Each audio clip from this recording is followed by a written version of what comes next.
Hello, and welcome back to working on a programming language which is called Cast. Let me see if my bot still works. Yep. And move this to the second workspace, and this one is going to be here. Okay. The Cast programming language. Okay, so I have written a little bit on the website about what I want to make here. This is not showing um the implementation, is showing briefly the design, very briefly, but in order to understand, in order for other people to understand even better, what is it that I'm trying to make here exactly, I think it is useful to compare it to other programming languages. I am not right now like I'm not referencing any other programming language on this page, but I think there should be dedicated pages for comparing it for with the others. So yeah, I'm going to work on the website, get a couple more pages. This is just like the front page with the header and some brief description.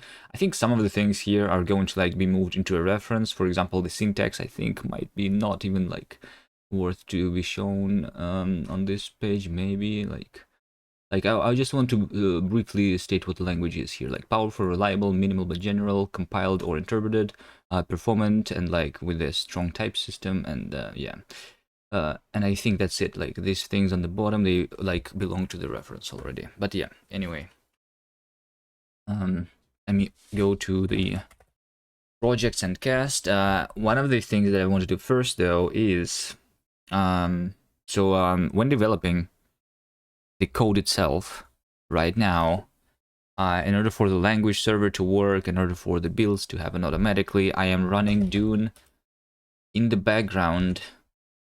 The Dune, what it's doing is just doing the Dune build while doing the watching, right? Dune build help. There is a watch mode, right? Dash watch. You know what? I'm not a big fan of the abbreviations. So I'm going to make it more obvious what's happening here and specify the dash watch exactly. This is what's happening. I'm watching the and building the code in the background while I'm working on it. The OCaml works in a way where if this is not happening in the background, then my language server is completely useless. So I want this to be working in the background when I'm working all the time, but at the same time, it's really annoying to launch this thing manually. So what I want to do is, when I'm working on the server, on the project, it needs to be done automatically. And at the same time, there is another thing which is really similar. When I'm working on the website, I need to do the serving of the website in order to see what it looks like, right? So it is also in the just file. I have the serve, which is going into the website subfolder and then doing the serve with Zola, because that's what I'm using for generating my website. Right. So these two things, I think they, if I just make them to run in the background all the time when I am inside this directory working on it, then it would be really nice. I already use the Nix dev shell, so I have a OCaml inside this directory. But if I go to the parent directory, the OCaml is no longer here for this. So this is just bringing the dependencies that I need to work on a project while I'm inside there. And similarly to that, we can start some services. So I'm using Nix, right? In order to have a service running in the background in the Nix dev shell. I don't think that's directly possible. With pure dev shells, we need to do in pure, and then there's like this thing that's called devenv, which can solve this thing for me, I think. Yeah, we can like yeah, we have devenv up, and then it's going to like start the things. Run services, yeah, like you can have a database running in the background only when you're like working on your project, basically. and not have it there all the time. So that's what I want to do here. We go to cast, we go to the Flake Nix. This is my current definition of my dev shell, right? So this is all my dependencies. I need Doom 3, I need OCaml, OCaml LSP, OCaml format, Jest, RLWrap, and Zola. Right, we can also specify the shell hook, which is just doing something for my shell. I can export some environment, for example, here, right?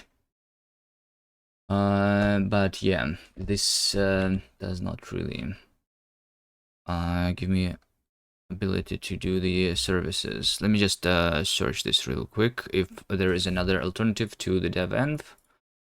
Nix dev shell run service. How to run a service only while a dev shell is open. So there's like they do it with the shell hook. Background per process ID is like being saved somewhere. Background service. This and then trap. Kill.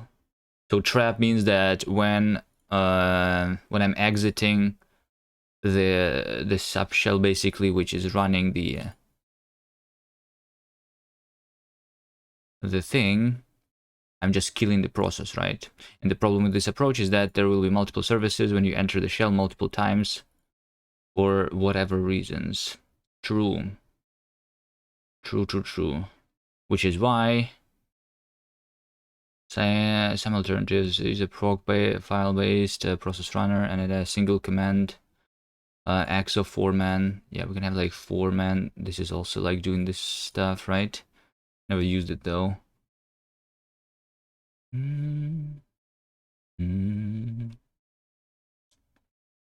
Spawn an entire VM. No, I don't want to spawn an entire VM. What's a 4-man? It's a complete lifecycle management tool for physical and virtual servers. Nah. Lighter alternative to devenv Nix. Lighter and cleaner shell for Nix development Nix shell.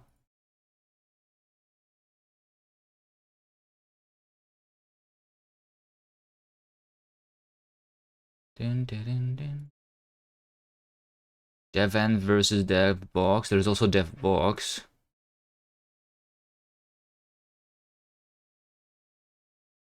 Portable isolated development environments on any machine. No Docker container or Nix language required. But I think I want like the Nix language, right? Configure portable dev environment with an intuitive JSON config. Nah. I mean, yes, but this is just like another language that's built on top of JSON then.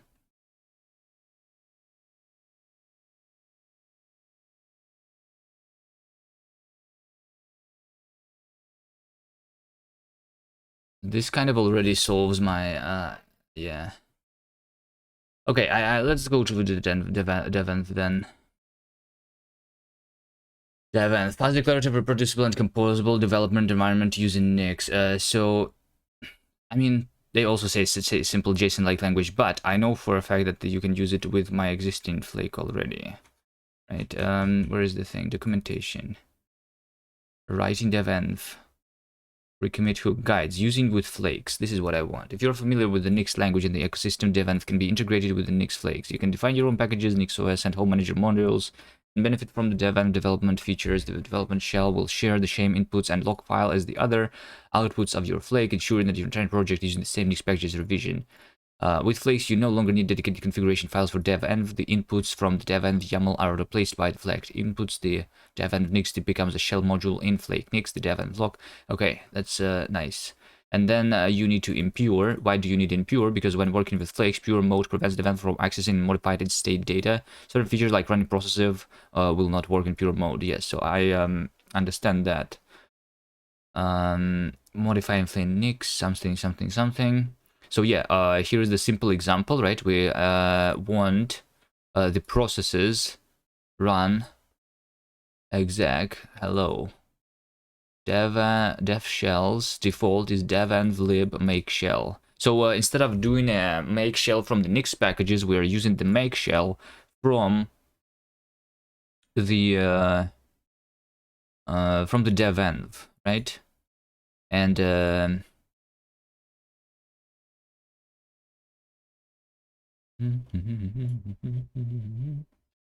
and then when you say devenv up, it is going to run the hello world automatically. Can I run?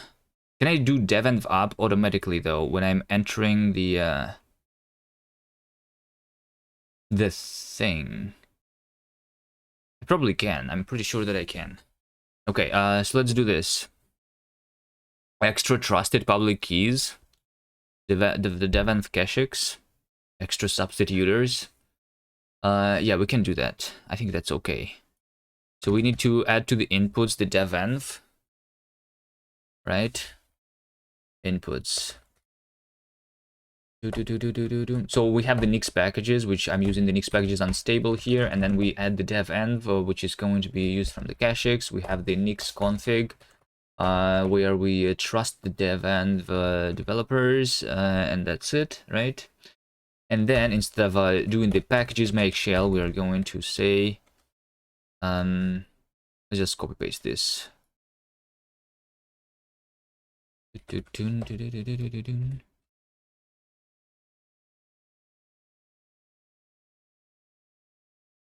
Okay, so there is a simple package which is called devenv up.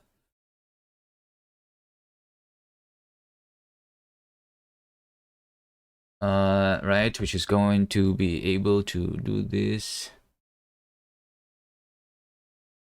To just up the services. I don't think I need that, but maybe. Then we have the devenv. Devenv is just one of my inputs over here. We have the Nix packages and we have the devenv. All right, we inherit the inputs, so this is my inputs, right? Yes. So we inherit inputs and packages for the devenv, and then we introduce the modules. This is using the existing Nix module system. The packages that I want to have, I already have them specified over here, right? So with packages or camel packages, this is my list of packages, right?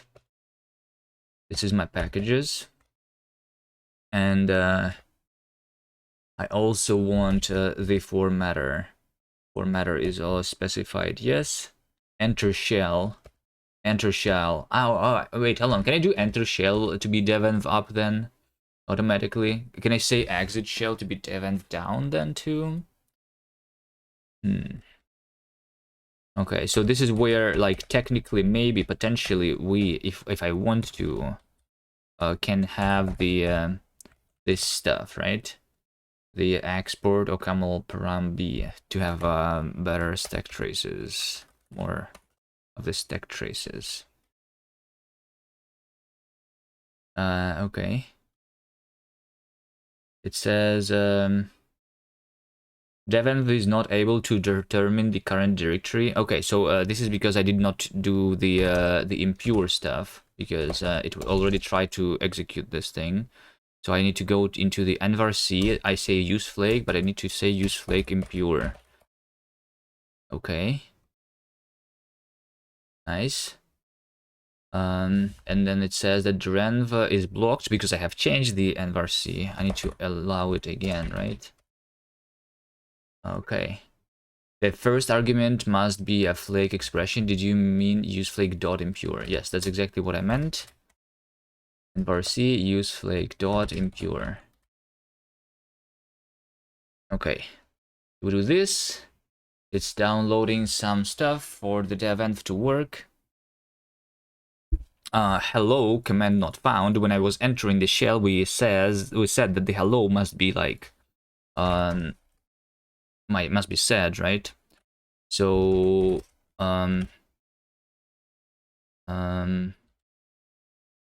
so let's do here echo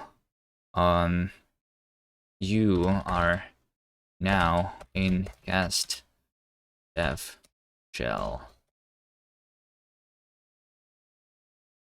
Shit, why can I not type? So yeah, as soon as, so yeah, it just says you are now in the cast dev shell. There you go. Now, do I have devenv available here? We do have, so like, now I can do devenv up, devenv. Do I have like status or something? Status? Is there only up? Start process in foreground? Devenv up.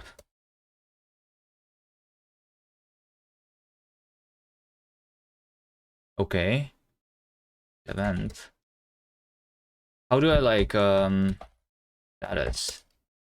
Devenv. Maybe do I have a manual for this? I do not have. I need to like look at the thing now, right? So I can launch the process and services with devenv up. Automatic shell switching with the renv. Yes, this is what I already did. Multiple shells. We can define multiple development shells.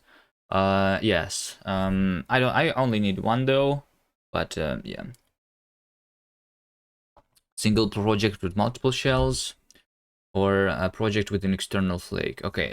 It's just about integrating with it with flakes. But what I want is this is about writing devenv. Services is what I want, right? Services are low-level interface to starting a tool, while services provide a higher-level configuration. Processes are low-level to starting a tool, while services provide a higher-level configuration. Here's an example of starting Postgres with a few extensions. So I want a service, Postgres. I want to enable it, this, that. I want to have extensions in my Postgres, right? An initial script, create extension. If not exist, timescale db. Okay.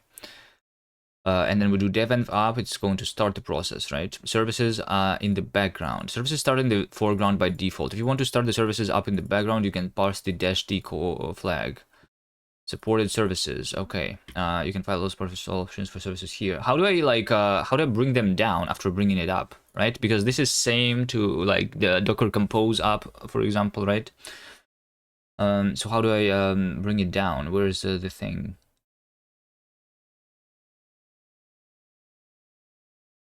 Processes. Maybe I need to do processes here. Devenv up. Is there no devenv down? It's only like allowing me to bring it up. I mean, maybe. Anyway, let's see. Processes. So processes is I can like just have a simple something to execute. It's going to just execute a bash. It seems like by default, right? So I can just use something like just run Dune over here, right? Okay, so we yeah, I need to .devenv needs to be ignored. Git ignore slash .devenv slash, right?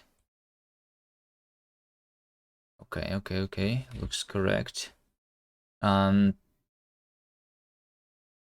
So we go into the flake nix in my make shell. This is my module. This is my devenv configuration. I specify the packages. Enter shell. Can I just do over here the devenv up automatically? Can I?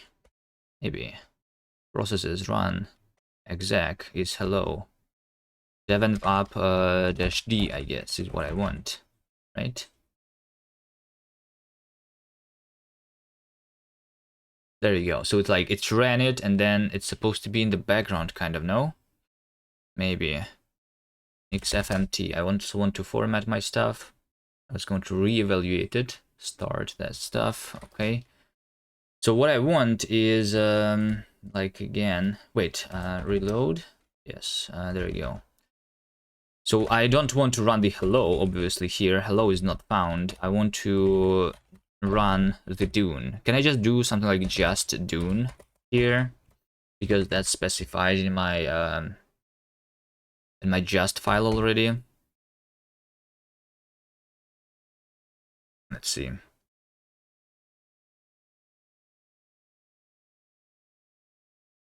Yeah, there you go. So we have Dune, build, watch. This is happening, right? I can restart, I can stop, I can start, I can info, I can quit. This is a process that's currently running. It did not exit yet. That's correct, yes. But what happens if I exit here? Are you sure you want to exit? This will terminate all the running processes. But it's supposed to run in the background, no? I mean, let's quit. Sure. But how do I make them? Suppose the foreground run this.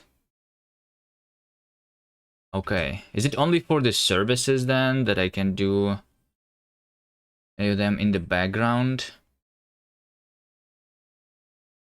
Background. Processes, services. Services in the background. Services run in the foreground by default. If you want to start services up in the background, you can pass the -d thing. Service states is persisted in the directories in the dev end state. When you adjust options like above in the initial script, you will have to delete the services directory to change effect in the next dev end up. Hello, Nigel. Like, can I create my own service though, right? Can I create a custom service? Which is going to be the Dune.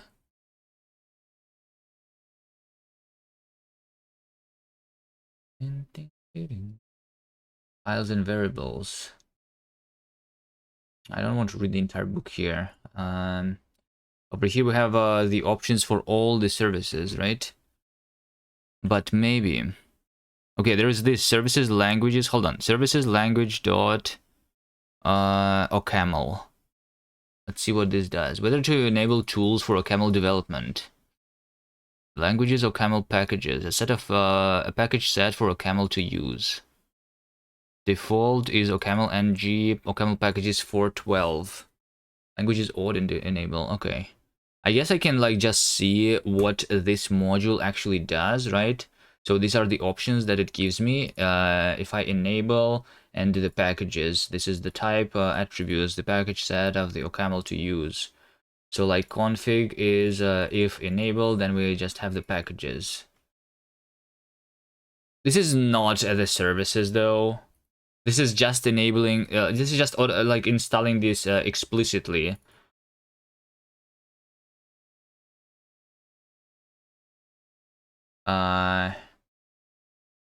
Like I'm doing this explicitly myself, and this is just like pre-existing configuration so that I don't need to think about it. Infinite Coder, hi.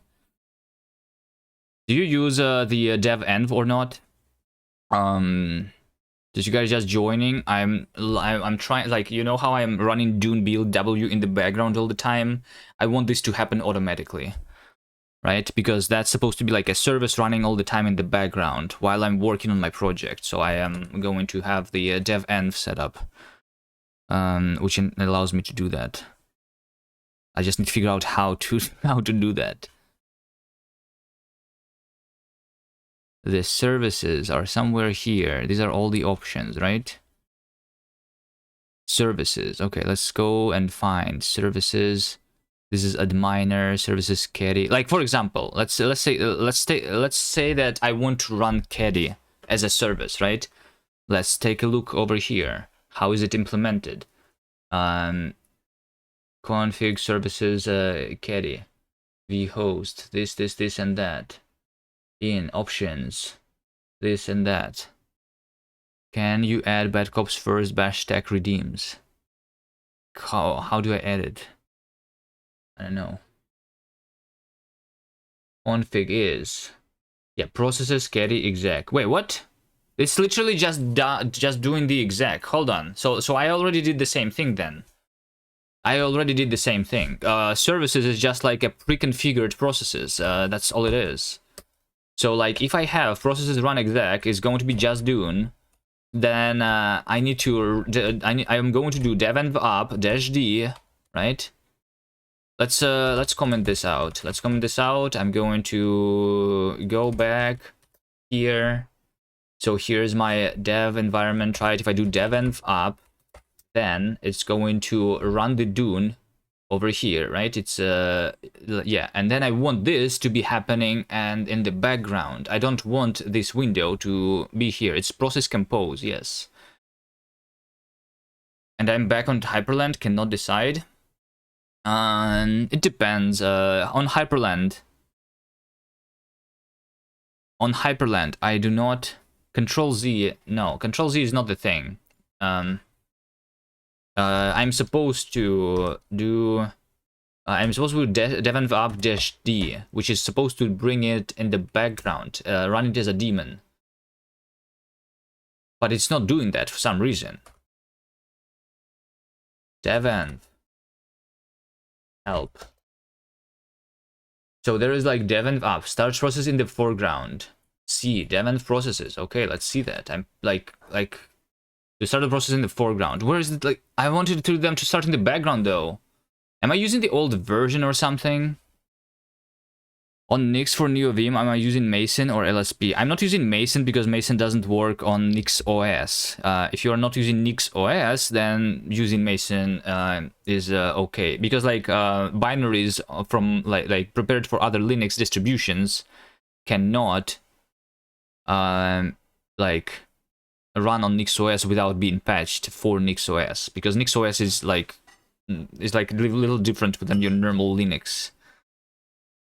So the way I'm installing is I'm using Nix to install my plugins for NeoVim. GitHub, Kubiman, Nix files. It is over here. You can... I mean, probably like with a better way to do this is to look not at my configuration, but at others. But yeah, this is where I specify all my plugins.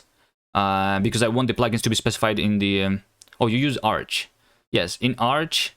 You can use Nix in Arch, and then you can use Mason, I'm pretty sure, easily, yes. Yeah, like, you don't need it.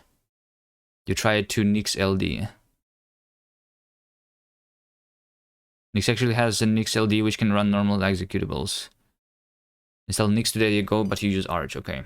I didn't use Nix with Arch, though. I know that it can be done, and I think it's a good idea, but...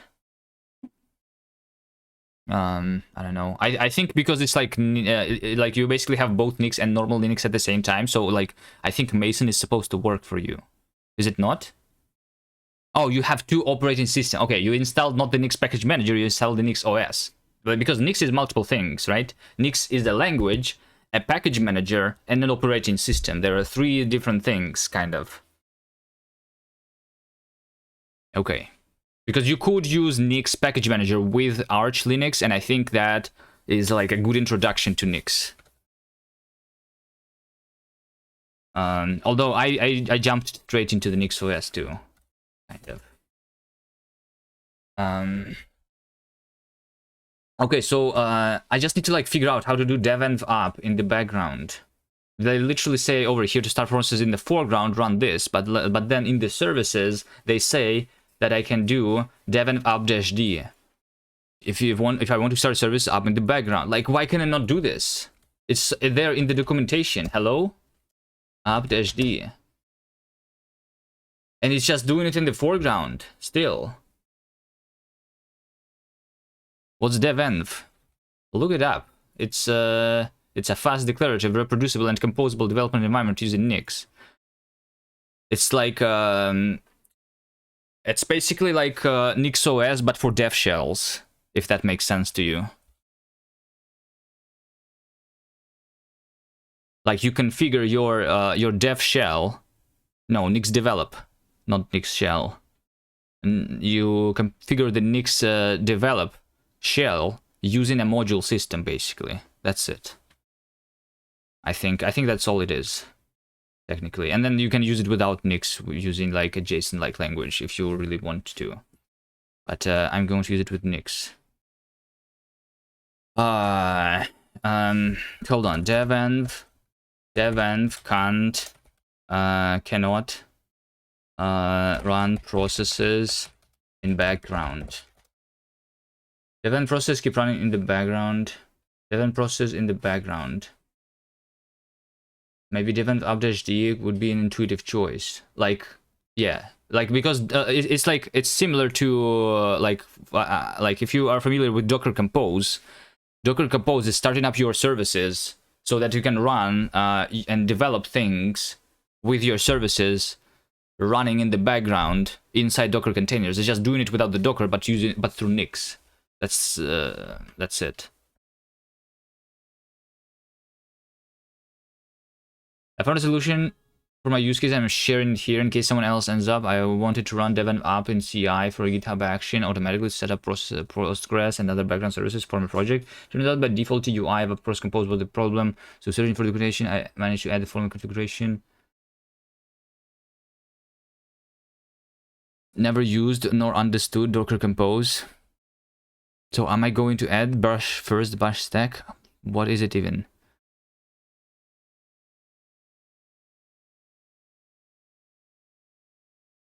I mean, I think I looked at it before, but okay. Be the first person to arrive at your favorite streamer's chat and win the internet points. Add this to your own stream. Only 3 redeems. What is 3 redeems? Like first, second, and third redeems, right? Lowercase, uppercase. What does that even mean? Connect. Manage channel points, custom rewards, and their redemptions on your channel. View channel points, rewards, and the redemption on your channel. So it's like going to add this automatically, right? I mean, sure. We trust Badcop, right? Successfully registered. Wait, welcome, Koopy Man. That's all I need to do, right? First. There you go. I am first. It's just different cases for like this redemption, right? Okay. Yeah, so like your invalid authorization code. So now you should be able to see score 8. So the score of me as a streamer is how many people like use this first, second, and third channel point rewards then, right? And then over here we can see that because I was first, I gained 5 points myself, and Infinite Coder, you was second, so you got 3, and Tank Toes was the third one, so you got 1 point. And Nigel was too slow. Nigel said that he'll be obviously the first place, and they didn't even like couldn't even click the button in the first 3. All right. Okay, that's nice. Sure, that was really easy to integrate, I guess. But that's Badcop's creation, right? Bash stack, yeah, that's cool. I knew about this thing, but yeah. I thought it was just like a feature in Badcop's bot, not like.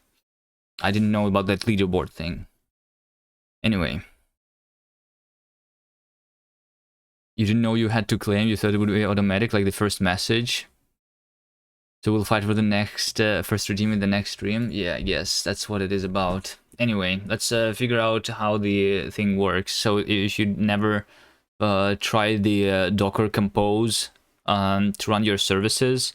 Maybe you use systemd to run your services. For example, in order to run my Twitch bot, I'm using the systemd service, which launches the bot, right? You, Infinite Coder, you also stream, right? So you also have your own bot. How do you run your bot?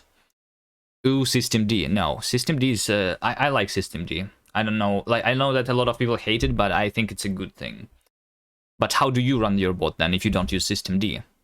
Do you run it manually? Do you just say, run my bot? Is that how it works for you? Because I really don't like doing things manually. I'm a lazy person. Write your own Rust daemon. Which you have your own bot, which you run manually. Yes. Yeah, so like manual things are really annoying in my opinion. So I want to be able to run things automatically in the background. With systemd you have services, with Docker Compose you can have services, with devenv you can have services. So I want to like do the devenv. Right? The question is, allow detached devenv up. Let's see. So this was implemented, it seems like, in the April 8th, 2023, which is like more than a year ago, right? I'll run devenv detach and it will start processing the background. Yes. Run devenv down to stop this process. Yes. So it looks like I have an old version Seems like a duplicate. No, this was closed because of the duplicate. All right. Is it not implemented? Run process in the background. It does not. Oh, it does not work with flakes yet? Oh no. How do I make it work with flakes?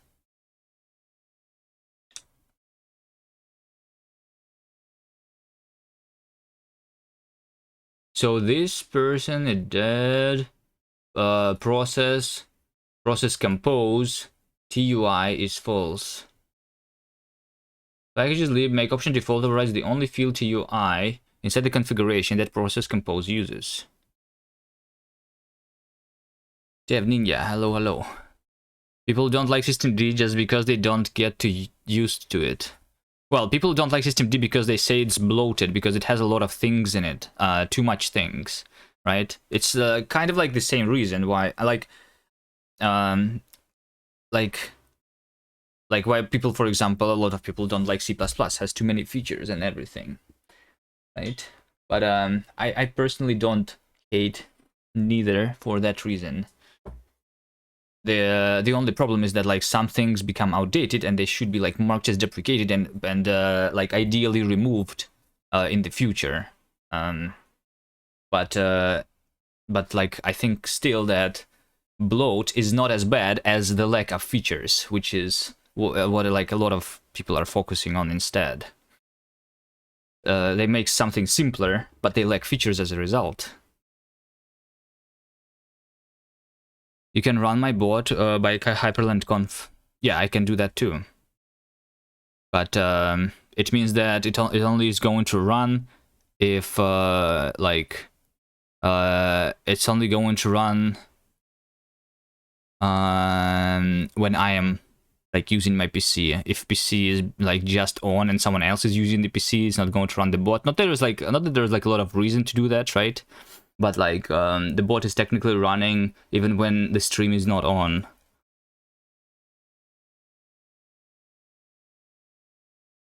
I guess it like depends on the use case. For my specific bot, I don't really need it to run all the time, but yeah.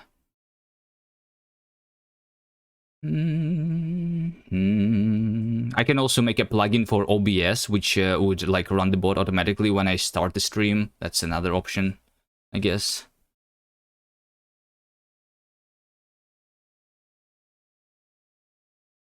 So they say that the this thing does not work and I need to do this. Rust rewrite. On March 11th. Hold on, so they're rewriting the devenv in Rust. Is that so?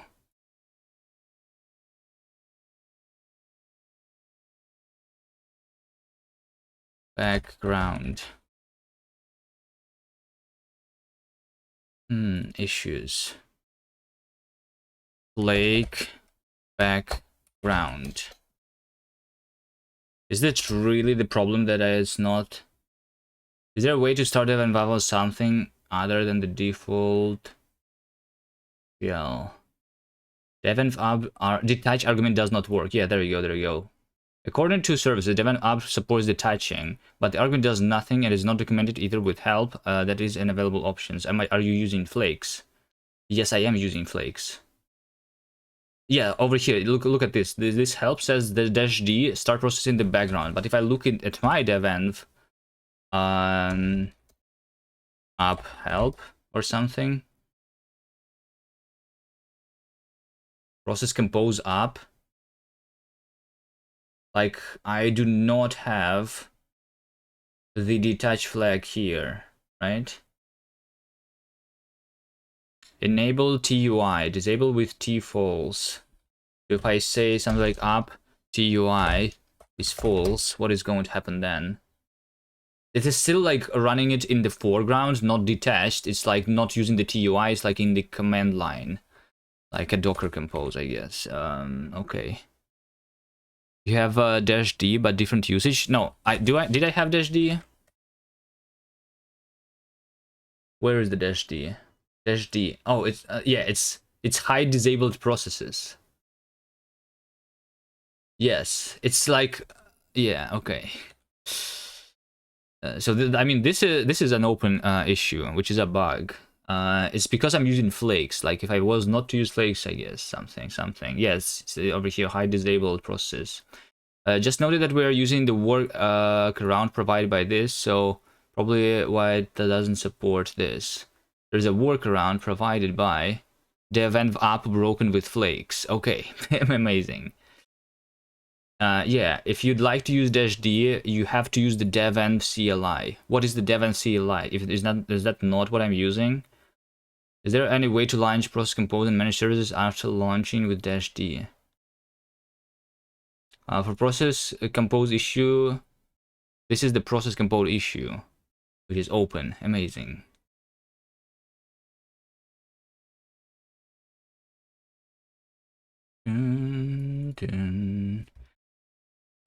You have to use the devenv CLI. So the devenv CLI is not something that I'm using, right? Devenv app, which devenv. No, devenv is the devenv, right? I use the devenv CLI. Devenv. Anyone uses devenv in chat? It says start process in the background, right? In the foreground here, yes. And I want to do that, but in the background, you don't. Okay. I never use this too, so yeah. But devenv app is just basically an alias to the process compose instead. It looks like. Try detach anyway. I mean, okay. So -d is an alias to a different thing, and I want to detach specifically, and it will probably say that unknown flag detach, yes. Because like the -d is hide disabled processes instead, because devenv app is just an alias to something else. Which devenv? I think this is not the CLI. This is probably like a bash script, something. Let's do bash which devenv, right? Yeah, this is just like a bash script, which says which like is doing this, right? Extra experimental features flake. Yeah. Okay, there is a workaround. Is this the workaround? Devenv app broken with flakes. That's probably why it doesn't support the detach. Devenv app is profile script.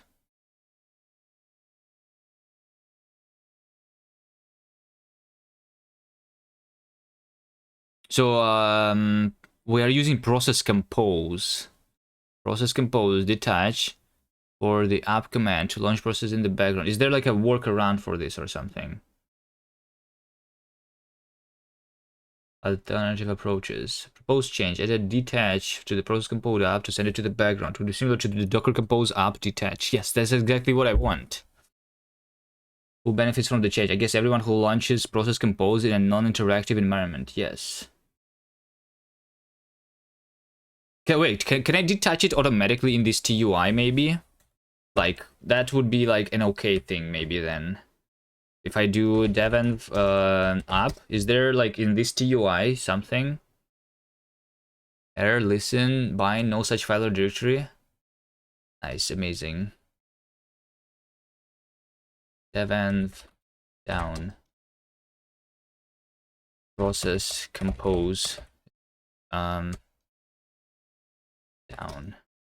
No. Okay.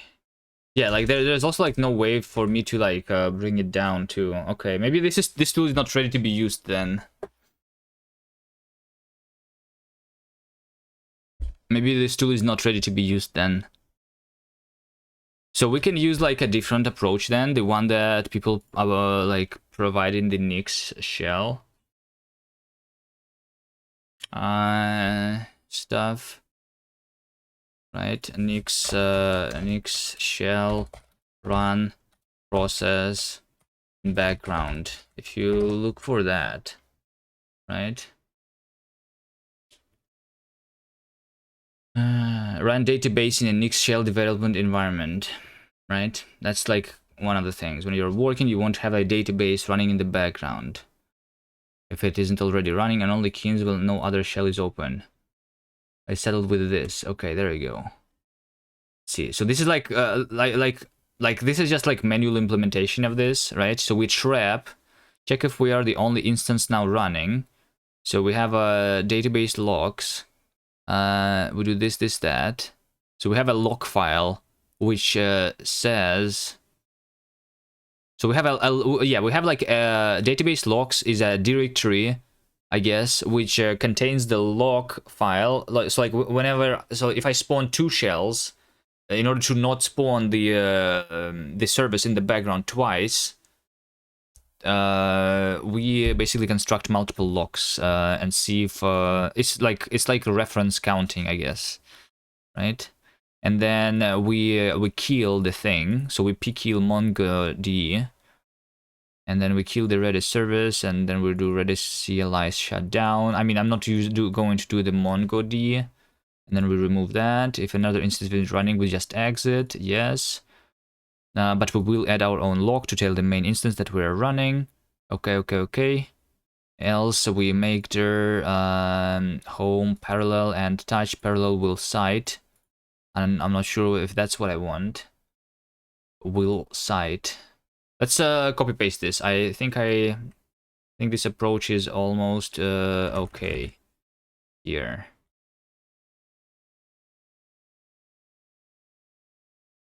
But I mean, like, I guess one of the things that I can do, like, instead of doing like devenv, I'm still going to use devenv up. It's just like I cannot use the detach flag. So because of that, I will run the devenv up in the background, I guess, right?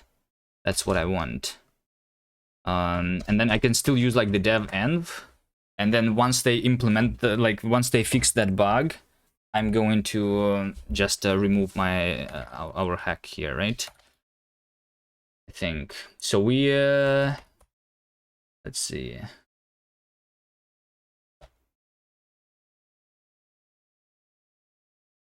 We need to trap here something.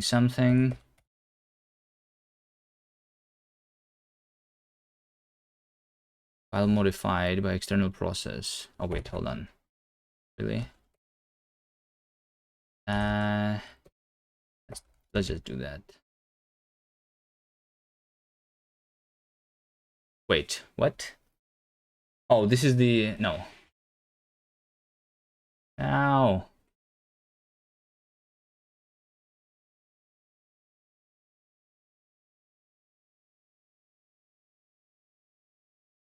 Or no. Yes, I think that's actually correct. I mean, yeah, could not access database logs, no such files or directories.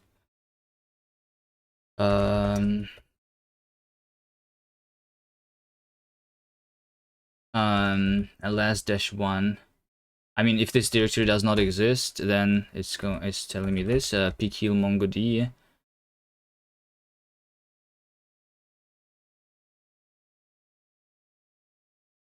Yeah.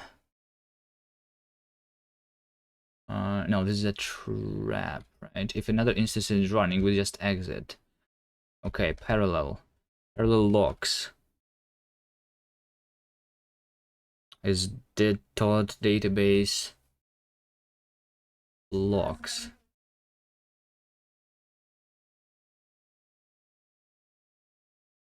No hub.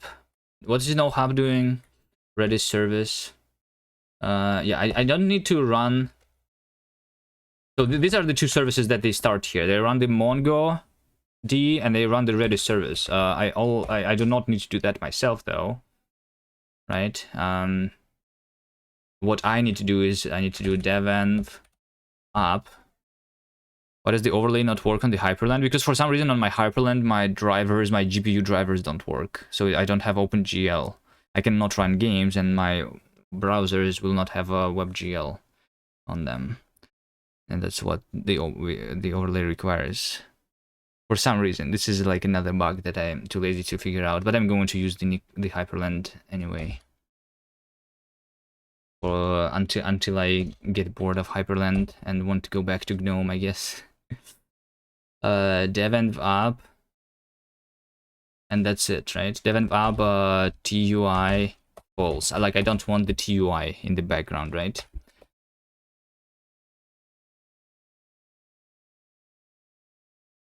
and then I want it to run in the background, so we do an end, right? That's how you, this means run in the background, right? This means run in the background. Before switching back to GNOME, have one red poison stream. There's a lot of window managers out there. There's the, I also have like the Sway installed on this system, but I don't know. I didn't configure it yet. I just installed it, tried it for a little bit, and then like, whatever. I don't remember what happened there, but I did want to try it. I installed it. Like I can run the terminal there.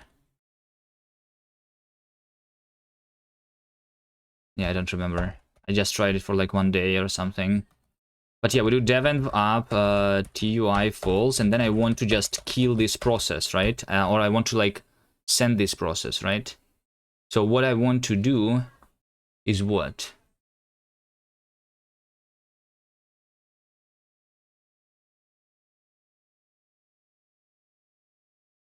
I need to like make sure that I can like kill this process, right? So instead of killing MongoD, I just want to do something like dev env down, which I don't have, by the way, right? I'm not sure what is the parallel here. I'm pretty sure the parallel is something that I do not need here. So we just create a log file with my current, what is the $, the current process ID. Red Poison is kind of a meme window manager. Okay. Or dev env up TUI false. Running that in the background, create the log file, right? And that's it.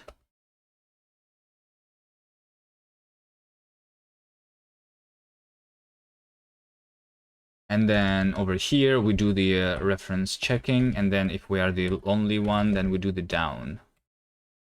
And we remove our log file. I mean, we remove our log file always anyway. What is the grep QB?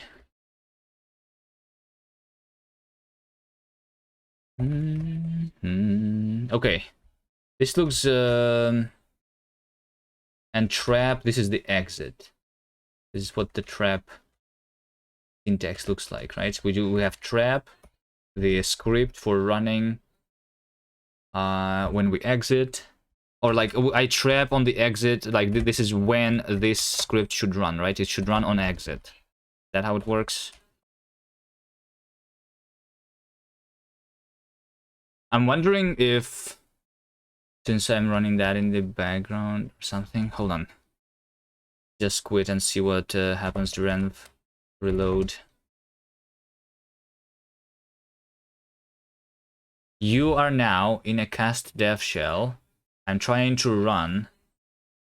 It says hello, command not found. Right?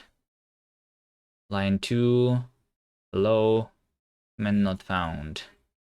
I'm not doing the hello though anywhere, am I? Like Nix.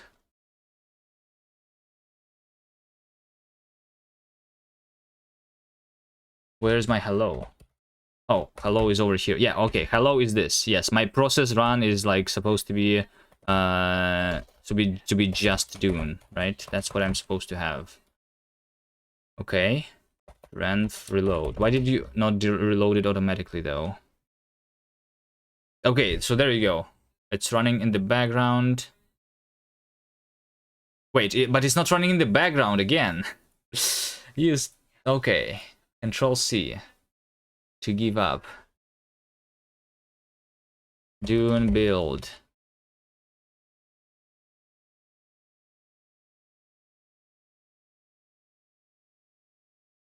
Okay, Dune is not there. So like, did I not start it in the background or what?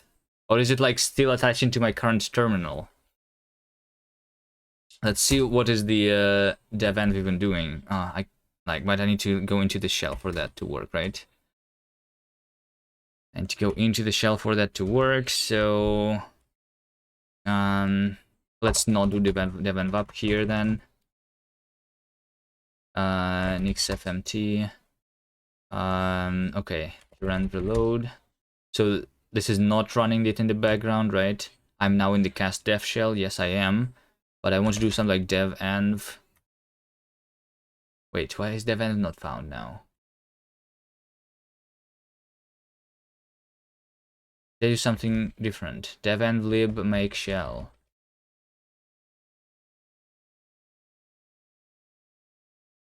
Wait, what? I am now in the cast dev shell.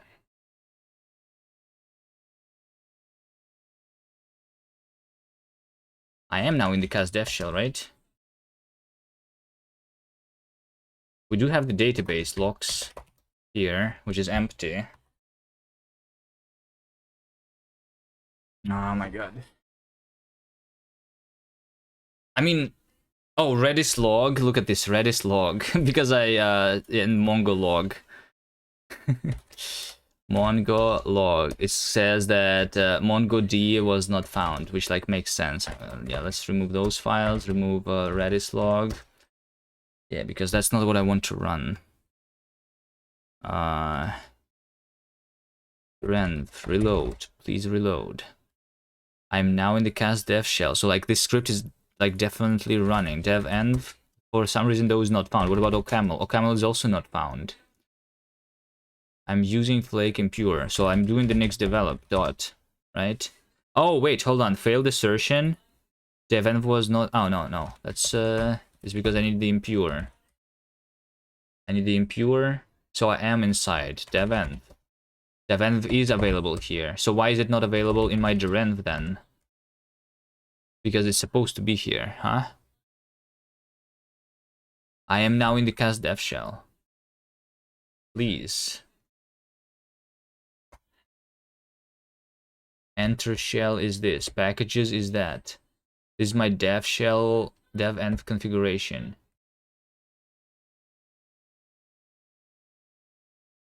What is wrong?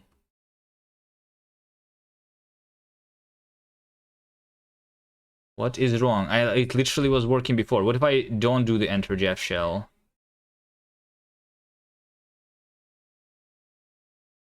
Like, it's like running it, and then... Let's just comment this out. If I exit, go back into projects cast. Dev env. Okay, I don't know. I know it's different. Like I just exited and re-entered it again. Is it because my script to enter the shell broke or something? I don't know. Enter shell. Uncomment this again. Pretty sure this is just going to work. I'm now in the cast dev shell. Dev env is not here. Wait, hold on. It's literally has something to do with my script here with the enter shell. Like Nix. Let's see. Can I do the echo? I'm now in the cast dev shell in the very end instead of it being in the very beginning. I am now in the cast dev shell. Can you? I'm going to see this message then. Run reload. Am I now in the cast dev shell? Dev env? No, I'm not. What's the difference? Okay, let's see. So I have a trap. Another instance is running. And we just exit. But we touch the database. Otherwise, we do this. And then we touch the database. And I'm now in the cast dev shell. Let's call this enter shell 2. Reload. Enter shell 2 does not exist. True. True. True. This is not a valid thing then. Oh my god. I just want to like try. Let's okay, let's just have this commented out, I guess. Run reload. It says the option. Okay. Enter shell without the 2. And reload. I'm now in the cast dev shell. Dev env. Okay, hold on. So it's the trap. Hold on. So the trap is something that does not work for some reason. Why is trap something that doesn't work? I have never used the trap. Is that like a bash thing? What is trap? Man trap and bash trap.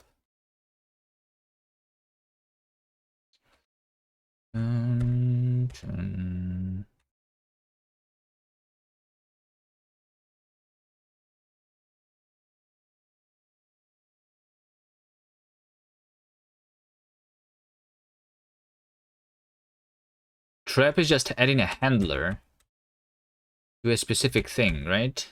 If I understand correctly. A trap on exit is executed before the shell terminates, yes. Cause the shell to exit with a status of N. A trap on exit is executed before the shell terminates. So yeah. I mean, I'm pretty sure. Let me write my own trap. Trap echo exited on exit, right? Is that like the syntax for this feature? I'm assuming. So yeah, it says that I exited actually. Wait, what? But why did I exit? Because this is a shell script that is running when I'm exiting the shell. Why did I exit it? Am I not inside that shell specifically? It's because this is from inside the dev env shell, which is having a different thing, I guess. It's not like the Nix dev shell, it's the dev env shell. Okay, maybe I should not be. Maybe I shouldn't try to use dev env thing here. Maybe, or maybe I should look at the documentation here. Dev env lib make shell. Like, is there documentation for it?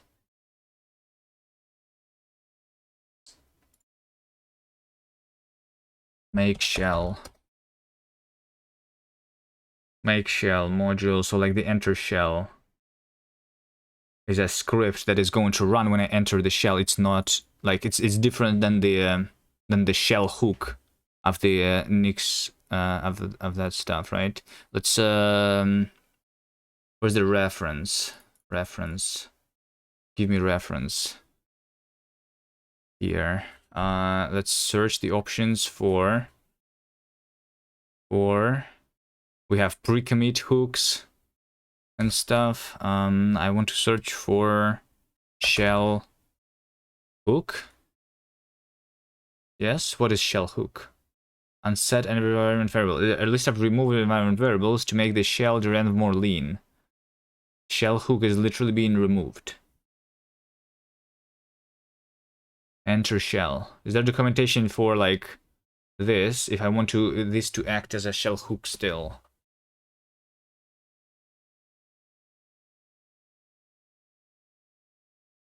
Well, it means that I need to like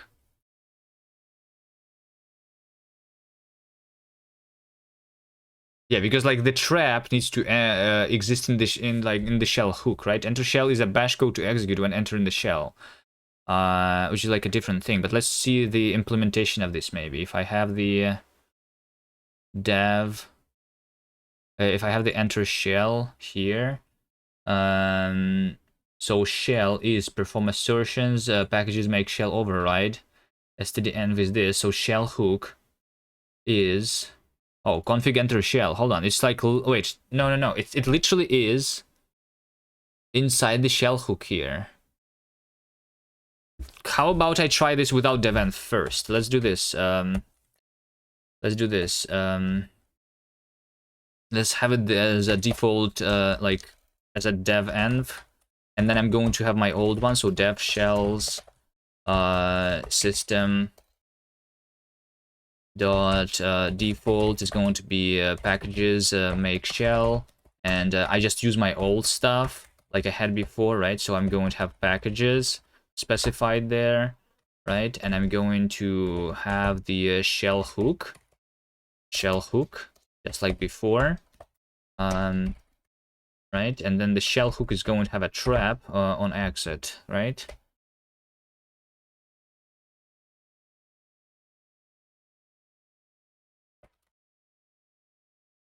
Run reload. So falling back to previous environment, it says there is dynamic attribute Linux already defined. Oh, because it's dynamic, I cannot do that? Sure. Nix.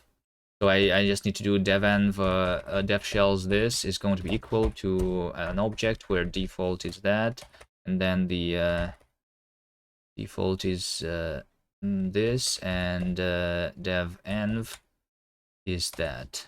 Then, right? That's how I do it. Nix fmt. No, didn't close something. Elemental Magic card game. Hello, hello. Wait, hold on. Your Twitch name is Elemental Magic's card game, and that's what you're making. You're making an Elemental Magic's card game, right? That's what you showed me the other day, the piece of your Haskell code. You're making a game in Haskell that's about Elemental Magic? Nice. And it's a card game, okay. Alright, let's see where this is closed. Yes, I need to close it again here, like something like that. FMT. There you go. Run, reload. Okay, I'm trying right now to have an alternative to the Docker Compose, but using Nix. Do you use Nix too, Elemental Magic? Or do you not? Wait, hold on. If the devenv doesn't work with flakes, I just need to use the devenv directly, right? That's what they told me. Like I don't really rely on the fact that I'm using flakes too much, so I technically can just have the devenv CLI tool installed instead. We're currently using Stack. Stack is just doing the Haskell environment, not the Nix environment. Right? Stack is specific to Haskell. Nix is a generic thing. Kind of like a Docker, but not really. So like a lot of people, they have the Docker development environments and they work inside Docker. And I'm just I am instead having my development environment declared in my Nix. So yeah, I'm like, but like for running OCaml and for working with the website, I want to have services running in the background, right? You're using your own suffering instead of Nix, yeah. I don't like, yeah, but I mean, Nix is like good and bad at the same time. Like it's like it requires you to like it's a huge rabbit hole, I guess. So I can't really like suggest, like if your own suffering works for you, then like just stick to it, I guess. Because yeah. It's I don't know.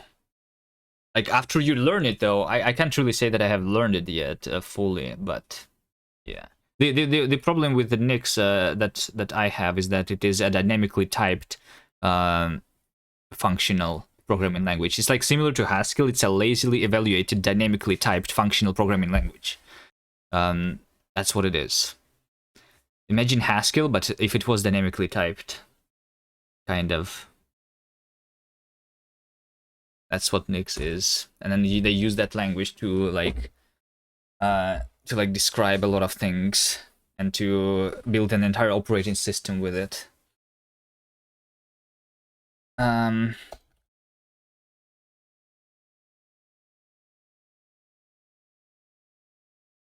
Okay.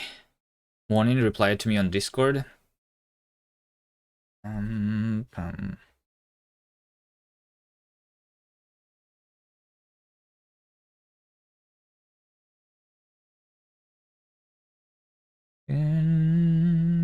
Yeah, I just like I just wanted to get your like um your opinion because Vess is making music and we like I said that I don't like something and then he said that that's something that I didn't like was his favorite part of the song. Yeah. So sincerely like no thanks. Imagine an infinite list of type errors.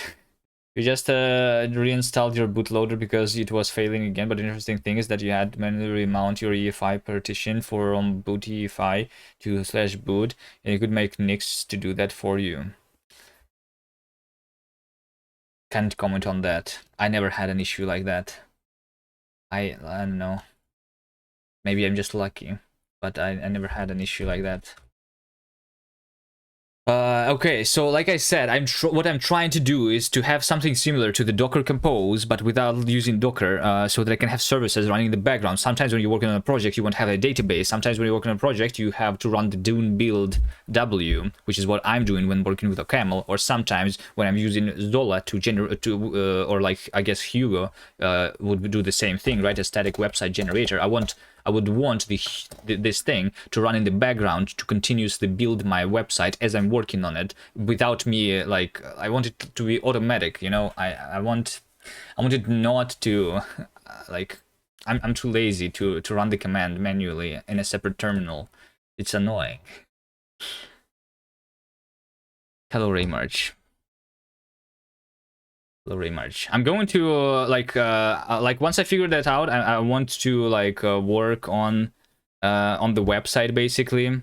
Hugo, what am I doing with it? Nothing. It's just like something that's people more familiar with. Probably more people know about Hugo than people that know about Zola, I guess. But I'm using Zola, not Hugo. But yeah, after I figure out this stuff, then I'm going to work on the website and start comparing us to other programming languages. Hopefully. Maybe get an AI to program it for you. What's Zola? A static website generator that I used to make my website.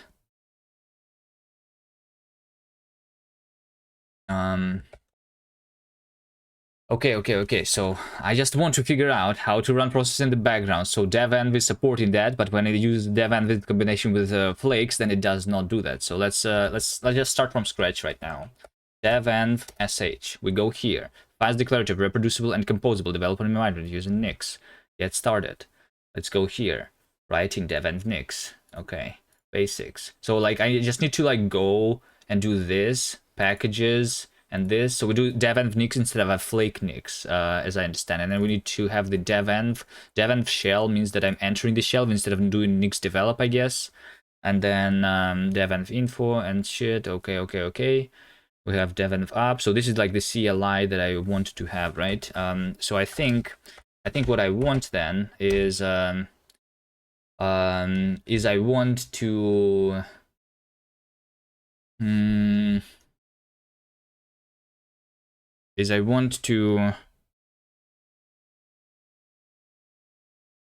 and how to use it in combination with derenv then. Integration .env enable true. No, integrations with derenv. Devenv derenv. Can I do that? Automatic shell activation. Install derenv. Derenv. Inside derenv, we want customize PS1, managing the derenv directory. Once installed, you'll see a warning.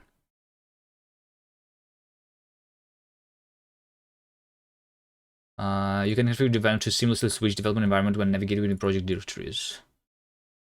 Derenv allow to enable environment, but it's supposed to have the envarc. Who is creating the envarc file? Because like I already have it. It's right now showing me the flake, right? It's not right now doing the flake.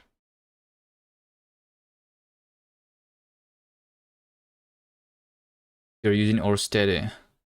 This gets created with devenv init. So like, should I just okay? So we have a person who uses devenv. Okay, I was trying to use devenv in combination with my flake, but it does not allow me to start like the services in the background apparently. So I need to use it without the flakes. It seems there's a bug right now when you use it with flakes. So these are the packages that I currently installed. This is the only thing that technically matters for me. I just need to use this in the devenv, right? So let's do this. I move flake nix to, I don't know. Let's keep the flake nix. I'm just going to basically, I guess, remove the nvarc, right? That's what I want. And then we do devenv, right? Devenv needs to be just installed. Let me install this in my NixOS directly so that I can use it in other places, I guess. Let's go to Nix files, packages. I'm just going to install somewhere over here devenv. I guess I'm assuming it's in the Nix packages, right? Until devenv can be integrated properly with flakes. NixOS switch. Why do we have to use templates to use HTML in all static site generators? Just let me use HTML, just like you can use Markdown. They're equally important.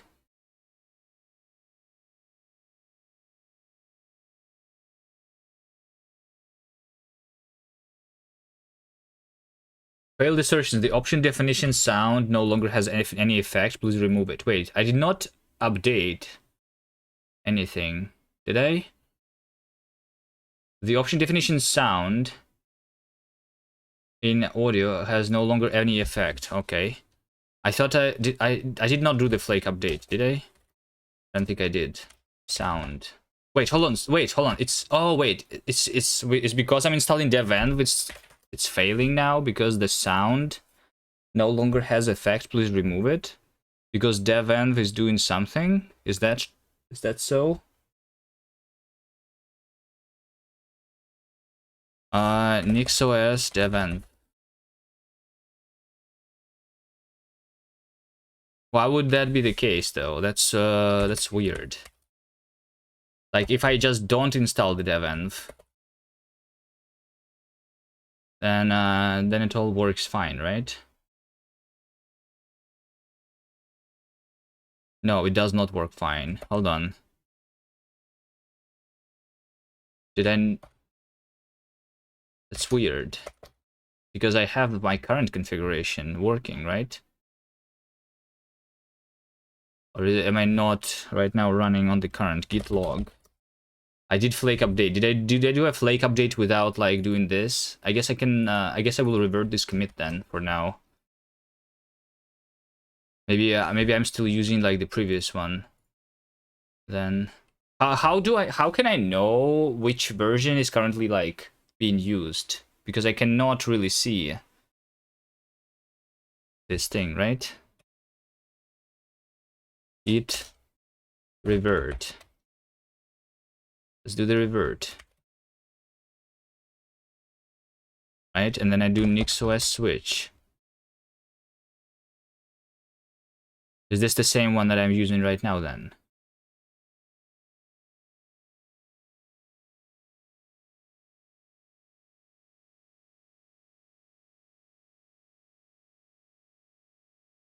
This warning is okay.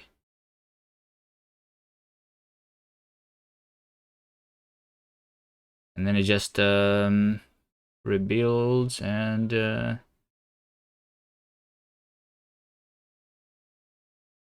works. So maybe I just maybe I did like I wanted to update the system, so I did a flake update, but I forgot to actually like activate it or something. Okay. Okay, so let's try then again. Packages, and I just do the devenv here, right? Okay, let's try that again. Switch, and I should have the devenv available then. And then we will just do the devenv init.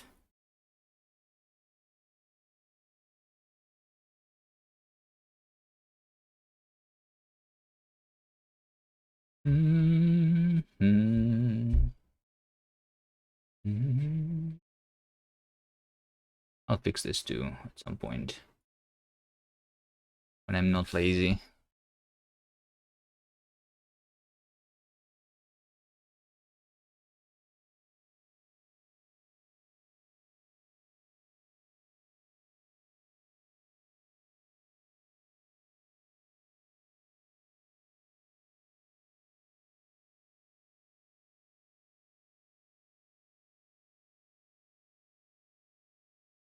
Is there any trick to like know which version? Like, because I'm having like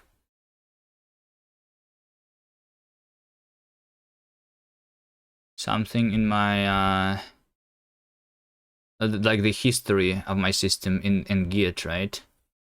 Although right now I did it without pushing technically. So okay, but we do have the dev end now. I was like thinking maybe I can get the like if I have actually committed my changes before switching to the new system, I could have a fake file somewhere which tells me what is the Git revision, so that I know what is the Git revision that the NixOS system has been like built from. This way, NixOS rebuild list generations. Yeah, but like, do I like? It would show the revision of the... Oh, it actually does that already? Okay. But, like, but I did rebuild it from the dirty environment, which, like, means that the revision is, like, without these changes, right? So that's why I actually want then to commit before switching, right? List generations. Right? No? XOS rebuild list generations. It's just slow. Current generation. Does it show the revision? Wait, no, it does not show the revision. It just tells me the build date. It says the NixOS version, the kernel version, configuration revision. This is empty. Is this because I'm always building it from the dirty environment, so the revision is not there, right? It's supposed to like tell me this over here. So if I commit this right now, right? If I commit this and I say dev-env, and then I do the thing again.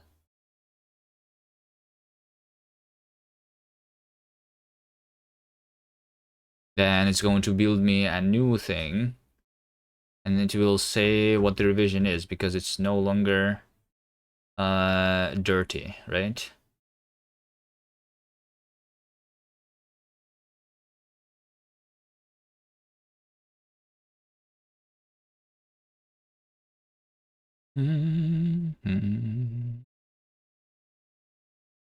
Is negative true also a unary expression? Yes. It is. It's a not, and it's a unary expression with true being in like inside, right? The exclamation mark is the not. So NixOS rebuild list generations. Let's see if I see the revision now. Do I have too many like generations? 6.1. Yeah, maybe I should like clean up. It still doesn't show me the revision. It may be that list generations work differently if you use flakes. Yeah, maybe that is so.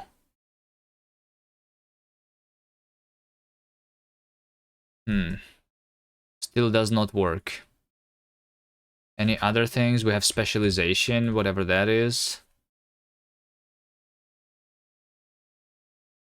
Well, I do have the revision of the Nix packages here, though, right? But I mean that's not enough, though. That does not like tell me what the thing. Maybe I need to pass something. Hold on, we derail a little bit from like for the original plan. NixOS flake configuration revision. Flakes accessing self revision. How do I access the revision? NixOS system label to include the git hash of the repository it was built from. It doesn't seem to be a thing by default. System configuration revision is self-revision. This is how, so like I need to do this then, right? Self-revision is only non-null if your currently working tree is clean. You can use the nix command with no allow dirty to prevent yourself from building a dirty work tree. Okay, so I need to include this in my configuration then, right? System configuration revision. This is just a thing in the NixOS, right? Search NixOS. This is an option. Revision. That's something that I can just set. The git revision at the top level from which this configuration was built. So like it doesn't do this automatically in flakes, right? Okay. Sure. Let's go then back. Helix, so we do flake nix, right? Here's my something make OS over here, NixOS system. Special args is that, modules is this, and I guess I can specify. So this is my actual configuration, right? But I can have like an inline module here, I guess, which is going to be that stuff. The system configuration revision is going to be Nix packages lib, or is it packages lib? Which one should I use here? Is it packages lib or Nix packages lib? I guess it's, is it like the same thing? In the lib NixOS system? I don't know. Self revision. So self is just my current flake, right? Which can know its revision. Yes. Self question mark rev. What is self question mark rev? Self question mark is the attribute set having the field, right? In this case, we do this. Yes. Otherwise, it's just like null. Okay. Yeah, makes sense. Makes sense. Let's see. Nix fmt. Okay, NixOS switch, and then it should give me the revisions. I'm also like always switching since you use NixOS. Do you like use the NixOS rebuild test before you actually switch? Because I'm always just switching. I'm testing by switching. Is that a good or is that a bad that I'm doing that? Should I test and then switch only later? Once I like am happy with my configuration.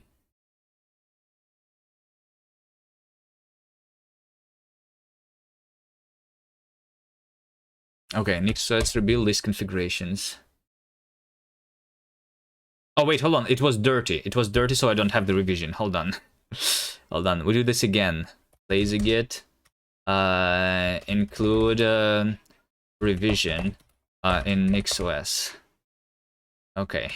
Now we do it again. No, not this command. NixOS switch. It's going to work now, right? You never run test, or you also tend to keep your global NixOS config minimal and have a user profile instead. You have a user profile instead. Yeah, I mean, so you user profile, you mean you use like home manager mostly instead of like installing something in the NixOS. You install things in your home manager. I'm using home manager as a module of my NixOS, so that like basically I use one command to update both my user and my operating system. It makes more sense to me to use like a user profile instead if the PC is used by multiple people, I guess. But since yeah, but I'm installing most things system-wide, or I'm using like the devenv for specific projects. Yes, there are 3 layers: system level, yes, programs in user env. Yeah, like I'm just not using programs in user env, but I'm using devenv, or I guess usually I'm using the flakes, the flake dev shells. Devenv is something that I don't use usually. You mostly use just devenv in WSL on Windows. Oh, you use Windows? Ooh. Okay. Let's see again.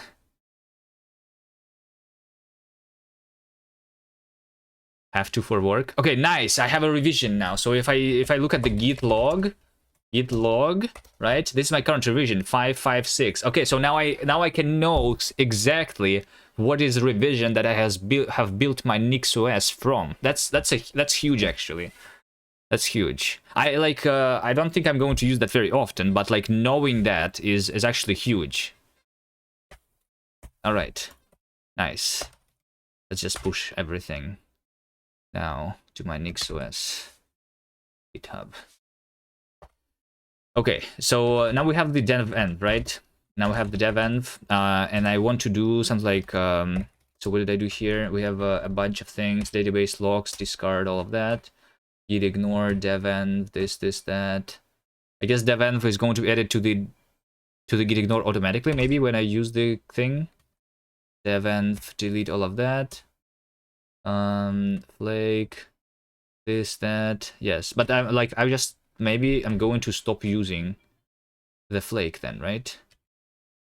Devenv reload. Like there is no devenv anymore. Okay, and then we do just devenv init. So envrc changed reloading, and it did the devenv allow automatically too. It seems like, right? Creating devenv nix, creating devenv YAML. Why do I want both YAML and nix file at the same time? It says creating the git ignore, but the git ignore already existed. Did it overwrite my entire git ignore? Okay, now it's just going to load the things, right? Okay, trusting, don't use public key. Why? What does this exactly mean? Did it do something to my home directory? Hello from devenv. All right, let's see what happened actually. So we have now the envrc, which says source URL cachix devenv devenvrc something use devenv. Okay, so in order to use devenv, we need to have this plugin, right? Like for flakes, I have the devenv nix devenv installed, right? For devenv, they use their own thing. Okay. In the git ignore, they added for the devenv this thing, devenv local nix. What is devenv local nix? So you can like have your own local like overrides, I guess. Which okay, I see. Devenv is this pre-commit. So we have pre-commit configuration too. I never used pre-commit hooks personally. So yeah. Then we have the devenv lock, which is the alternative to the flake lock, I guess.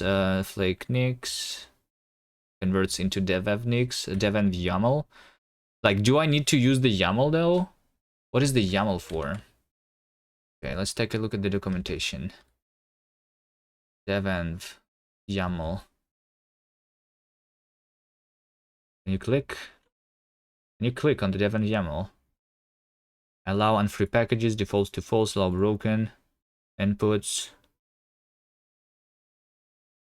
Like, why is this not just part of the devenv nix then? Yeah. Okay, let's see.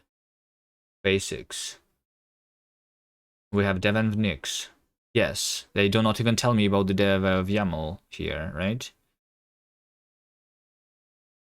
Writing devenv YAML, like, why do I even want to do that? Inputs allow you to refer to nix code outside of the nix.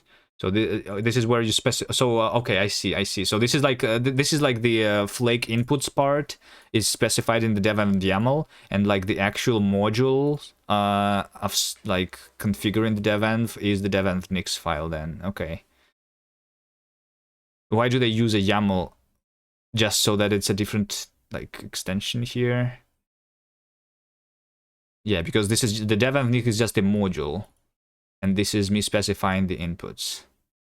Okay, makes sense. Not sure why they didn't build their API in Nix itself.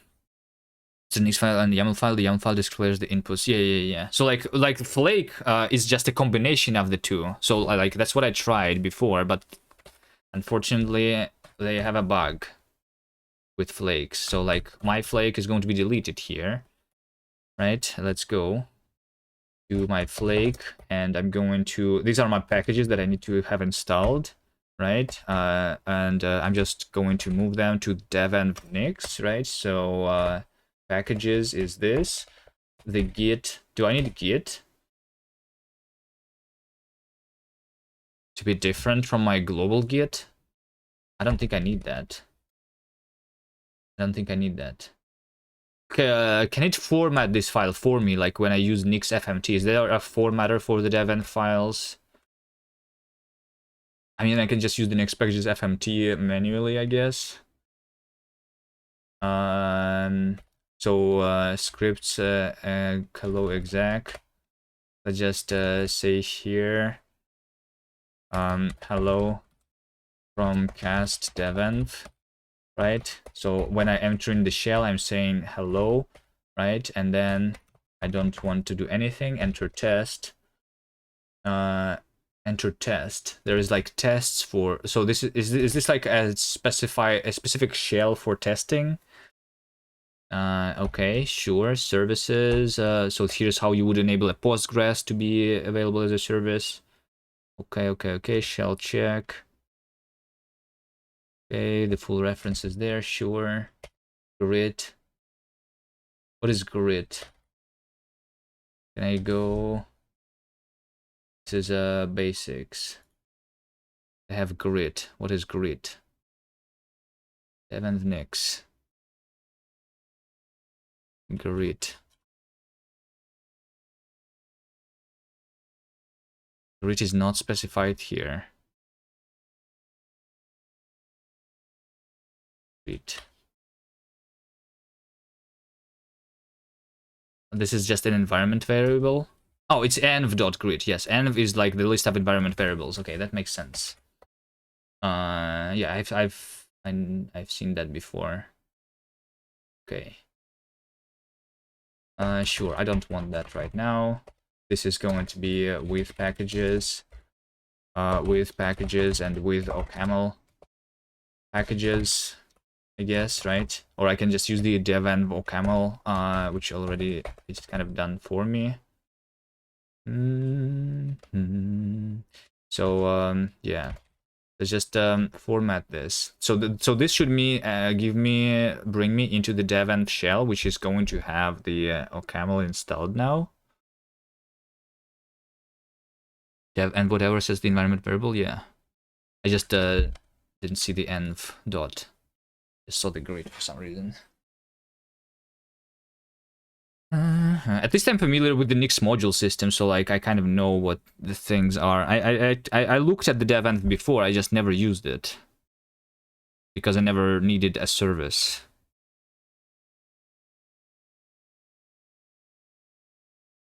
So it's like now loading OCaml 5.1. Wait, hold on. Is the Nix packages are also of a different version here?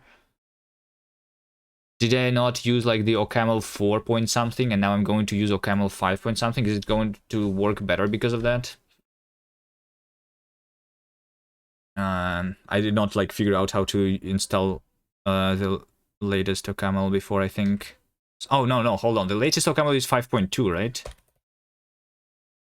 And we only have the 5.1 OCaml org. The version is 5.2, yes. That's the one that is the latest one. Okay, anyway, doesn't really matter for me, I think. So now if I just Dune, right? This is going to say lang Dune 316. Version 316 of the Dune language is not supported. Supported are from 3. Oh, wait, hold on. So I actually was using the Nix packages that was more recent. Because I was using Dune 316 and my current Dune version is looks like 314. Okay, so this is what the devenv YAML file is for, right? This is the devenv Nix packages specifically, which looks like a little bit behind. Can I just is there any reason for me to use the cachix devenv Nix packages instead of like the actual Nix packages here? Why don't I just use the NixOS? The NixOS Nix packages, like the Nix packages unstable branch. This is the one that I want to use, or NixOS unstable, I guess. It doesn't really matter. Why don't I just do this? What do you use, Lumi?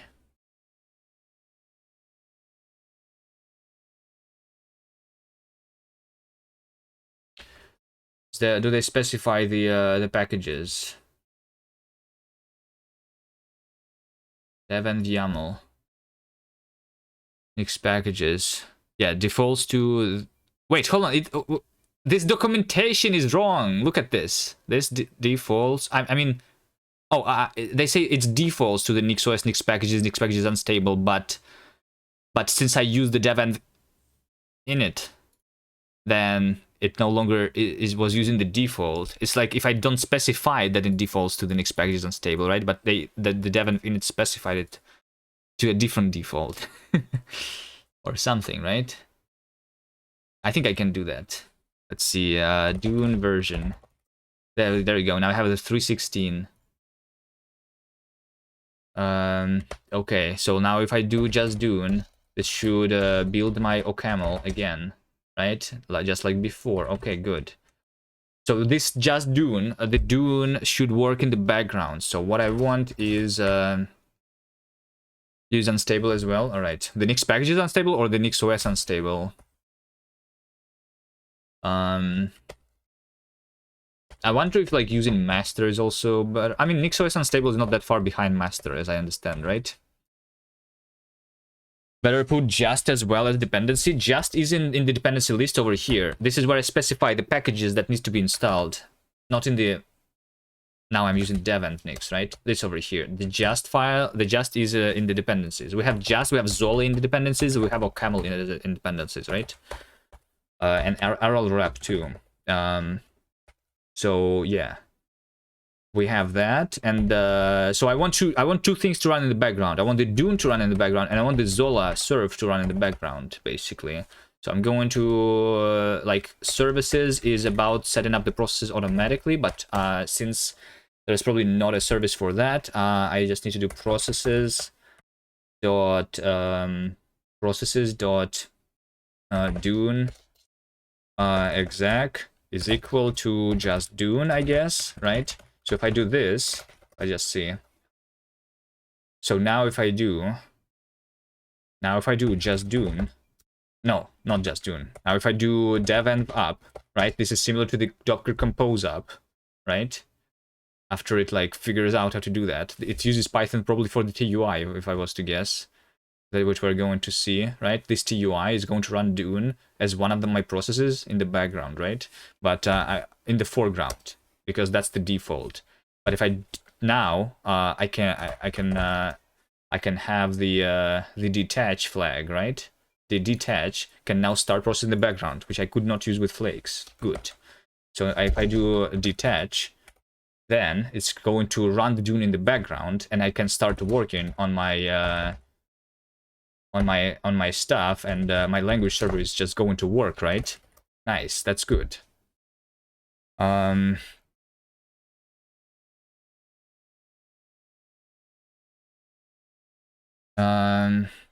You just run it in several terminals. That's what I was using before. That's what I was doing before, but like I don't really like doing this manually. Like that's what I was doing before. I was like going to the same directory and doing the Dune build W like in the background basically. But I find this really annoying. I want this process to be automatic. Oh, you mean the dev env app? I think it should be like just done automatically when I'm entering the environment. It should be part of the enter shell script, in my opinion. So when I'm entering the project, when I want to work on the project, it's going to start the dev env automatically. So you can use the TUI. Can you not connect to the background though? Like it depends on this tool. Can I like dev env? Can I just go into the TUI if I use the detached thing still? Because that would be nice if it can do that. If it should be like able to connect to the dev env like daemon or something when I'm starting it in the detached mode and show me the logs. That's what I want.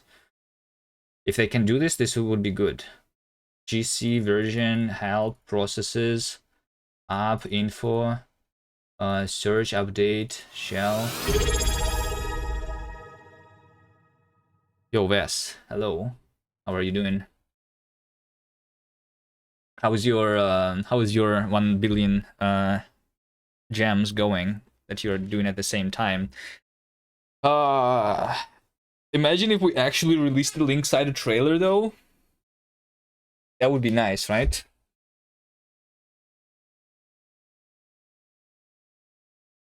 Okay, for now I'm just going to work on my language here a little bit. It looks like the dev env cannot connect to the TUI if it's running in the detached mode, right?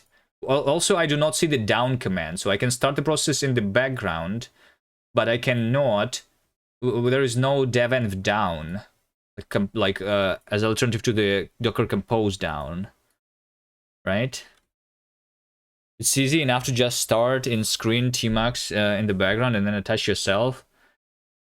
Don't think it can do it. Yeah, I guess. So I guess what I want then is to do this in the screen slash tmax or Zelij is what I like. I don't really like use those things though usually. Okay, screen. We can have screen as a like a thing. Let's install it in the dev and Nix. Okay, let's do screen. Also, let's format this file. How do I format this file? Because like devenv fmt, is that a thing? No. Devenv fmt, is that a thing? Looks like that's not a thing. So I would need to do it manually, right? Nix packages fmt, nix packages fmt, devenv.nix, right? Something like this. And this can be formatted. Okay. Let's have a just file. Just let's just have a just fmt, for example, which is going to do nix packages fmt devenv nix. Sure. Let's do this. Then devenv nix over here. We have screen now, right? So how do you use screen to launch into the background? I'm not really like using these things usually. Screen help. I want to screen to like spawn a thing with a command, right? And then I want to reattach to the disk. So I want to spawn a new thing with a session name, right? Options. I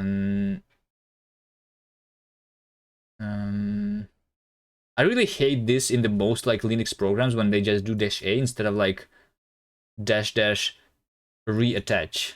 Like why do they like it's like naming your variables when you're programming A, B, and C. This is so bad. Why is everyone doing this? I mean, screen is an old command. They were saving on the disk usage by that maybe or something. Back in the days. Doesn't my LSP integrate with Nix FMT? Actually, yeah, you're right. It's I think I only had it like I need my Helix to format it automatically. I think I don't have my Helix Nix language server running, so I need to like do that. It's the Neil, right? Neil is the Nix language server, I think. You're not supposed to run the language server in terminal, like dev and Nix. I mean, yeah, the language server is running.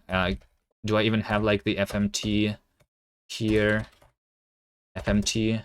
Yeah, the FMT does not work here for some reason. Even although I have the language server, it says unused bindings. Screen? What do you suggest to use instead of screen? Tmax? Or like the Zelij, like I was saying, is probably the better alternative, no? Zelij. Wait, I am inside Zelij right now? Exit? No, I was not inside the Zelij. Zelij. Help. Can I like do this here? Attach to a session? Yes. Let's do this. Can I like quickly create a session here? Maybe not. Run a command in a new pane. Maybe Zelij run help. Zelij run detached. Can I do this? Start suspended. Close and exit. Haven't even heard of Zelij. Is it new? Yeah, it's like it's written in Rust. It's in alternative to Tmax, as I understand. The terminal multiplexer is what it is. Terminal workspace with batteries included. Like it can run, it can like detach things. I'm not like really too used to like any of the tools. Zelij start detached command or something. Can I do this? Can you detach from and reattach from Zelige sessions? You can. Zelige run. Zelige run. Include a top level run command that can be used to launch a new Zelige pane running a specific command. Yes, like for example git diff. Can I start run with detached immediately though? Zelige start detached specifically. Startup behavior respectively first just on startup attached to the first detached session. No. I don't know. Devenv app. This. Is that what you use, Ves? Devenv app. Start in the background like that. But like, how do you bring it down though then? Like and like by doing this, you cannot see the logs of your things, right? We want to be able to like reattach it. That's why we want to use the screen, I guess. Or I cannot seem to find how to do this in ZLJ. So let's do screen dash s and screen. Hold on. Dash s is session name, right? And then you do detach and dash m. Dash d is detached, right? Dash d. No, this is bind key. Dash d. Start screen in detached mode, but doesn't attach to it. This is useful for system startup scripts. And then dash m. Wait, hold on. Dash d dash m is the same thing. Or what is like a dash m on its own? Dash m causes the screen to ignore the sty environment variable with screen and dash m creation of the new session is enforced, regardless of whether the screen is formed from within another screen session. Okay, so dash dm, sure. So screen dash s, dune dash dm, just dune, right? Something like this, and then I do screen. What was it to reattach? Dash r. So we do screen dash r dune, and then no. Wait, what? No screen. Can I list the thing?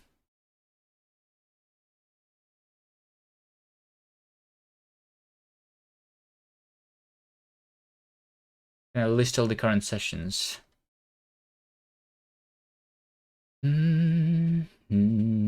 Dash list. Do nothing. Just list our sockter. Dash ls. Right? Is this literally it? Screen dash ls. No sockets found. So don't do anything. Screen dash as dune dash r. Wait, what is dash r?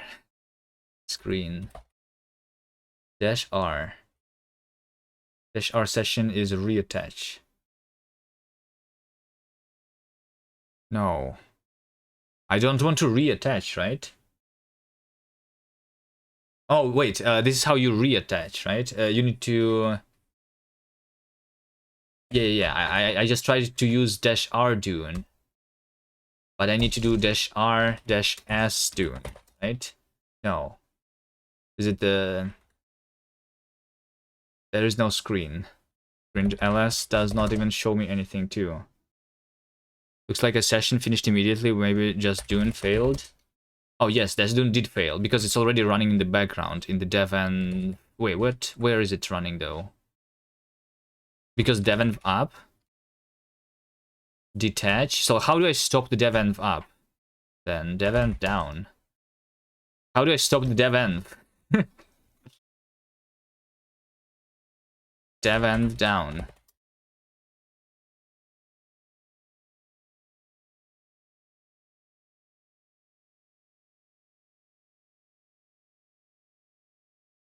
That's another thing. So I just need to do what? What if I just exit? And then re-go there, right? To like go, I mean, I could just like go to a different directory. Devenv status, maybe. Devenv info. Processes, scripts. Like, is it telling me that the tune is already running? Tune build. A running Dune instance has locked the build directory. Yes. So where is it? It is actually running right now. So devenv. There is currently the devenv up that is running. Process compose is currently running. Right? So how do I bring it down? How to stop devenv up. Kill. Yeah, but like what? Again, devenv process kept running after I close. To have devenv XZ automatically close the launch of the during automation, you user control is false. Kill process compose. I mean, maybe. Like, but this is weird. This isn't how it's supposed to work, no? I mean, sure, let's kill it. Sure. So just Dune. Is it going to work? Okay, it actually did it. Okay, so now if I do screen dash s Dune dash dm just Dune, right? This is what I want, and then screen dash r Dune. I can do this. It's so weird that I have a bunch of empty spaces here, though. But yeah, okay, so this is working, and then screen ls. So since I did control, how do I detach from the screen then?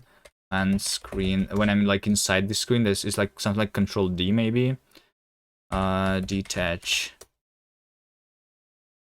How do I detach from like from inside the screen? There is just like a keyboard shortcut for it, right? Default keybinds. Detach. CAD. Control A, Control D, right? Is what we want. So if I do screen this without the detached, right? Then I can do Control AD, and then I have detached it, right? And then I can screen reattach Dune, right? Okay, nice, good. Nice. Let's now just have it in my devenv, right? So that it runs automatically. This is not formatted too. Just fmt. Okay, sure. Or just CAD. Yeah. It's just like in Tmux. Yeah, I'm just like I'm not using Tmux. I used it a couple times, but yeah, I'm not used to these programs. So since I have screen installed now, when I'm entering the shell, I'm going to say hello from cast dev shell, and I'm going to say something like screen dash as dune dash dm just Dune, and then I'm also going to do screen dash as wait, should it be just like devenv, or do I just use screen then? Wait, hold on, but I want to also, if this like do I have the exit shell? I probably like need to have the exit shell then too, right? And devenv up is supposed to like, also I want, like, if I have multiple terminals open, then like it should not start if it's already started, kind of thing, right? Is that possible? Because devenv up, like if I just do this, if I try doing devenv up twice, right? What's going to happen then? If I have two terminals, both in the same directory, and I have a devenv up here, without the detaching, right? Why are you querying the process compose YAML again? Isn't this like supposed to be cached? Why is it accessing the internet right now? My log file is locked already. Why is it trying to do that?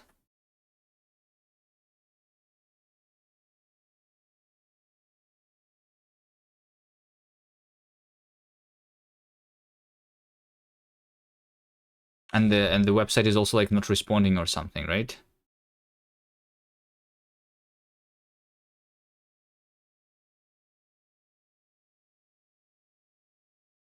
Okay, so over here it has a ran. What do you expect from Nix? It's only supposed to access the internet if like something is not evaluated yet, no? Like because I did run and like I already downloaded everything, it's not supposed to access the internet anymore. Like why is it querying this thing on every single run, right? Like I did it just now. It's supposed to. Okay, this time it, yeah, I don't know. There we go. It said then that like it could not run, right? So what I want is to only run the devenv app if it's not already running, because the Dune cannot run twice. It's locking the file system. Is that possible?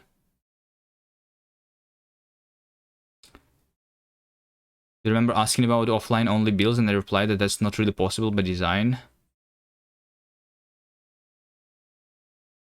I mean, if you have everything in your Nix cache, then it's supposed to be like working by design. No, what's not working by design there? I don't understand really. Like it's not it's not about offline only builds. Like offline only builds should be possible if you have already like downloaded everything that's needed, right? If you have not downloaded everything that's needed yet, then yeah, then you must download it first. They try to check if your cache is outdated or something sometimes. Yeah, but why does it matter though? I don't understand really. Okay. I mean, it's not like super important that like the devenv app cannot run in the second terminal, although it would be nice if you could like, because I want to use the devenv app when I'm starting the shell, right? And I want to close it automatically when I exit the shell. So does devenv support the exit shell?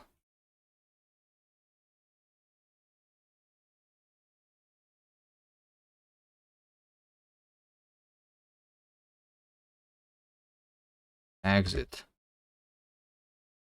shell. No, enter shell.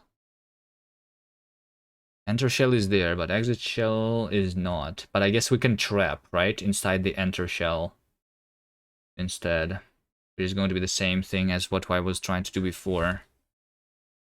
You have no clue. You initially just wanted to not ever go online and just use whatever you have lying around. So like just use instead of the online cache, use the vendored cache. Yeah, I mean that's also would be nice to have, I guess.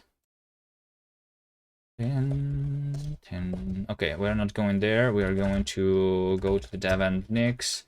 So instead, over here, I'm just going to do a screen. I guess we have a screen, which is going to be called devenv, right? And then I'm going to run the devenv app inside the screen, right? That's what I want to have then, right? And then I also trap, on exit. I'm going to do something like, so like now I want to like close the screen, right? Or something, screen dash s devenv. How do I send the kill to screen? Screen.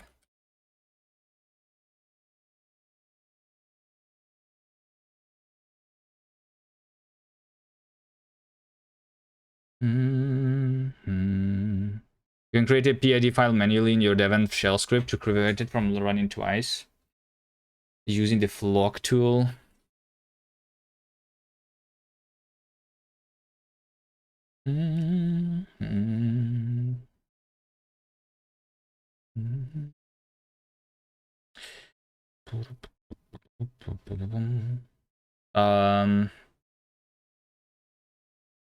Wait, hold on. Wasn't there? Hold on. I think there was actually a thing where they said automatic. No, they say automatic shell activation. The devenv. It does not like do the devenv app automatically. Is there maybe like there's a topic on there somewhere? Devenv app on entering, like starting services automatically. Is that a thing? Like if I look at the services in the background, supported services, that they do not really talk about this here, right? Devenv up automatically when entering shell. Is there a way to start the event or something other than the default shell?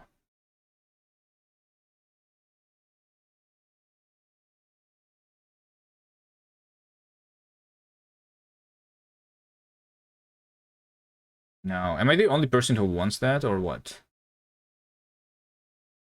Or am I failing? Yeah, so like, for example, automatically start Postgres service in dev-env when accessing directory, right? That's what I want. Thanks for your help. And no one answered this person. Amazing.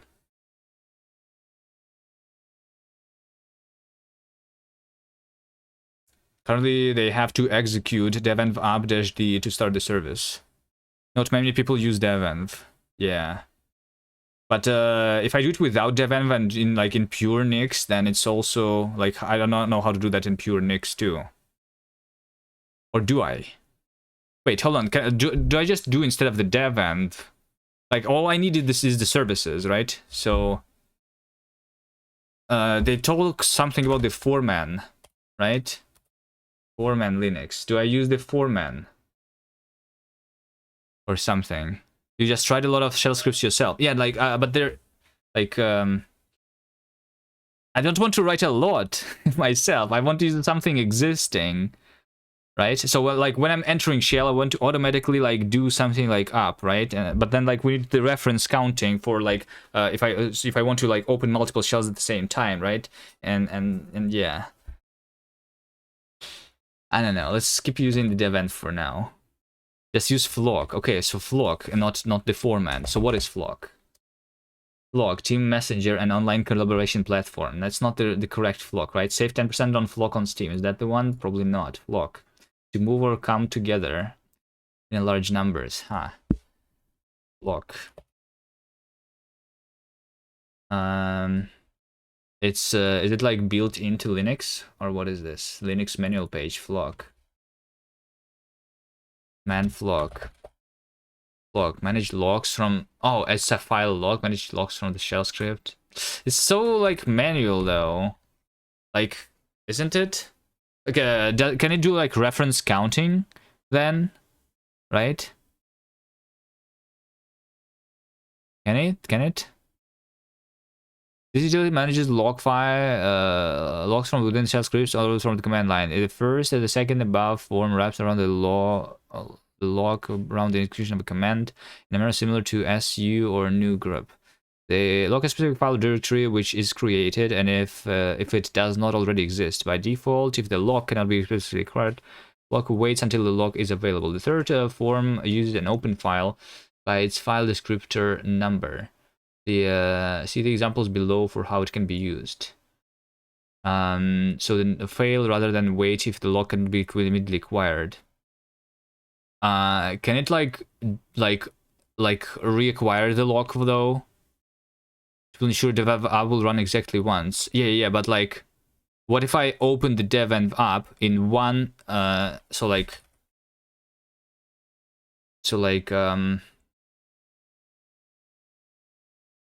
Let's comment this for now.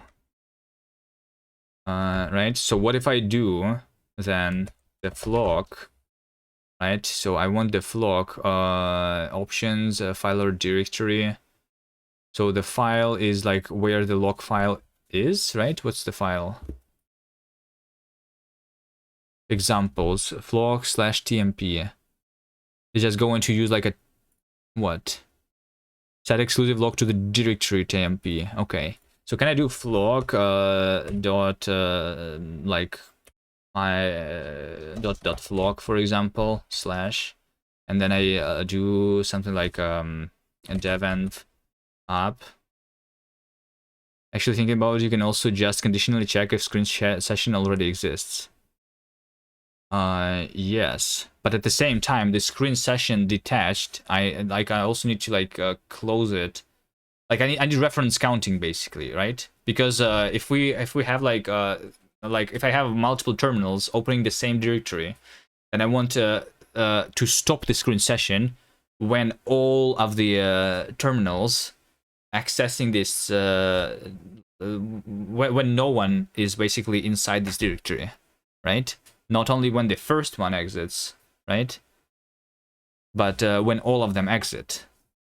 So I need to automatically stop my services when no one needs them, basically, right? You have the devenv up, and then I want to stop my my like if I wanted to have a database running in the background, then I want to this database to go down as soon as no longer anyone needs the database, right?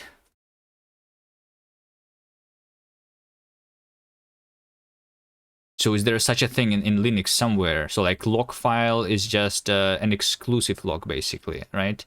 And I want a reference counted log, whatever that is called.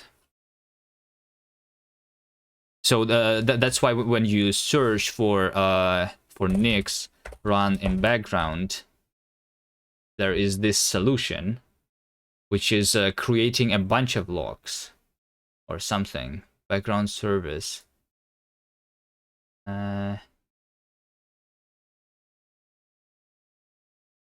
Should we start a shared session? Shared session. Hold on, shared session. Huh? Shared session. How to share a terminal session using screen? Like, can I have something like that? Like, screen shared session? Is that a thing? Share a terminal with multiple users? Or something. Yes, you can do it with screen which has multi-user support. You can attach to it. Press Control A. Something. Multi-user add. Screen ls x. I mean, is it like something like a multi-user then thing where I would start a new screen session, otherwise I will like attach to it, and when all the users like basically exit it will like close it automatically? Is that the thing? Anyway, I'm spending too much time on this thing. I'm supposed to work on other things. You know what I want though, right?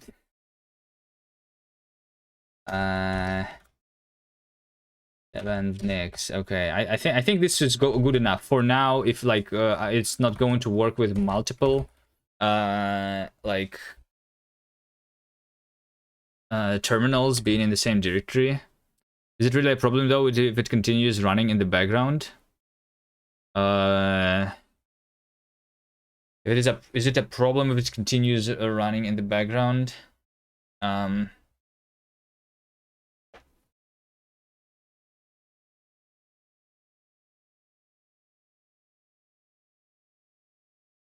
Just buy more RAM? I mean, I have 32 gigs of RAM. I'm using only 5 gigs of RAM right now. You can see it over here. But yeah. No. I don't know. I like to be like it seems like, I mean, it's okay, I guess. It's okay, but it's also like annoying, right? And then if I try to do this is supposed to work already, right? I think.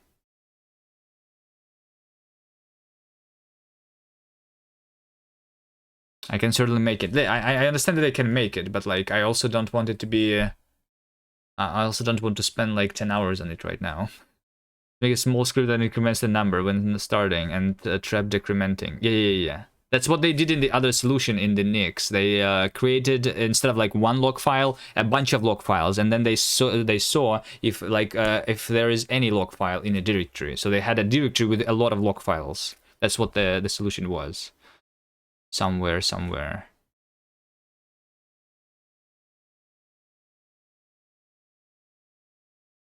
This one is like installs and start a systemd service. Amazing. Use systemd for that.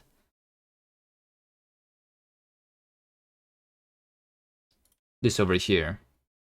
This is the solution that someone else did, right? So they trap, and then like they have like the Redis server and the MongoDB in the background. They use the kill here, but I guess like using screen instead is much better, I guess. and then they just have a directory with a bunch of logs, which you create a new log for every shell. So this is kind of a good solution, I guess.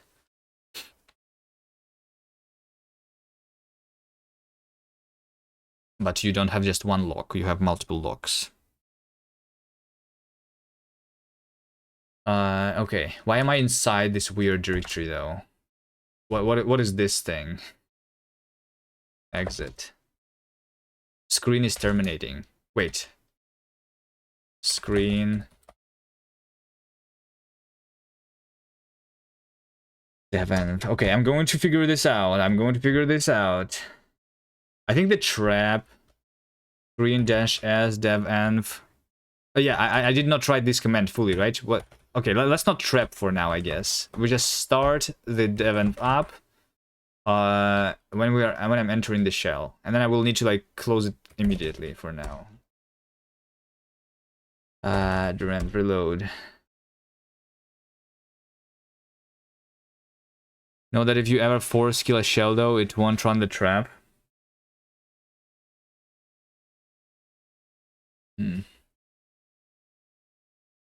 It won't run the trap. Yeah, I mean, that makes sense, yes. That makes sense. Okay, so the devenv status. Devenv info. Is it going to tell me that the things are running right now? No, it's not. But screen ls says also no sockets are found. Shit. Is it not running then? Dune. Build. It is not running. Okay. Run reload. Screen ls. No. Does not work. It doesn't even like start it here. What did I do wrong here? I did this dm devenv up. Maybe devenv up cannot run in the screen actually because I don't have the TUI there. Screen as devenv dm devenv up. Maybe this doesn't work. No, this one is working. Detached. There are screens on. Wait, why is there 2 screens now? Huh? Why is there 3 screens now? There's going to be a 4th? Why is there 2 and now there's 3? Huh? What is happening? Screen -s devenv -r -r 227090 dot devenv.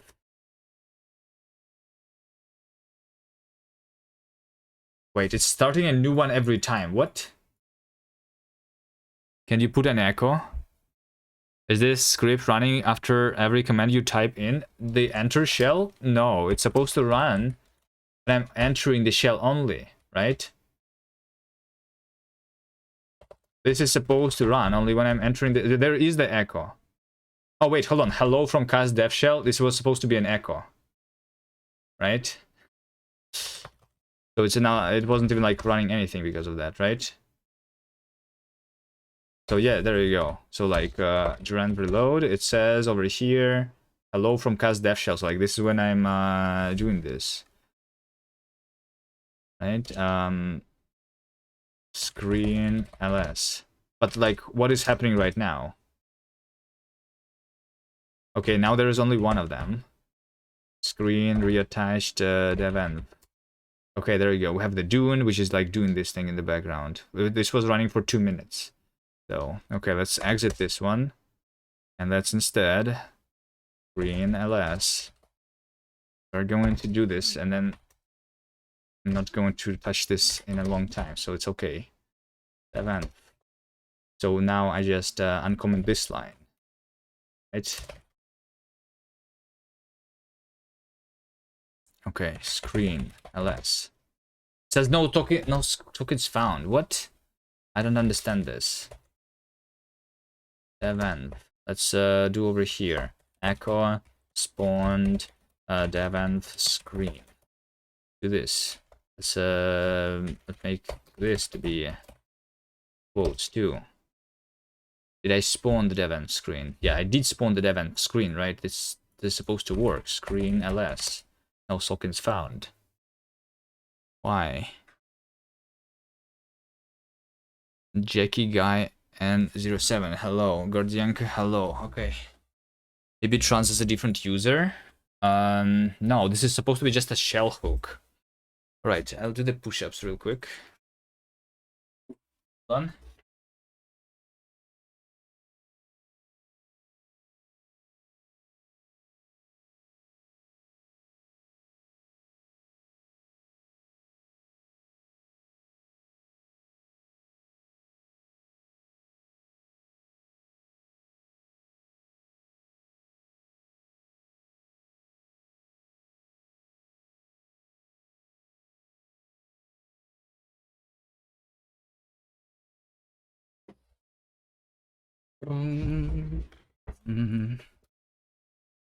So it runs as a different user, you say? Why would it run as a different user? How about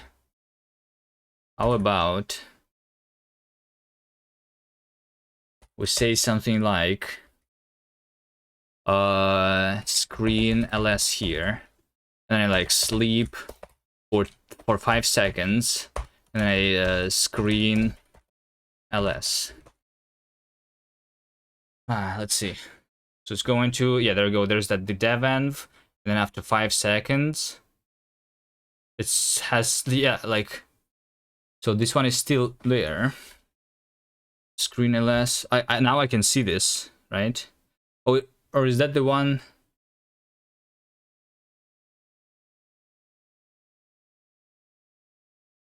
Is this the correct one now?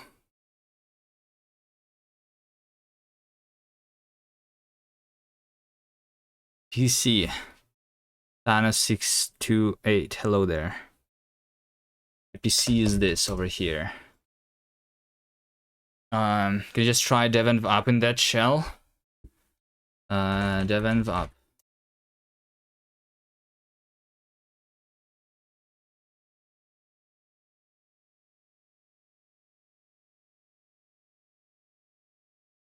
Well, now I have like the 3 things. Also, like, wait, hold on. When I do the devenv up, it is building the shell too.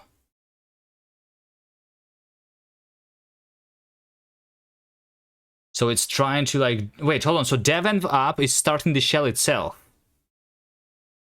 Is that how it works? Okay, so, okay, now I understand, I think. Devenv up is entering the shell and running the services inside that shell then. Right?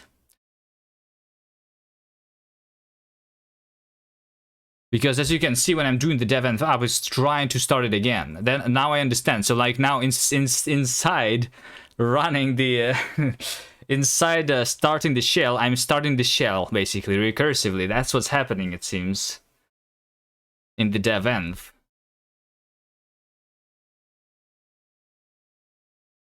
So the devenv up is first entering the shell and then starting the services, right?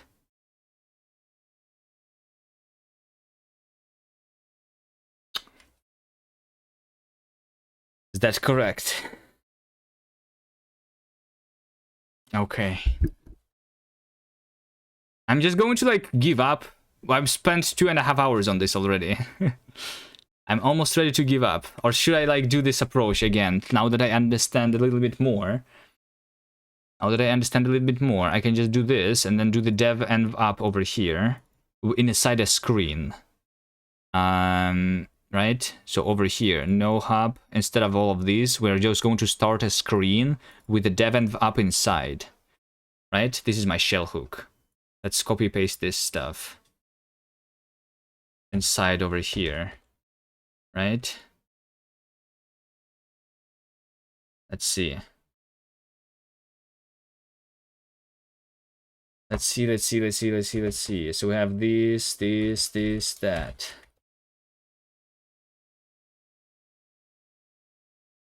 Did not copy it completely too. Yes, I did not copy it completely. We need to touch, lock.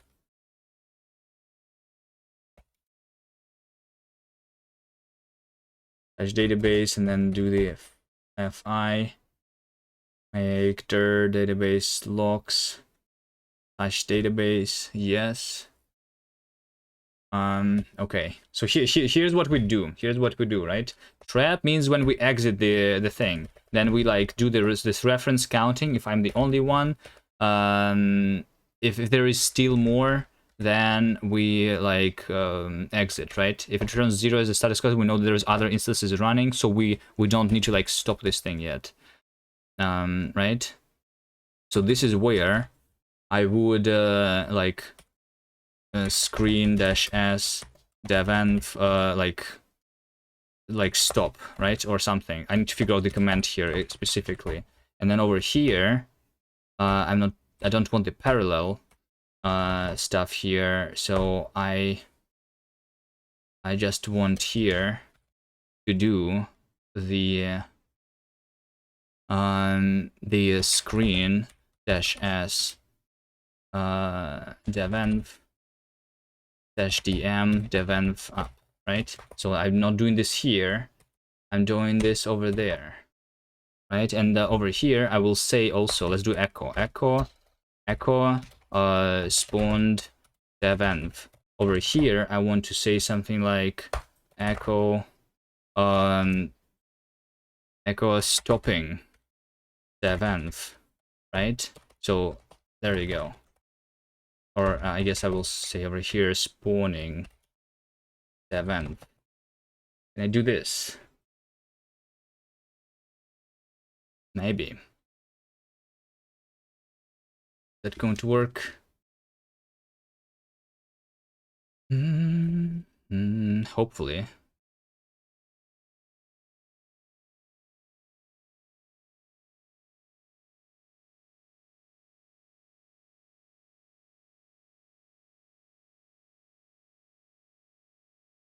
Looks good. Maybe. Devenv upgrades a temporary script with your processes to start, then there's the dev shell, and then runs that shell script. Okay. That's okay, then. Invalid signal specification. The trap has invalid signal specification, so I did write my code not very nicely here. Let's see, trap. Then we have this, and we have exit. It's because I'm using it's because I'm using this thing, right? Stopping devenv is having the thing. Can I like I need to like not use the these things here, right? How can I make like a trap code with quotes inside? I need something like similar to like the E of like this, right?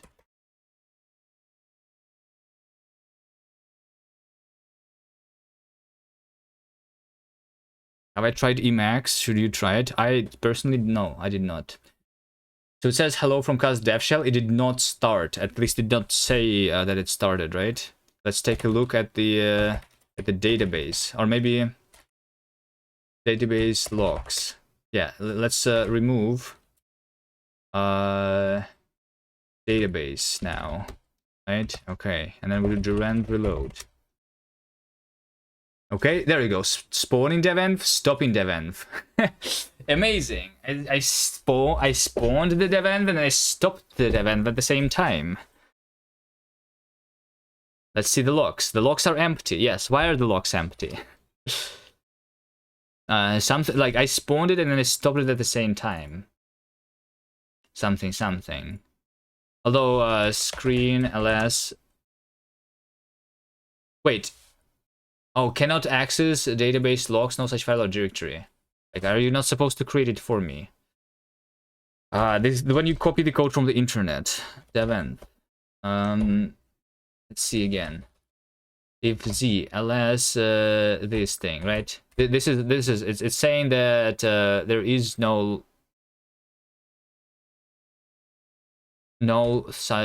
something. Yeah, so this is the command that like exit non-zero exit code, but because of that we just went over here, so we were spawning devenv, right?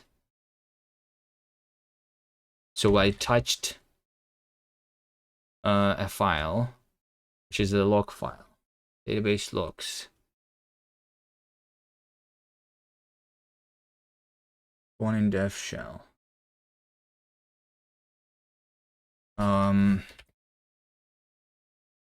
Devenv, reload. Spawn in devenv, stop in devenv. Why? I don't have the screen either, which means that I'm right now not inside the devenv, right? Devenv shell is what I want, right? The building shell. So, okay, so hold on. What? So if I do a devenv shell, then I spawned devenv, right? And then I should be able to have screen ls. There is a devenv that is detached. Yes, that is good. If I exit screen,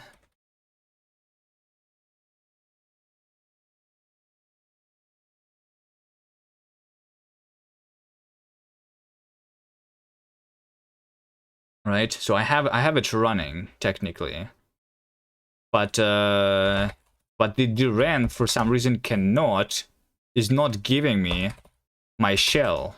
I am not in the shell right now. Why not? Using cachix devenv. Yes. Is it like broke again or something? CD projects cast. Hello from cast dev shell. Okay. There we go. Drenvan loading. Remove. Nix run screen ls. Let's do reattach to the devenv. And then new build, no build. Let's exit this thing and let's like make the clear state cast slash dot database. Let's do this. And now let's go back into the cast. So now it says spawning devenv and then it says stopping devenv. Why? Is it because like it's because ls could not access, so like the exit code is still like non-zero, so that it did not put me into the devenv shell? What?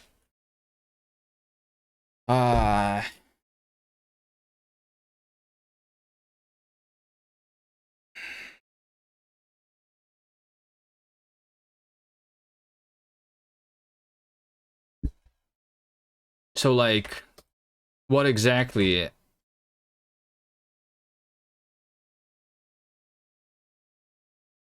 Make dir. Okay, hold on. Echo spawned devenv. Echo created devenv log file. Right? That's what I want. Just not being able to put me into this thing. It says spawned devenv, created devenv log file. Yes. So like I have been there. But then for some reason it's stopping the devenv. Is it because I think it's because like technically I'm running a command, specifically the ls database logs. This is the one that is telling me something. Maybe? Wait, there is no errors right now. Why am I not inside my devenv, huh?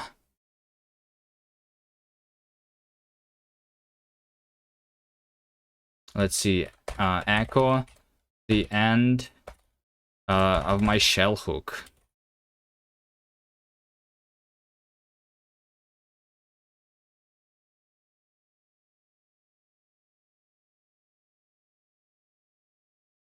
So did I reach the end of my shell hook? I did reach it.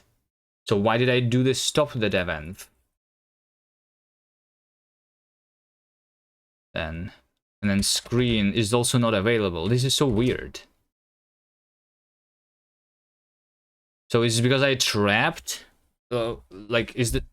What's wrong with my trap, though? Oh, wait, hold on. I know why. It's because... Hold on. I know why. It's because in order to do the devenv up, it's spawning another shell. So, like, when I'm entering the shell, it does two shells, right? It does two shells. It's, like, a little weird right now here.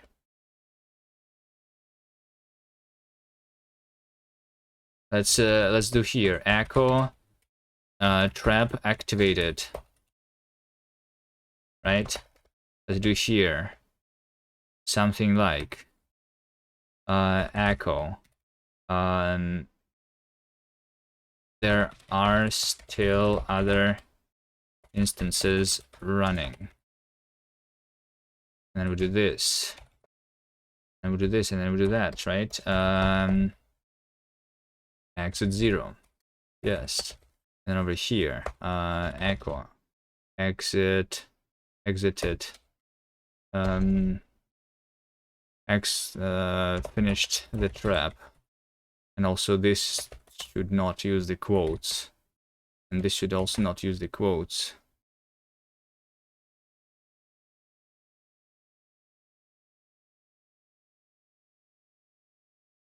Okay, so here we go. We are spawning devenv. We spawn devenv. We create a devenv log file. The end of my shell hook. So the trap activated. And this, the devenv was stopping. So yeah. And I finished the trap. So like, I mean, hold on. Wait, but the hello from the cast dev shell was only there once.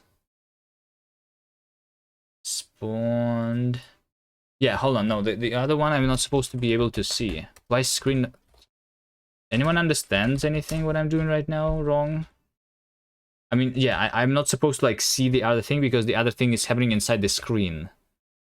So inside the screen is where like this is working twice. Okay, let's call this as an enter test, and let's just do a test. Enter shell is something where echo entered, and then I will also do a trap echo exited on exit, right? That's how you do it. And I have 2 enter tests. Let's not have that. Is this the correct thing? Like, why am I exited here? Okay, that's okay. If I don't trap,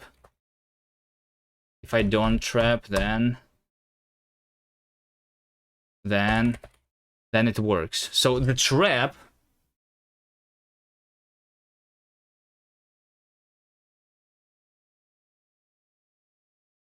Beware that devenv test may also run your enter shell. RIVR 1001, hello there. I'm making a programming language, although right now I'm trying to set up my development environment so that I have services running in the background automatically when I'm entering a shell. That's what I want, but it's too annoying. I might just like run it in the other terminal manually. It's just like annoying. I don't like manual things.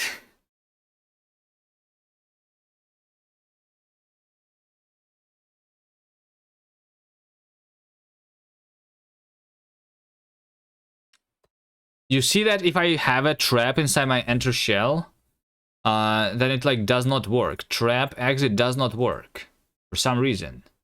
Like, I mean, it's running, but it's like running immediately, right? Here's what I'm making though. I'm making a cast programming language. Here's like a small example here. I'm supposed to like be like writing some more stuff on the website because I just, yeah, but like I'm stuck right now in my configuration of the Nix, of the devenv for 2 hours already, for almost 3 hours. And I don't have that much time today. I will end like in 2 hours or even earlier. I'm not sure if I'm going to like even get to comparing my programming languages with others. NixOS moment. I mean, it's going to be nice. Well, once we get it working, it's going to be so much better than like running the thing manually, right? We love automation, right, guys? I just want to automate this thing, and I just need to figure out how to do that. How to make my traps work. Let's try another simpler example. Let me do the flake Nix. Or actually, hold on. What if I do devenv Nix? Let's have this trap still.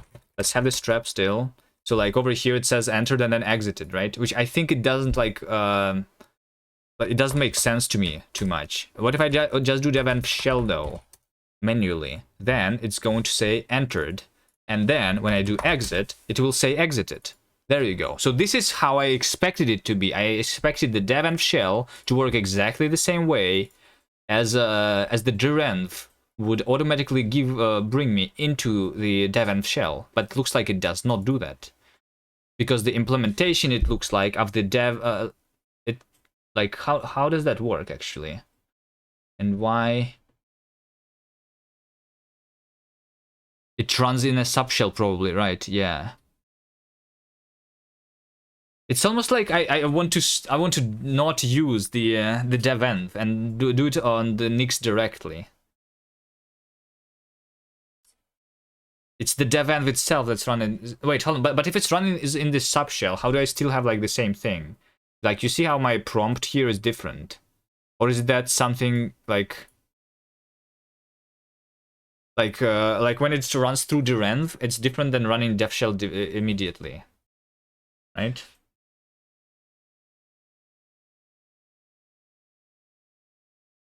Let me try to doing it with flakes directly then. If I do a flake, let's have a simpler flake without the dev env, without this shit. This is my my thing. So here is what I had before, right? We don't do the direnv here. We remove this completely, something like this, right? And then I do nix develop dot cannot find flake dev env nix flake update. No, dev env flake. Oh, it's because like this dev env is no longer used, right? I need to remove this, and I don't really need this inputs too. Nix develop dot. So yeah, I removed this thing, right? Now let's try to do this. Yeah, over here, you see exit. So this is like literally the same thing as they have in the dev env, but using the Nix directly, right? I want to have my shell hook, which is going to say echo entered, and then over here we say echo exited, right? This is the thing that I want to have, right? Nix develop dot. So when I'm going inside the shell, I have entered the shell. When I say exit, I have exited the shell, right? That's simple. That's simple. Now let's try using the flakes with direnv. So dot envrc instead of using devenv here. Can I comment this stuff? I guess I can. So I just going to do the use flake here instead, right? Can I do this? Can I do this? Direnv allow. And then it's going to put me into this shell, and then it exits the shell immediately. Okay. So that's the problem here. How did they do this in this other solution then? How did they do that in this other solution? Make shell hook, and then a trap. Like, maybe, how long is this file? This file is from 3 years old. Can it be that like this solution was working 3 years ago and it doesn't work anymore? Because the trap is supposed to only work when I'm exiting the shell or something. Direnv. Exit hook. Maybe I can have like unload hook, maybe? Unload hook is an open thing. When leaving an nvrc directory, it would be nice to be able to run a script to undo changes what happened when entering the directory. For instance, I'm using Ruby to use the Ruby. So long as I switch to the Ruby project, it's fine. But leaving this left, which had Ruby I had, which being able to Ruby whenever that. So this is an open thing. But I thought it would be like...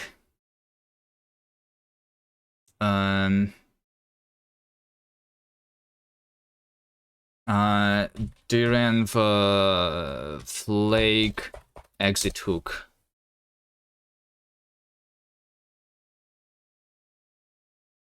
It supports hooks, but the hooks for the common shells like bash, dash, and fish. But the hook is only for entering the shell, not for exiting the shell, right?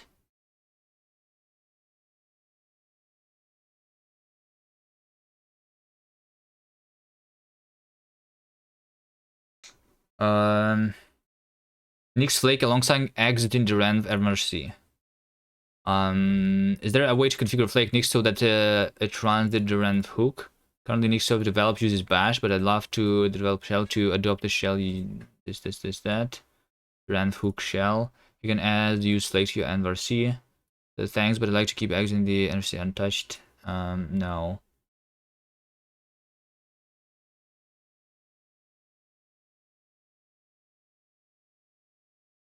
So what I want is the Duran hacks when a subprocess does not. So the shell hook is just a script that runs separately then, after all, right? When I'm like... So it works with Nix develop, which is really nice. And it worked with dev and shell too. Why can I not make this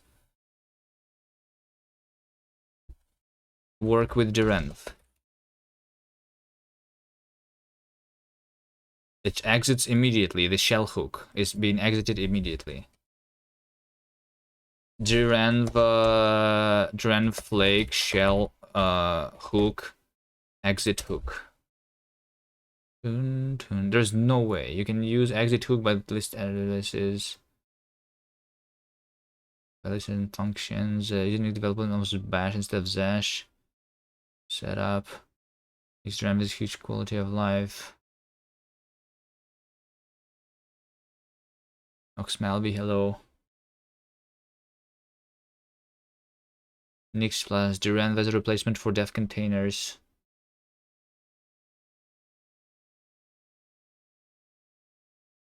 Like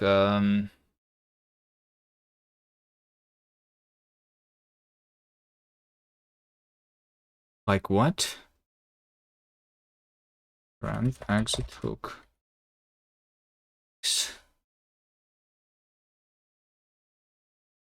An shell using exit using trap with exit signal is invoked during loading of the environment. Okay. There you go. Yeah, there you go. To reproduce this. That is by design. Note that NVRC is loaded in a fresh bash process and the RAM handles the translation between the host shell and that NVRC. Is it possible to use Nix to clean up somehow differently? I don't know. What kind of cleanup do you have in mind? One issue with the Renv is that you can have many shells loaded, so the logic would be more complicated. Usually the solution is to start a second shell which tracks those services. One issue with the Renv is that you can have many shells when loaded, so the logic would be more complicated. The Renv does not have a long-running processes to manage these sub-processes. Usually the solution is to start a second shell which tracks those services.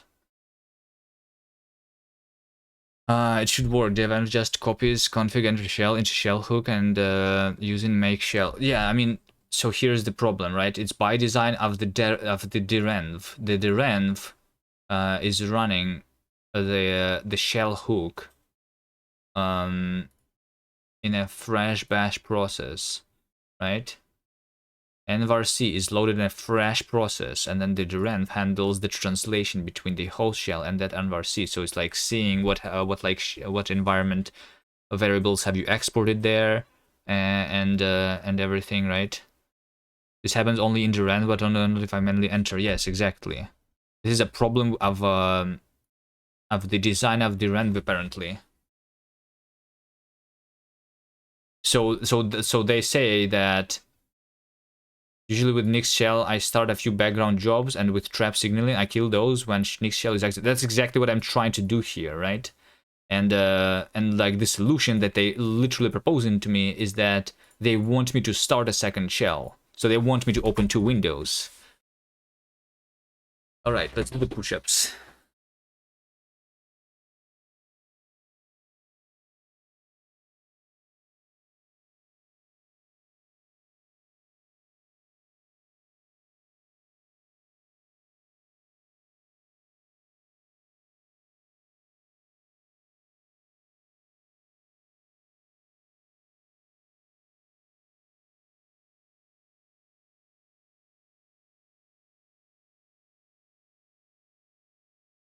All right, so I think the solution then would be to ignore the cleaning up process.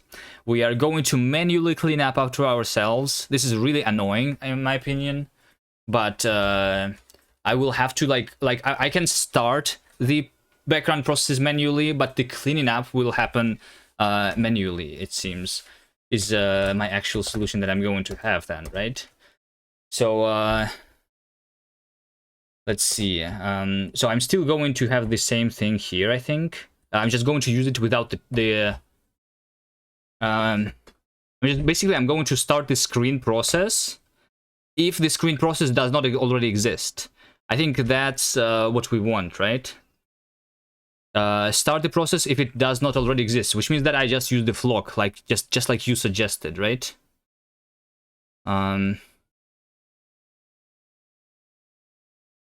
Just like you suggested, I just use the flock then. Let's see. I'm going to fall back to using normal flakes then and not using the env, because like I don't need it then, because I thought it would solve my problem here, but it doesn't. So I just don't use the traps, right? I will just echo hello from cast dev shell. And then I need to spawn two processes. So like flock, how to use this again? Let's see, flock, help. So we have a file or directory, right? And then I have a command and arguments to that command. And that's it. And then man flock. And then it will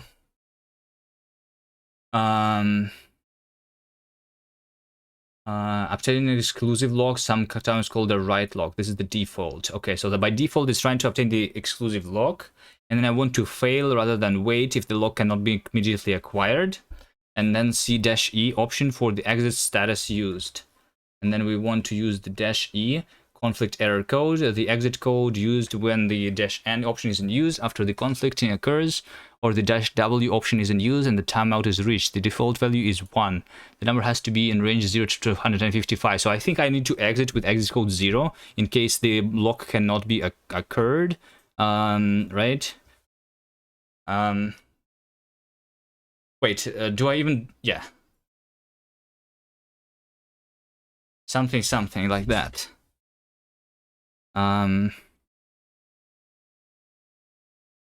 Let's keep this thing open.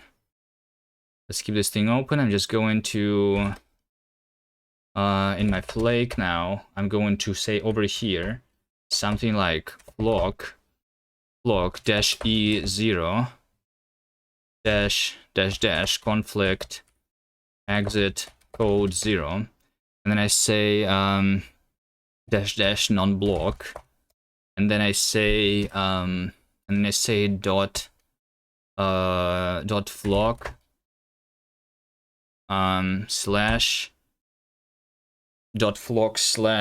/dune, I guess, because I want to have like two processes, right? I want to have the Dune process, and I want to have the and then I want to have the... What if the file is a directory? Then it's like locking the entire directory, right? Okay, that's not what I want. Does this directory need to exist? Anyway, so this is the log file, and then the command itself is going to be just Dune, I guess, inside the screen. So we do screen -s. Can I okay, so the command itself is going to be screen -s Dune -dm just Dune, right? And then I say something like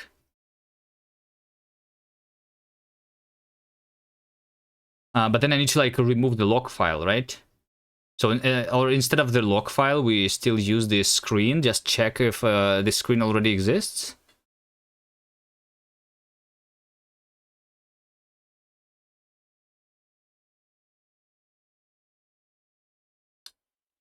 Log removes the log file, then the process exits. So like, so if even if I kill it, it's going to do it automatically, right?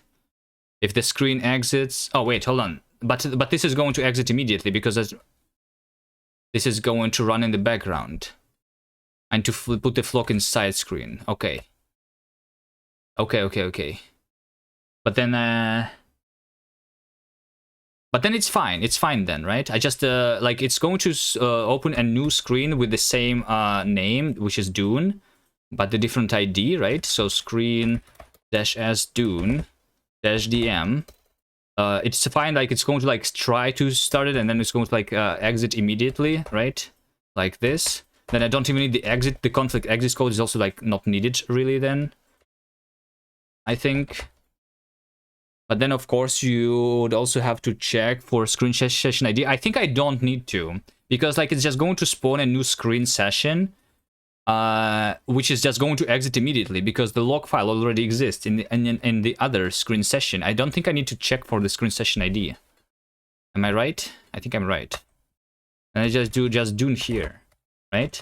And then the same way, I'm just going to spawn. Well, let's just try it with this one thing for now. So I'm going to do this, and I'm going to do screen. Screen is not here. Oh, screen command is not found because I did not install it in my flake. I only installed it in the dev env. So we do a screen here, right? Okay, so we do screen ls. No sockets found. Amazing. Dune build w. No, Dune is supposed to run properly. Okay. It's probably because it like the directory.flog does not exist, right? So I think what I need to have here in addition in my flake is I need to do make directory-p.flog, right? I think so. Screen ls. There you go. So now it's detached, and if I try and like and if I try to like go and do this immediately, and then I'm still inside this thing, but there's still one Dune running, right? Screen reattached to the Dune. Okay, it says error. Dune output, no such file or directory. Temp nix shell Dune output. Wait, what? What do I do from here? Screen ls attached. This is the same thing, right? Oh, I terminated it. Okay, hold on. And then run reload. It's going to respawn it, right? Screen ls. Screen reattached to the Dune. Just say no such file or directory. What exactly is happening here?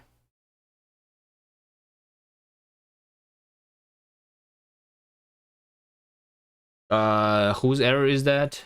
Had one error waiting for file system changes. So like the Dune.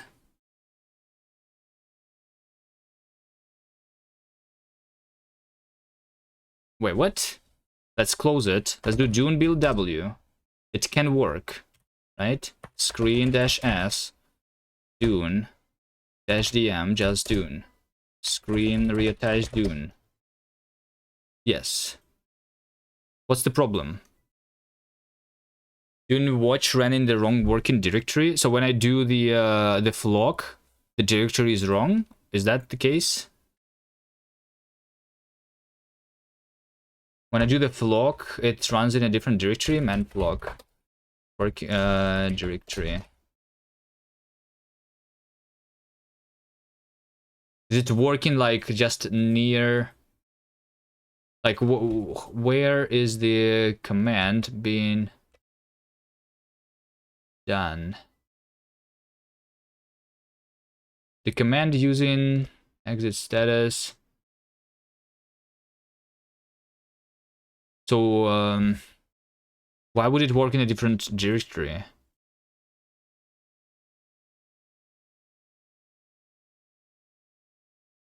Is it the problem with flog or with what? Screen does not auto-create a subshell. Maybe that's... Oh, it's the screen. Wait, but no, it does though. Like screen -s Dune just Dune, right? Like this literally works. Screen reattached to the Dune. You see that? Oh wait, hold on. Screen ls. Screen star Dune yeah, if I wait. Reattach. No, hold on. Right now it's success. I need some quotes. Maybe need to wrap screen -s Dune dm bash c flog. Okay, let's try this again. Screen dm flog dot flog /Dune. Wait, this file exists. Why does this file exist? I exited the processes, right? Why is this file exists? Screen ls. There is no screen with a flock here.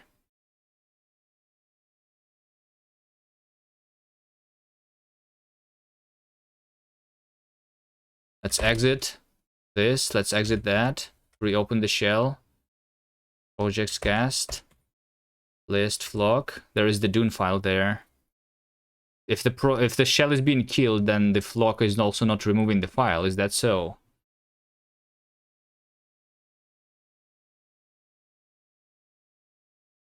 Remove flock / Dune.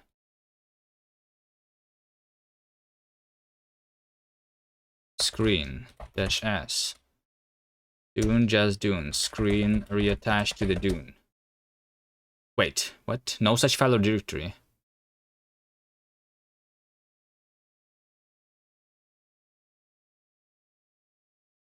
Screen -s Dune, just Dune. Screen reattached to the Dune. Now it works. This is like magic. No, hold on. The previous one was actually the one that spawned from inside. If I inside the flock, we don't have the Dune anymore. Okay. Let's do screen -m, and then we do flock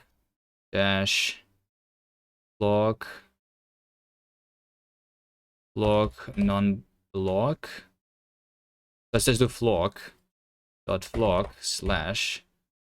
Dune, just Dune, right? Screen reattached to the Dune. It works. Okay. Control A D, detached screen ls. So like this screen is right now working with the Dune inside, right? And then if I go back here, screen ls, this thing is still there. I can reattach to the Dune now again. There it is. It's the same thing. I detached from it, and then I do screen -s Dune dm, this thing, right? That's going to be the same one. Does it work in Derenv? Hold on. I'm trying to use the same thing as I was doing in Derenv. Does it work in Derenv? I mean, I'm spawning the screen inside Derenv. Yes, that's what I'm trying to do here. Screen ls. So now we have these two things, but I think the second Dune, because I did not say the non-block here, it's just waiting for it. So 59368 Dune, right? If I reattach to this one, this is like not right now waiting for it. Screen reattached 59 reattach Dune.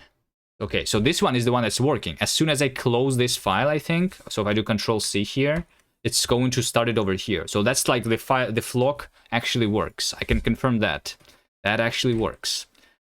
Both screens have been terminated, right? That's exactly what I'm doing, with the exception of the non-block here, right? So if I do a non-block flock Dune, just Dune, right? Then I do this, and then I do the same command over here, and then I do screen ls. After that, we see that there is only one Dune running right now, and if I do this command again multiple times, then there's going to be only one Dune, right? Screen reattach to the Dune. This is it. I can detach from it. I can run the screen again, and like it's going to work. Let's try reloading this thing. Screen ls. It still is the same one, right? Screen reattach to the Dune. It's still the same one. It works. But now from inside the Derenv, it was not working for some reason, right? Why are we using screen now? Just to spawn some background process. I don't know. I'm not going to use it directly. It only sometimes I'm going to like reconnect to this thing. I'm testing. I want to have background processes running when I'm working on my project. That's it. That's the entire thing that I'm trying to do for 3 hours now. I expected it to take 15 minutes, but instead it takes 3 hours already. Shouldn't add do the same at the end of the command, or even the no hub? No hub. I don't know. Run a command immune to hangups with output to a non-TTY.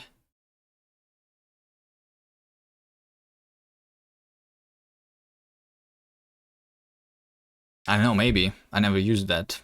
Is that running it in the background? Yeah, but like but yeah, we do want to reattach to it, which is why we want the screen. Right? Like with the no hub, you will not be able to reattach and see the logs of this command that I'm running in the background then, right?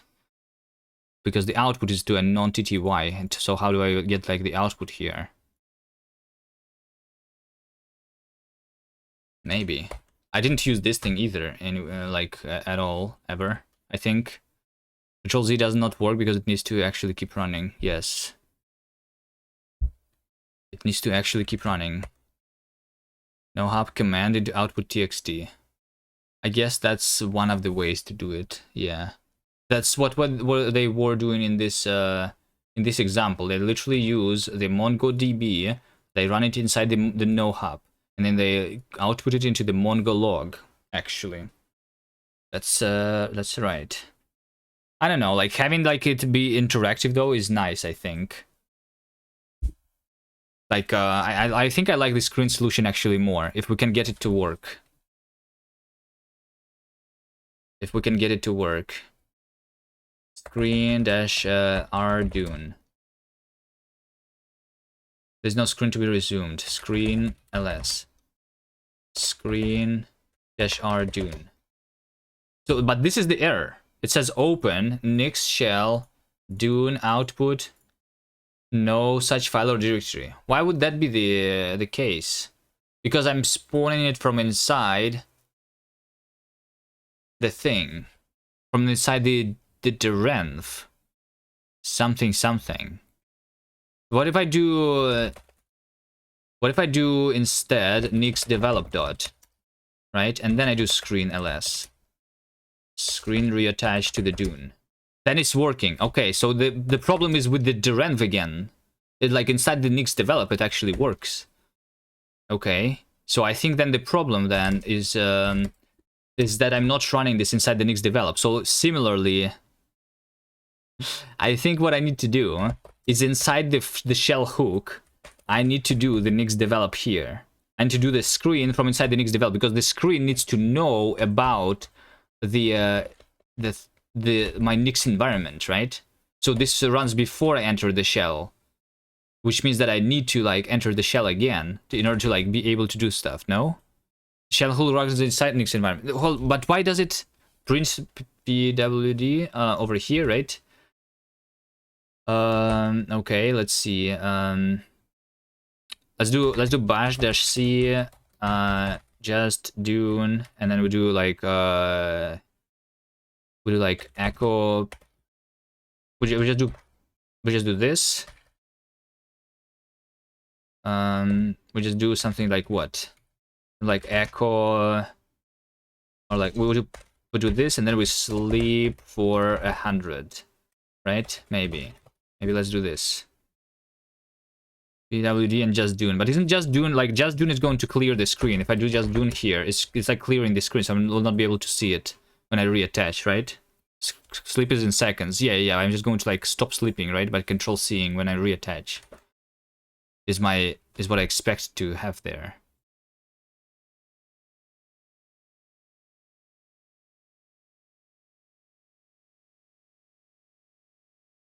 This is the working directory. It's the cast. That worked.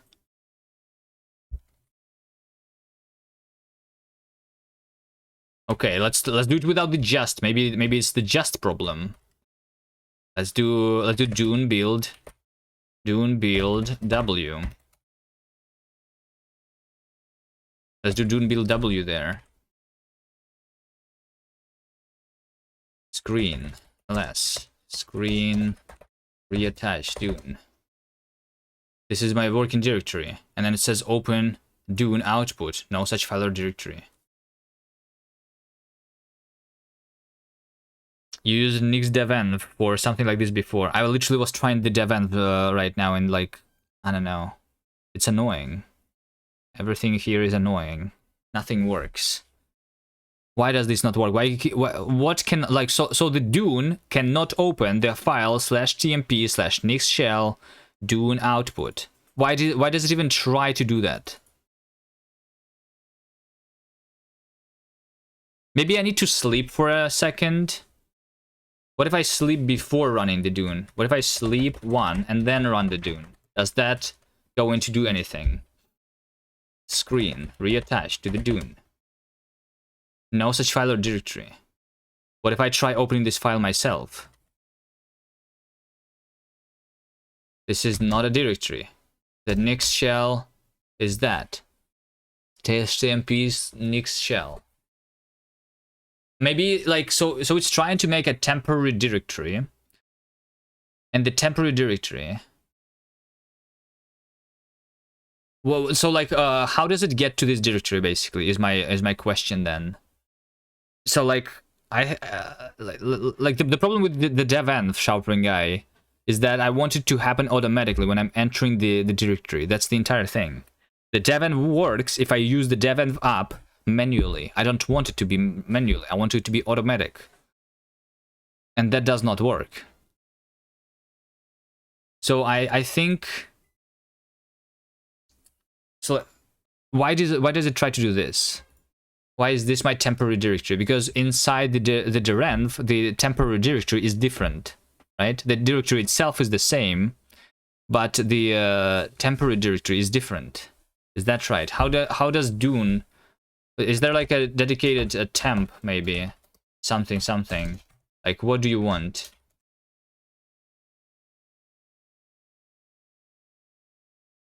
What do we want here?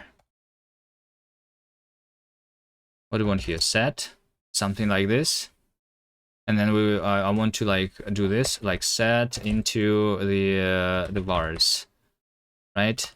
Let's do this. Okay. Screen reattached to the Dune. Okay, let's see. They should have created the vars variable. Right, there it is. So these are all the environment variables inside this script. Vars. Let's see what do we have here. /tmp. What was it? tmp/nix something. This is it, right? Yeah, we have the temp and we have the temp dir to set to be equal to that, right? And that is wrong. That is wrong because of that the Dune is trying to do this, right? But because I'm like that doing this inside a screen, the temporary directory no longer exists because I'm no longer inside the devenv. The devenv sets up a temporary directory, right? Is that right? That's what it seems to me. Yeah, exactly. That's exactly what I think I should do. Because outside of this, the temper is just not here, right? So temp and temp dir is what is the problem for me. That's amazing. Okay. I don't even do the temp is equal to that. I mean, I can set my own temporary directory. TMP also. But the TMP... Oh, TMP, this one, right? And TMP dir too, it seems like, right? /tmp/nix shell. /tmp/nix shell. I have 5 selections actually. Hold on. There's 5. There is also nix build top. Nix build top is another do I need this nix build top for whatever reason? What do I have my nix build top like over here? Echo nix build top. Nix build top. This is not a thing here too. So should I unset that one too? env-u tmp dash. Okay, can I do -u multiple times? -u tmp -u tmp dir echo high, right? Yeah, I think I can do this. -u tmp dir -u temp -u temp dir. Let's just do this. Let's just do this, and then I screen ls. No sockets found. Is this not the correct? Screen ls. Can I see the output of the exited screen somehow? Is env only like inside the bash maybe? Bash-c still is it required maybe? Oh wait, hold on, I had my syntax wrong. There is this quote. That was bad. Screen ls. There you go. Screen reattached to the Dune. It still says /tmp/nix shell. Run reload. /l-log file.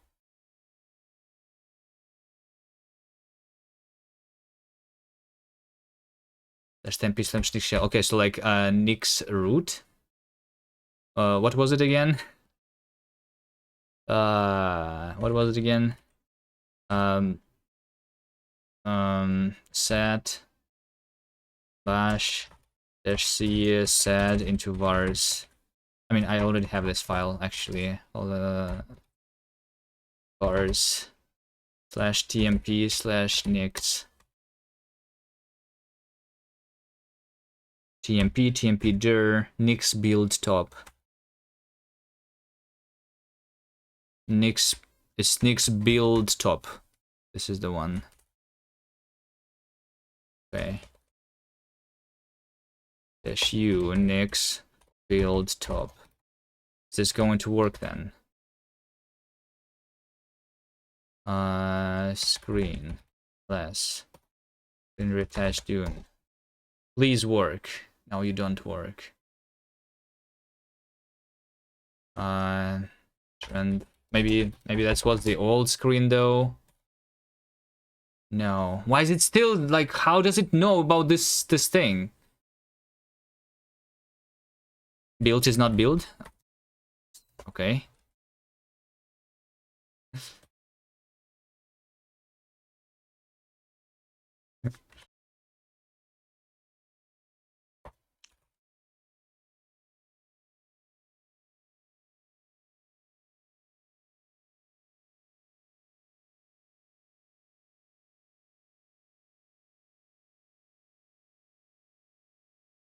Can I do this and inside? Wait, hold on. Can I just Can I do it even more? Like inside when I'm unsetting the variables, I'm only going to do like bash C, and then over here inside I'm going to do just Dune, and then I'm going to like do set into vars.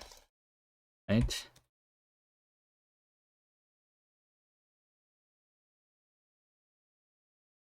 /tmp/nix. Nix build top. Wait, hold on. So like the it does not work. The env-u does not work. Isn't this supposed to like unset my environment variables? This was supposed to unset my environment variables, no? Man env-u unset, remove variable from the environment.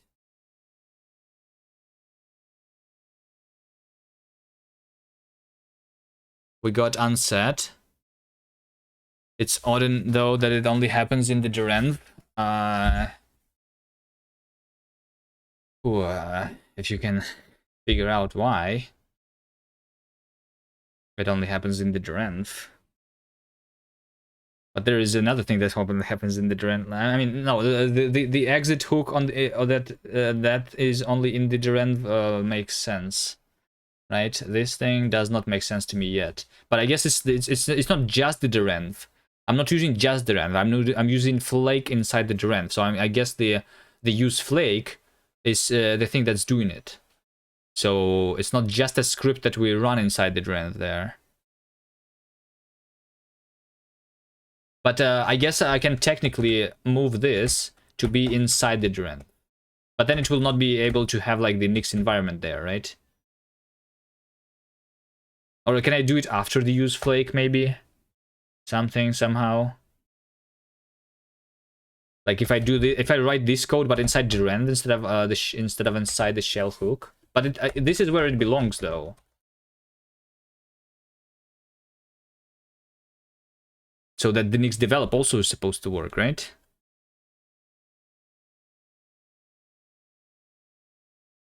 So you say that we got unset. Unset.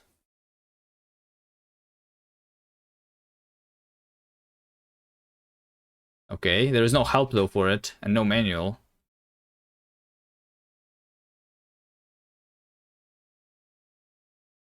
Let's see, so I have like the shell, for example, right? So here's my shell. Can I do like unset? Let's do this, echo. Let's do, hold on, let's first see, echo, or like end view shell. And then I do echo bash dash c echo shell, right? Like this is supposed to be unset there, so like why does it not work there? Manual is in bash, it's not actually executable. Okay. Maybe it's like because I need to do the env-u inside the shell, you know? Because like this is like, what am I even in right now? Inside something else? Maybe I didn't do the env-u inside the shell? Like bash dash c, and this is my command. This is my command where I do the env-u, this, that, and then inside this thing, I'm doing the just dune. Is that going to work?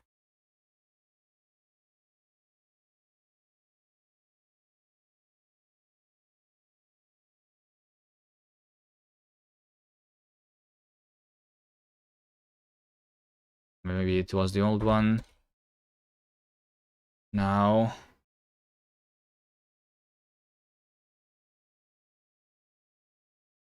Okay. Okay, how do we use unset then? I mean, this is also supposed to work. Maybe dash u only does one thing. Like I try, like what if I try to do it with multiple things, right? Let's see, echo shell, right? And then we do env dash u. Like if I say dash u path. No, like I can do this, right? Dash u 1 2 3. Like it still is removing this. If I say this, if I misspell it though, then it's not set.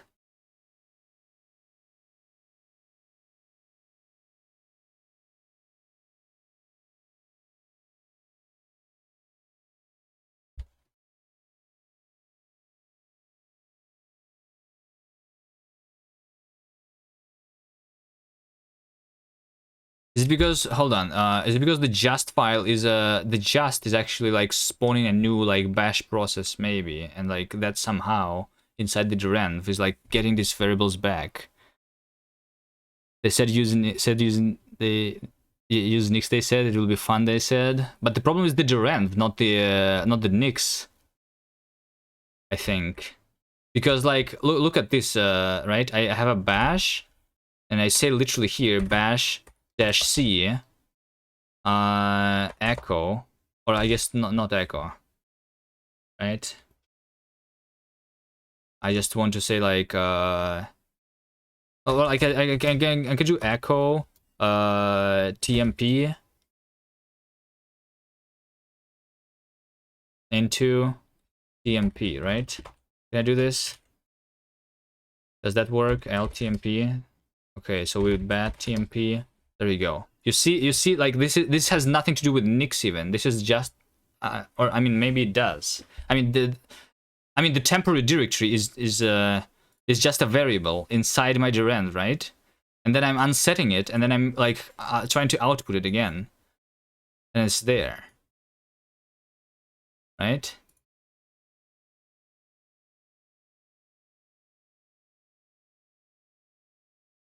Bash will source profile. So profile may override. Okay, yes, that makes sense now. Profile. Is it like what if I use bash? Echo tmp. It's not like inside my profile, right? I think there are options to have a bash not source any config. Okay.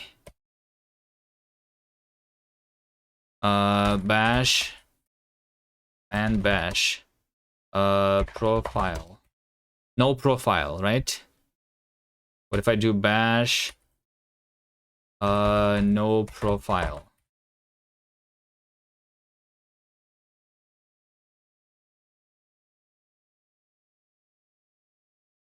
Probably also need no RC. Man bash. No RC. No RC. What else? What else is there? Can I use something else than like bash to show the environment variable here? Can I show environment variable with anything else than bash? I should write my own program to like do this or what?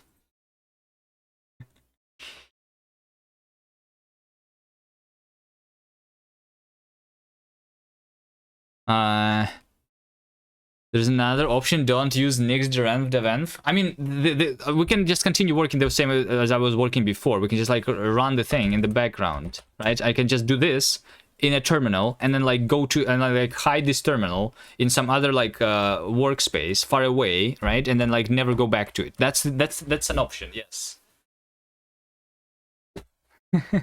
At least Nix makes you feel productive. Yeah, it's the same. It's the same reason people like to use NeoVim, right? It makes me feel like a hacker, even although it doesn't actually increase the productivity. It just makes me feel productive, right? The same reason we use Helix here, even although VS Code is still much better, right? Hello, Nigel. We did not do anything today. I have no idea how to unset environment variables, apparently. Inside the derenv. What if I unset something else?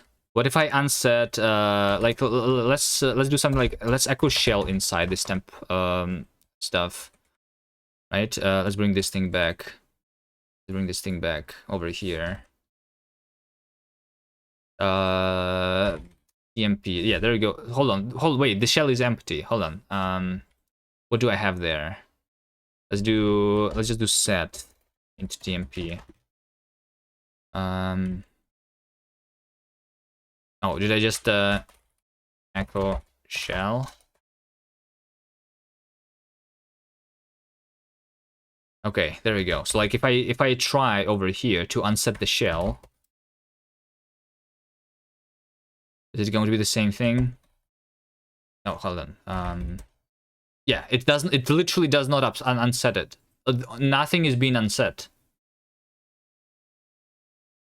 Even although, like, if I do the same thing, right? There it is, and I do env-u shell, and then I do bash-c echo shell. It's not there. If I do the same thing over here, it does not work. What am I doing wrong, guys?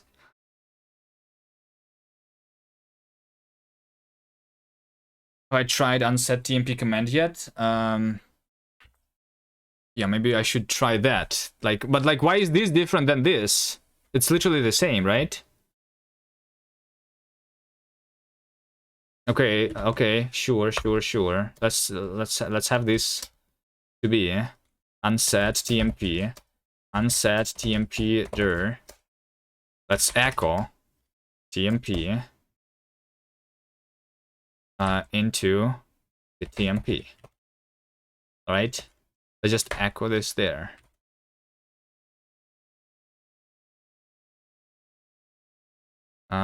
This did not work. Echo I into tmp. Does that not work like as a multi-line argument maybe here? As a multi-line string? I need semicolon. Do I? Isn't this like, is that not working as a...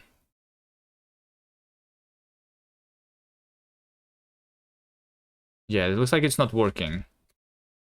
Maybe the dash ends are not working properly there, if I try to do that. No, I'm just literally not getting there. Hold on, anymore. Is it because I have a comment here, and I need to have a... I just have this comment somewhere else.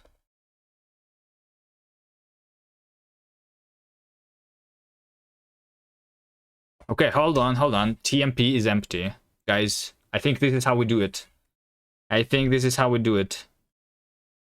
Okay, I have no idea what's different, but we unset TMP, we unset TMP 0, we unset temp, we unset temp dir, we unset nix build top, and then we run the just dune inside. Okay, please tell me that it's going to work. Screen ls. No tokens found. Okay, and now screen ls again. We have a screen reattached to the dune. Oh wait, because I'm using the just file. Just file is spawning a new bash process, I'm pretty sure, so I need to like work around that and launch the dune directly. Dune build w. Dune build w. We can do that. We can do that right now.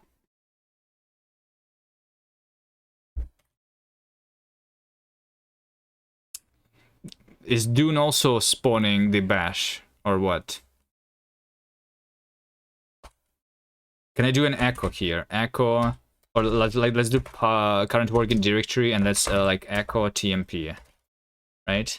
Am I supposed to escape it here? Let's try escaping that. The current working directory is cast and the tmp is empty.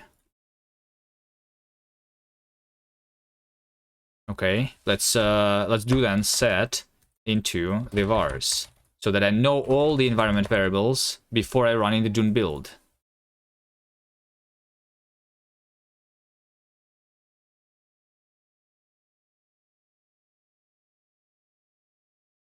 So here I have reattached. This is my working directory. I started the Dune, and then it's saying that it's trying to like go there, and this is no file or directory. So we look at the vars and search for tmp/nix. Temp dir. Okay, there's another one. Hold on, we just missed one, guys. We just missed one. There is another one. Or I guess temp. Hold on.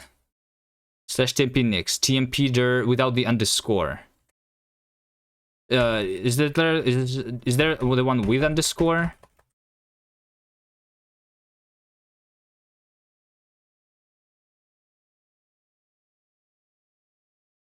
It works. Amazing. Amazing. This took me just like only 3.5 hours, but it worked. This was a journey. Why? I don't understand this. Can anyone understand what happened here? Now try. Like I don't understand. Activate Linux?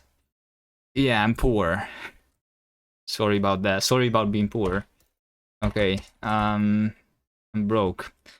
What's there? I want to do let's see the vars. Is there still anything about the tmp nix here? There is no tmp nix environment variables anymore. Okay, nice. So now basically we are going to have screen working in the background all the time. As soon as I enter the environment variable, as soon as I enter the directory, the Dune is going to run in the background so that I don't need to launch it manually. Okay, this has been automated. It doesn't stop automatically, but it starts automatically at least, which is good. And it starts on the screen. If I want to look at it, I just go there, and this is my error messages are going to be here, right? Okay, and then if I try to like reload it again, then it's not going to spawn a second Dune. It's going to we're only going to have the one Dune instance all the time. Okay, there we go. There we go.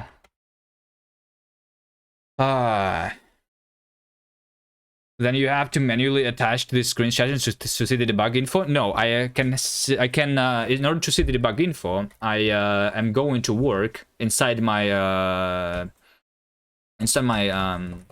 like the language server is giving me the information there. If I go Helix, if I go to my OCaml files, right, I can see all the warnings here. All the workspace warnings are supposed to be shown. You see the warning, this thing is unused, right? I have all the information there. So like I usually don't look at my Dune. It's like the OCaml is really annoying, as like I need to run Dune in the background for the language server to work at all, and it doesn't start it automatically. So like that's like okay, that's one problem out of the way. Okay, good. Then the next thing is I want to like similarly launch another thing, which is going to be the what? The Zola for my website, right? So I want the website to be built automatically for me, right? So we do conflict. I mean, conflict exit code doesn't really matter here, but let's have it anyway. Exit code 0, we do non-block, and we do .flock/Zola, and like this Zola is just going. I think Zola probably will not have that issue, so we just do Zola serve, but inside do bash c cd website and Zola serve. This is what I want. So like if I do this, then it means that so like the environment is going to be reloaded, right? And then I can just go over here and we have the website being built locally, right? So if I exit the environment, right? Although I don't clean up automatically, so I need to do screen. I don't have screen even installed outside here, so we do screen. We go back to the Zola, right? There you go. I stop it, and then after I have stopped it, I'm going to like reload this. This is not working, right? So basically what have I done is that as soon as I go into the directory in order to work on my project, now this is going to start on my background services that I need to work on this project automatically. And I can go here and immediately they'll just see my website, you know? That's all that I wanted to do. The only thing that's missing is that I need to like stop it automatically. But it looks like there is no way to do it with the derenv. Derenv exit hook is what we want, right? And this is an open issue. I want this. I want to subscribe to this issue. If someone like actually like this was 10 years ago. Someone has requested this 10 years ago. I think this is not going to happen. Guys, I think this is not going to happen. Would like to use it to clean up containers in a shared container runtime. Yeah, like, I think there's a lot of use case for it.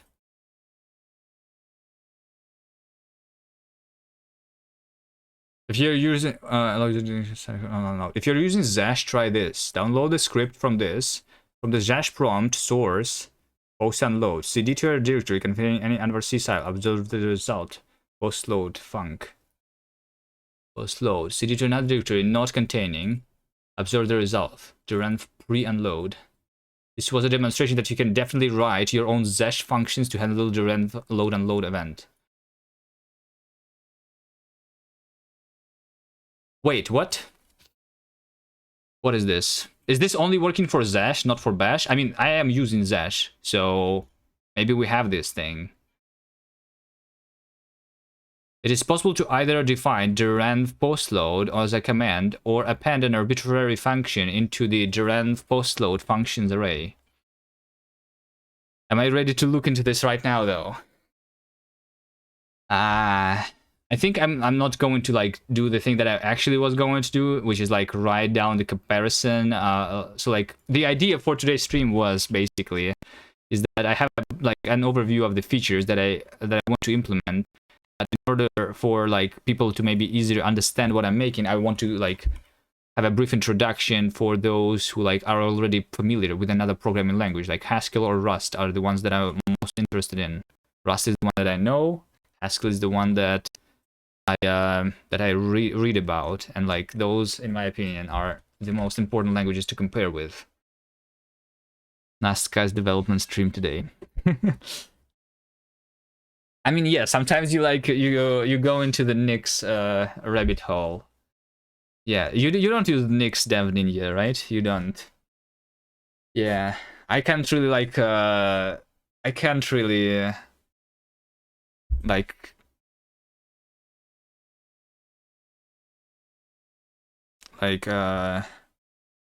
advise people to use Nix. But at the same time, I don't know, like, would you, for example, advise other people to use Arch Linux, you know? So like Diego Dev still develops on Windows. but now you run into an issue. I mean, yeah, like on one hand, you can just use Windows and everything is just going to work. Like Linux is itself like a huge rabbit hole, right? But like once you get here, you will not want to come back, I think. Like, I don't want to not have Nix anymore.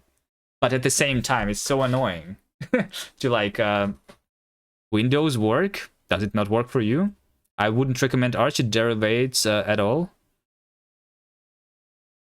Does it derivate? I think Arch Linux, most of the packages in the Arch Linux are basically like the original packages. There's like almost no patches to the source repositories. Like most of the distributions, like Ubuntu, for example, they like configure your stuff for you. Arch almost does not do that. No. You want to use Rust Flame Graph and it doesn't work on WSL too. I was using, when I was on Windows and doing Rust, I was using the Intel vTune. Intel vTune is the one that I was using. No, not vTube. vTune. This is the profiler that you can use to profile stuff. The Flame Graph does not work though, yeah. Would I recommend somebody to use Arch? Depends on how much I hate them. Does it work with WSL too? No, it works with... I mean, I was never using WSL. When I was running Windows, I was running Windows binaries natively. I had Arch in my virtual machine in the hyper... In the... I forgot. The... What's the virtual machine of Windows? The H... something? Windows... H...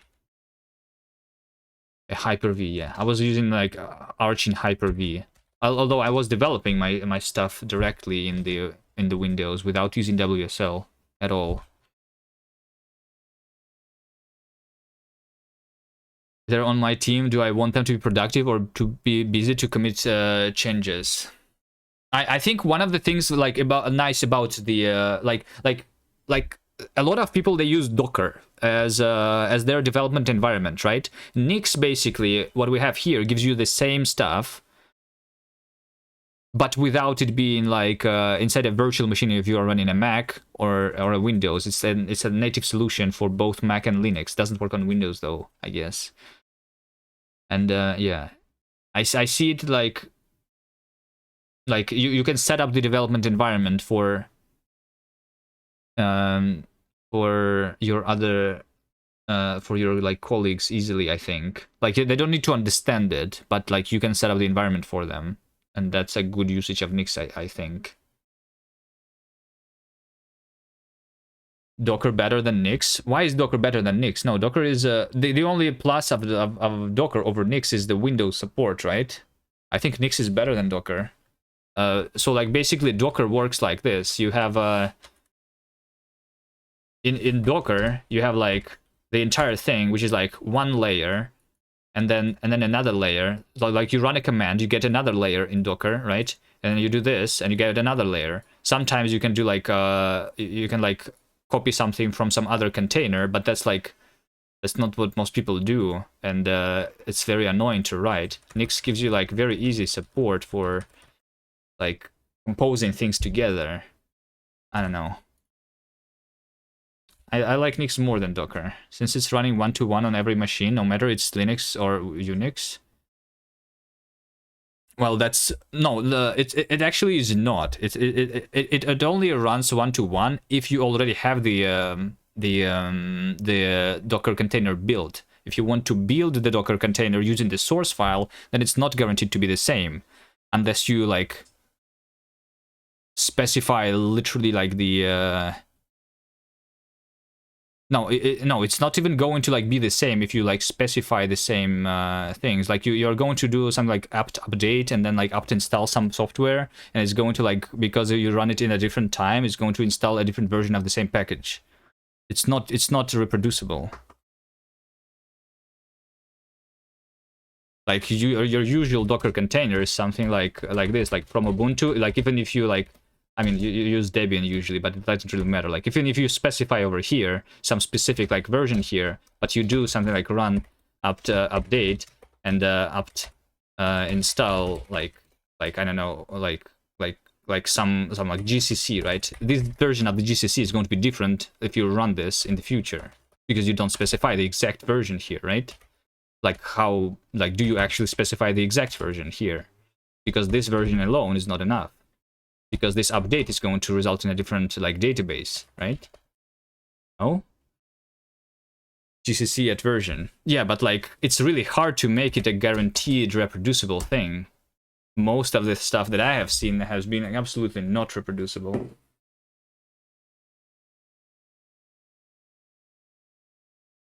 Like there's a lot of things to do in order to make it reproducible. It can have recursive dependencies not specified. Yeah. Like if you, like the GCC itself depends on some other package, so you need to like specify the version of that. So like there's too much work to make it work. You can even pin them as well. Yeah, I mean, I'm not saying that it's completely impossible, but it's completely impractical, I think, to do that in Docker. Nix actually guarantees that it's going to be the same. And I think one of the good things about Nix is like Nix in combination with Docker. This is where like you actually do the thing. You can use them together with each other. Nix plus Docker. I think I can I think there's like something like I'm specifying the dev shell here. I think I can literally like easily make a Docker container which has the exact same shell inside the Docker, and then it's going to make it reproducible easily, I think. You can also use just regular Nix containers. Yeah, but like then you can like with using actually Docker, you can make it to be still reproducible and usable for other like team members that run Windows, for example, right? There are also Docker containers with shared Nix folders outside of the containers themselves to save space. That's what I'm doing for my, I have a GitLab runner working here. So the GitLab runner is running the CI when I'm pushing something to my repository, and that Docker container is sharing the Nix folder with my actual system here, so that it can reuse the cache of the Nix easily that way, somewhere. Right? But would using Docker without NixOS still have the activate Linux? Anyway, I'm not trying to persuade you to use Nix. Don't use Nix. You're happy with your Docker, use Docker. And like use Windows. Use whatever you want. Whatever works for you. As you can see, I just spent 4 hours doing basically nothing here, right? Like it was already working, and I basically achieved nothing, right? Almost. Okay, let me, I'm not going to use Nix.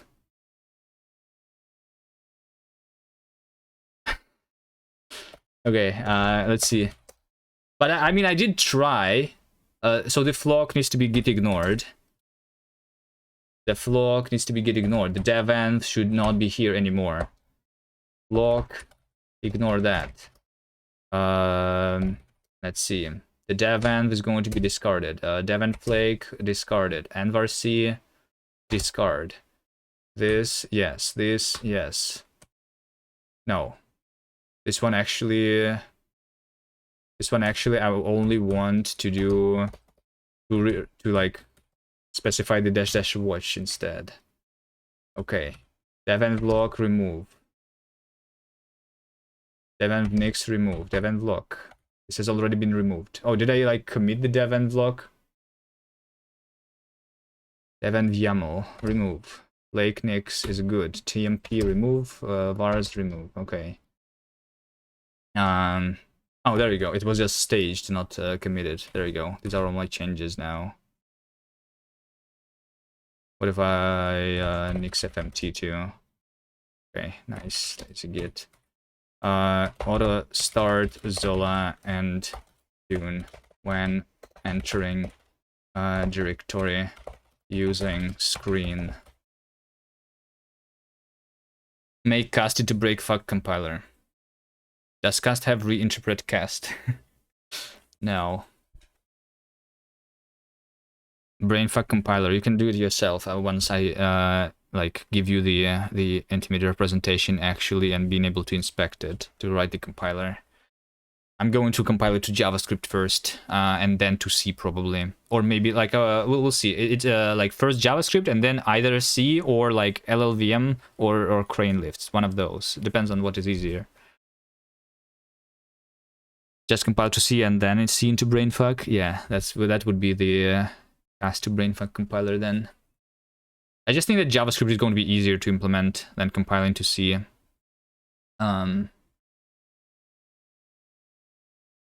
But yeah.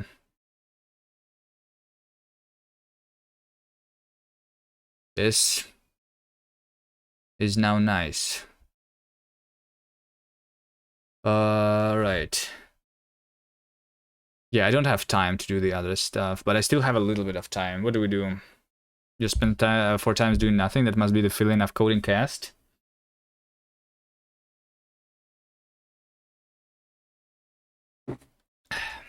Let's do a simple feature forecast instead then, instead of compare to other programming languages, because that's going to like take time probably. Maybe, I don't know. I'm then going to just implement some feature, right? Screen ls. Yeah, so we have this Dune and we have the Zola working right now. There you go. So I want to, one of the things that I wanted to implement, let's see the README here, right? We have the to do, let's see, specify the goals of the project. I technically kind of did that. Document current state is not there. Mark built-in functions with context. We'll do that later. Fix the bugs. I don't have any more bugs, right? At least I did not see them. Unnamed tuples. I think I want to do this. Maybe we also want to implement lists. Because all my structures are now only be able to have named arguments. So like if I want to have multiple arguments to a function, I need to have names for them. Is that legal? Can you really remove stuff from the to-do? No, I actually, like, you are supposed to remove them when you have something implemented. For example, inference for generic function calls should be just be able to F5, right? This already works. We implemented the type inference for generic functions already works. I can remove that. Better error reporting. I mean, I have better than what I had originally already, so do I remove it?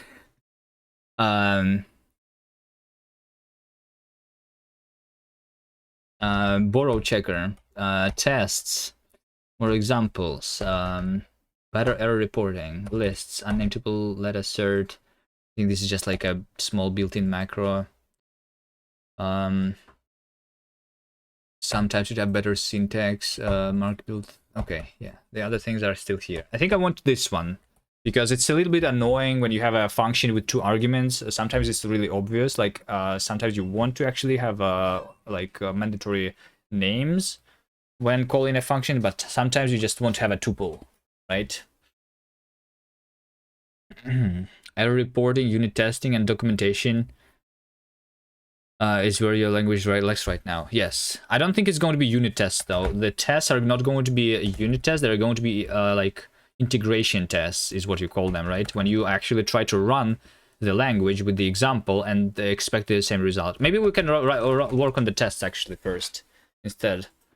How do I do that? So so what I want is basically to so like here's our language, right? We can have a REPL, right? So I can have print hello here, right? This prints hello, right? And I can, for example, write a test which tries to run a specific program, and then asserts that the output of the program is exactly as we expect it to be, right? And we can also assert that the exit code was 0, right? That's what we can do. And we were like, for that, I don't even need to do this in OCaml, right? Because I think on OCaml tests, math rand into 0.5, Dune test, RMRF, no preserve root. Huh? What? If RNG, then test. Otherwise, remove. No, that's not what we want. I'm wondering if, like, let me take a look at the OCaml tests. Dune, OCaml, Dune, OCaml tests. Testing. Real world OCaml. Like I want to, like I said, like there is inline tests, which is this let test. This is good. This is what like I see to be the unit test, but I want to test the entire language. I want to test the final product, not the not some just inline thing. Like sometimes this is also good, but I want to have not inline tests, but testing the final executable, so that when we rewrite the language from OCaml into something else, the tests are still going to be the same, basically. You know, into the language itself, the tests are still going to be there.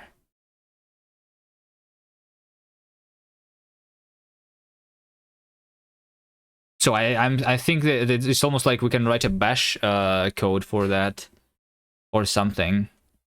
Is there like anything? There's like hold on, maybe in Nix actually, Nix testing. I never did any Nix testing. Simple unit testing for Nix. A tiny unit testing framework written in pure Nix. Like I want to assert the that the running of the program is the same as like as it's expected to be, right? Speaking about Nix, we also can like we still I still don't have something like Nix run dot, right? Because I don't have the package, right? Maybe if I do this, this is going to like build the executable, and then we test this executable, right? Another 4 hours to add testing, not add test. Hold on. Classic. Hold on. Let's do this first. I'm going to have the remove done things from to do. Let's do the Nix run so that you would be able to just do Nix run github cast lang / cast, right? This is something that you should be able to do basically, without even like cloning it to your local machine, and then you would be like having that, right? Yeah. So what? Let me first build it as an application, right? So for that we need to have Nix build OCaml, right? There is a thing which is called Onyx or OPAM and NixOS, Nix shell. How do I build OCaml example project using Flakes? Maybe this one. By the way, the project is here. Fail to build your example. OCaml packages, Flake 4. What do I want to test now? Cool. Like testing if Nix works? No, I want to like build the application for testing the application, right? So like I mean I want to do it not from inside the dev shell, but from like outside of the dev shell, because I think that's better. Then use Dune for that. But Dune is like OCaml specific. I like, why would I want it to be OCaml specific? Like I said, if I want to rewrite the thing, I don't need to test if Nix is working. Why not? I'm not testing that Nix is like, that's not what I'm going to test. No. Dune is just OCaml specific, right? You can still write files in test and evaluate the results. So what do I suggest I do? Dune testing. Sure. Writing and doing tests. Sure. Let's see. Run. Dune build install. Dune exec. This. Running tests in a directory. You also pass the directory argument to the test from a subtree. Inline. Like, I don't want the inline test though, right? I want the outline test. File tests. To define a standalone test, we create a .t file. For example, foo.t. Right? Simplest cram test, echo testing. This simple example demonstrates two components of cram tests, comments and commands. See cram test for description of the syntax. Oh wait, hold on. So like this is not okay. So this is a Dune feature, not an OCaml feature. Dune is like also not tied to OCaml technically, right? So this is almost like writing a test. .t. Okay. Is this what you're referring to? So like I can write any bash code inside or what? We create a test artificial called foo. Cat foo. Oh, wait, no. Wait, what?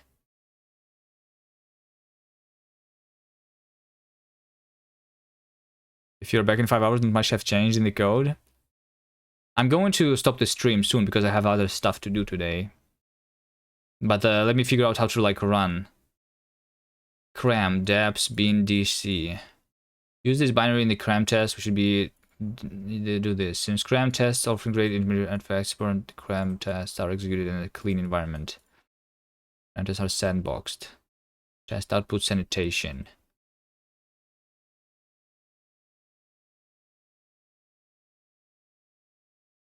You mean unit integration tests? Okay, where's the integration test? They only have like running tests, a single test, a test in directory, inline test. There is no like even specific like they have inline tests. Inline test is more like testing a specific function, for example. That's not what I want. I want the integration test, which is looks like the cram test. Testing in a camel program. The most common testing situation involves testing an executable that is defined in Dune. Yes. To use this binary in the cram test, we should depend on the binary in the test. What is this file? What is the, where am I supposed to run this? In a test?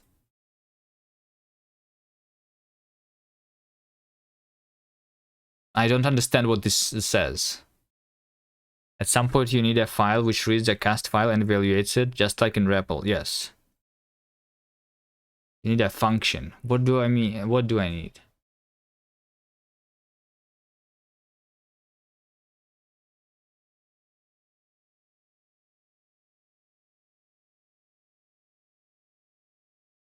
I already can. I don't only have a REPL. I can do like, for example, right now I have just test guess a number. This is running a file, guessing a file, and then like after it after it's done, it's giving me the REPL after it evaluates a specific file. So this is doing the run, the standard is evaluating the standard library, and then the examples guess a number.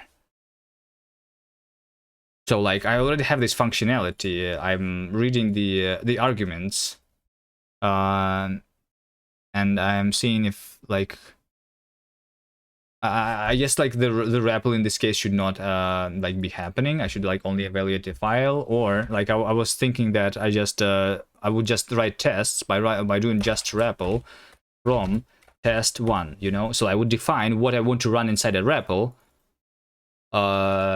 in a file. So what is the program that I want to like evaluate, and I run this program through a REPL, and I see what's the output of this, and I test the output of this.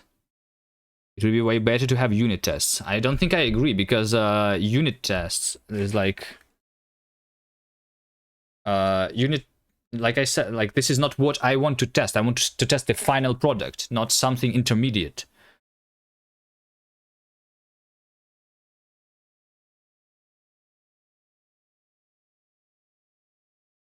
Like ideally there would be both kind of tests, but like I don't even know what to test as a unit test. Like I want to like test that like what, that the parser parses the thing correctly, right? But like parser is only a part of the final program, of the final programming language.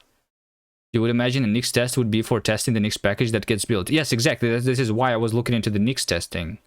Type inference, for example. Yeah, but type inference is only a part of the entire language, right? What I want to test is the entire language, not just the type inference. I mean, like I said, ideally we want to have both, but the most important test is the integration test, not the unit test. Because that's what is going to be used by the programmer. So this is what I want to work. I don't want only the type inference to work. I want everything to work combined together, right? So that's why I want to do the thing.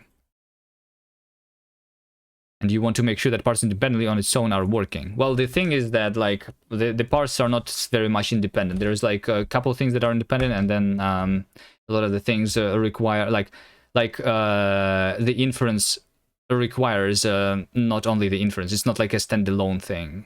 The entire like language is very much recursive.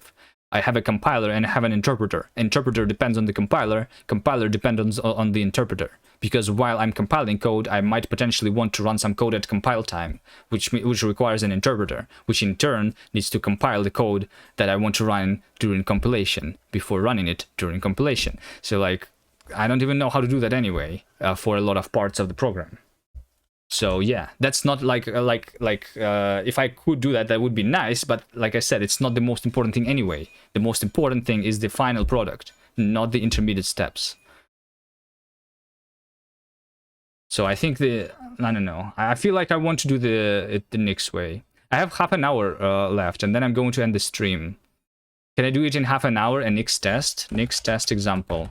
I feel like Nix will allow me to work with other things than just the Dune. I can test a lot of things. Learning how this works is good. And you can have unit tests in Nix code, although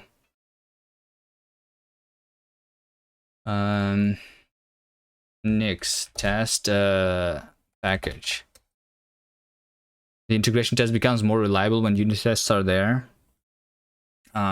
Yes. But like, I mean, I don't know. Like, I mean, the more tests you have, the more reliable the thing is. Sure, yes. But like, if you only have unit tests, that it does not make the entire program to be correct, because you don't test the entire program. You need to have integration tests. Otherwise, only unit tests is not enough.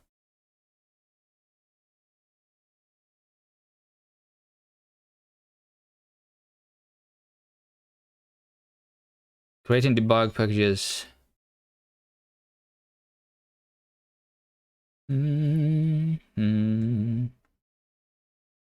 Nix test. NixOS testing library. Testing. There you go. Unit tests. The unit tests are defined using the Google Test and Rapid Check frameworks. Okay. Grouping tests. Writing test for a Nix package. Writing tests with Nix. Use Nix to describe everything relevant to my Go language project, how to build it, how to deploy it, and the exact tools used for development. There is, however, one thing I struggle with, writing tests. I have a couple of unit tests written in Go. They work fine as executed as part of the build process. I don't have complex integration tests yet, but they are not a problem either, as there are a lot of articles about writing these. There are still a lot of tests that don't fit in either category. All those utility tests that are used for classical CI systems, like checking the code style. Yeah. There's a checks. Hold on. There's checks. Yes. So what is checks? What is checks? Like, where is the documentation for this thing? Nix checks. Writing your own Nix flake checks. The premise. I had been using a basic shell script with a Nix shell shebang for a while to run formatters on my scripts repository, and while it worked, Nix shell startup is fairly slow, something. The thing you're here for. Like everything in Nix, the checks are needed for the derivation that Nix will build and run the respective check phase of. So naively, I put this. Ever since discovering Nix flake check from Crane, wonderful tool, highly recommend if you're building Rust things. I wanted to be able to quickly write my own flake checks. Unfortunately, as this dummy-friendly documentation was hard to come by. Okay, so there is the Nix flake check. This is the actual documentation in the Nix manual, right? This is the actual documentation in the Nix manual. Check whether the flake evaluates and runs its tests. There you go. Evaluate the flake in the current directory and build its checks. Nix flake check. Verify that the patch elf flake evaluates, so don't build its checks. No build this. That's another example. Okay, description. This command verifies that the flake specified at the flake reference flake URL can be evaluated successfully, and that the derivation specified by the flake's checks output can be built successfully.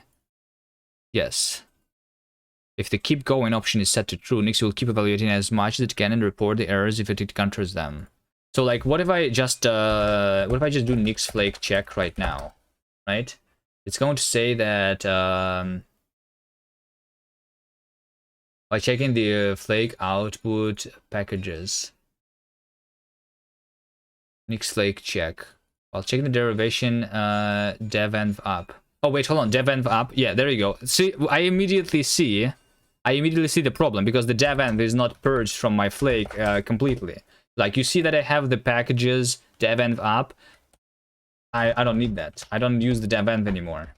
There you go. That was a problem. Immediately I run the check and it finds a bug. There you go. Now I don't have any more bugs in my current flake, but we want to add additional checks, right? Okay. So what is my additional check? Hello Batco, by the way. How are you doing? I connected the first .bash stack to my account, by the way.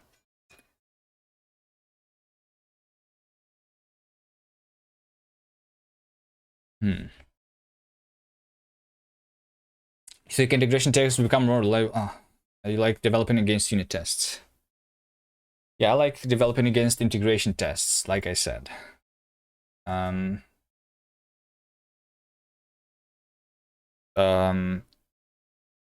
mean, if like unit test is basically the same as the integration test for only part of a program, right? But so if you are only developing like a parser currently, then it makes sense that you want to test your parser only, not the entire language, because the entire language is not yet ready, right? But like since we already have something working, it makes sense to test the thing that we already have, not some parts of it. Is that not integration? They're end-to-end tests. Let me see. There are checks. I think we can do this. Like I can basically make a derivation that tries to do something, right? So it tries to run a bash script, and then if the bash script fails, then I'm going to see the error in the thing. E2E. What is E2E test versus integration test? End-to-end testing. Maybe what I'm describing is actually the end-to-end testing then. Checks the entire software application from beginning to end, mimicking the real user interaction. Yeah, I guess what I want is the end-to-end testing, not integration testing then. Integration tests make sense for a library, I guess, but I'm making a binary, and so like I have the end application, and that's what I want to test. So yeah. The whole system. Yes, that's what I want to test. Okay, maybe I just used the wrong terminology then. That's what I want to test, the whole system. I mean, in case of a library, the whole system is just a library. Isn't E2E multiple systems? I don't know, like, I don't know what the terminology here is, but I want to test the entire language. That's what I want. Right?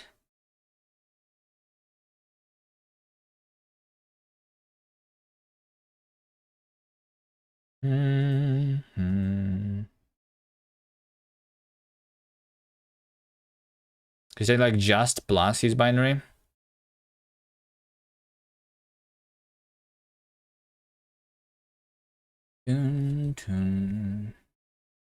Let's see, FMT check, make derivation, FMT check, do check true, native build inputs, check phase is this, spell check, X files. Checks is inherit FMT check.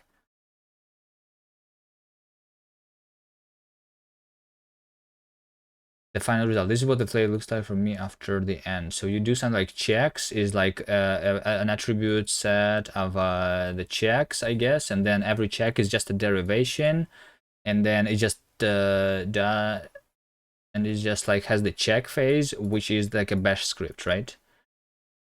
So like I'm installing the thing and then I'm checking it.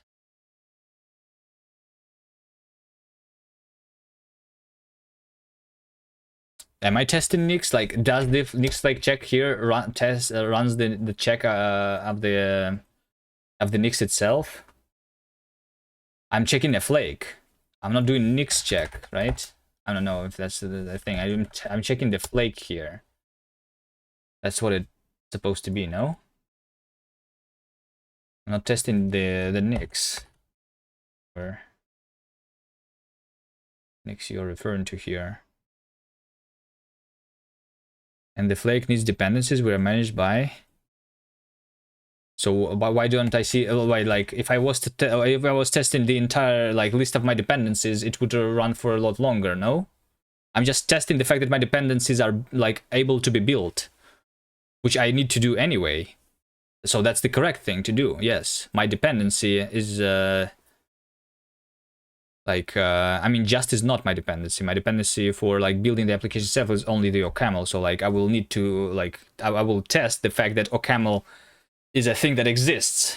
I guess that's the check. I'm not testing I'm not running the OCaml tests. I'm just testing that the OCaml can exist in order to build my application, right? That's what's going to happen, no? I mean, maybe I'm not understanding something because I did not do the Nix tests yet.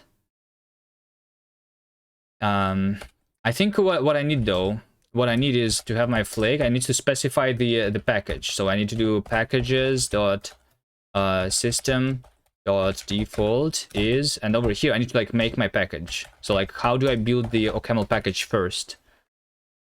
Nix build OCaml. Nix OS wiki. Is there like a thing like that? OCaml maybe? Most packages related to OCaml, particularly OCaml compiler many libraries are there. Scripting with OCaml using Emacs, specific version, custom version. OCaml packages. How do I make a package that is using OCaml though? Nix OCaml something something. Turn OPAM based OCaml. Am I using OPAM?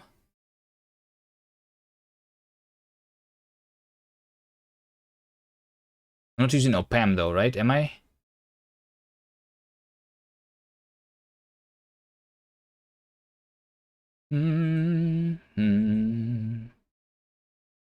Nixify your OCaml packages. To be more specific, the Nix packages. What the Nix packages? I'm not going to test the entirety of the Nix packages. Like, if that was the case, then my test would still be running, no? That's not what I'm doing, obviously, because like I was not running the tests, right? I mean, maybe it's because I'm not specifying the package yet, though. We'll see. Of the Dune, fully featured development environment, diving deeper.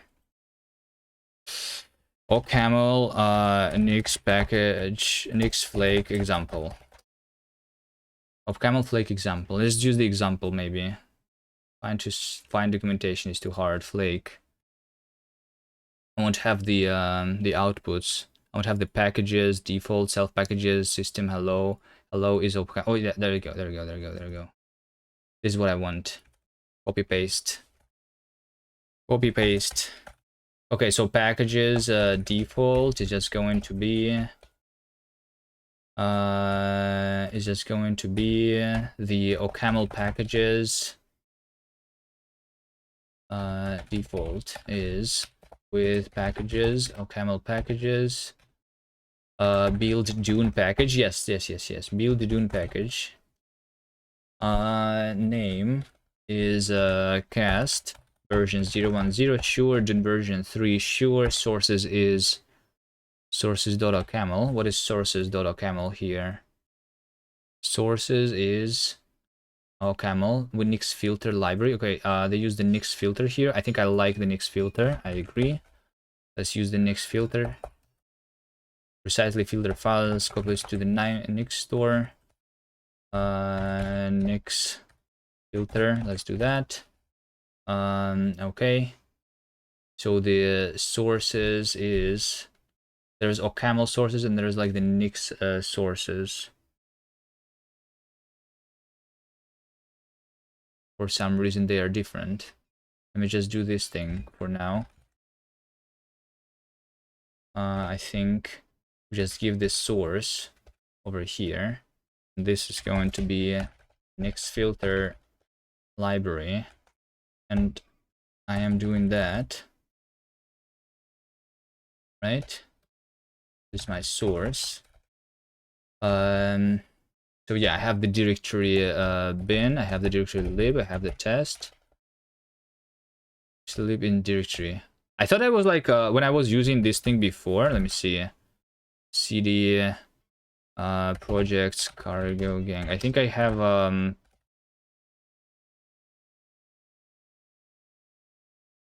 like I literally like this can be a directory, right?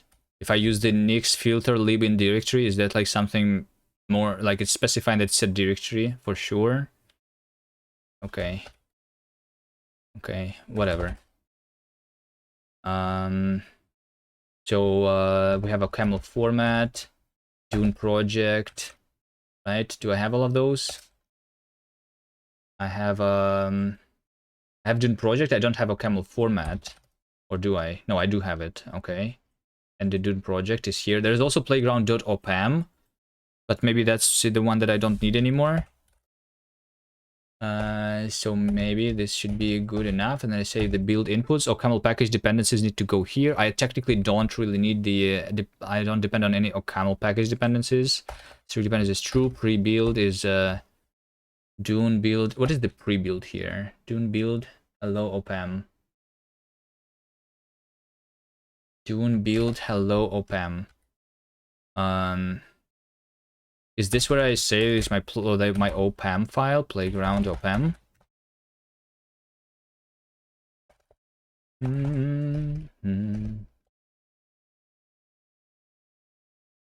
Okay. Nix fmt. Right. So what if I try nix run dot?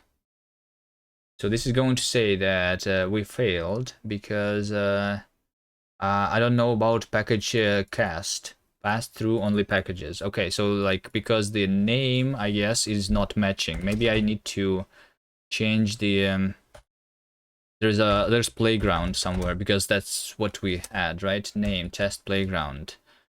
Let's see. Let's see. Public name. I think public name should be cast now, not playground. Libraries, cast. Is there any other? Open. So this is supposed to be cast now. Right? What else? Library name. Name cast. Name. Dune project cast. And over here, the package also is going to be named cast. Where else? Name test cast. Sure. Okay,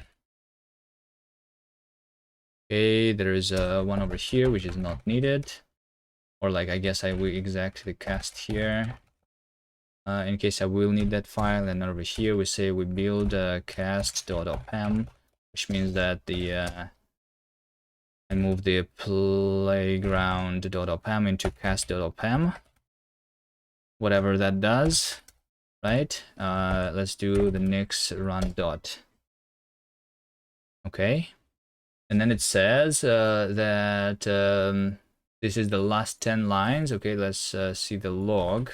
So it did try to compile my code now, but it did not work fully because it says test cast module test cast does not exist. Okay, is it because if I do Dune test, the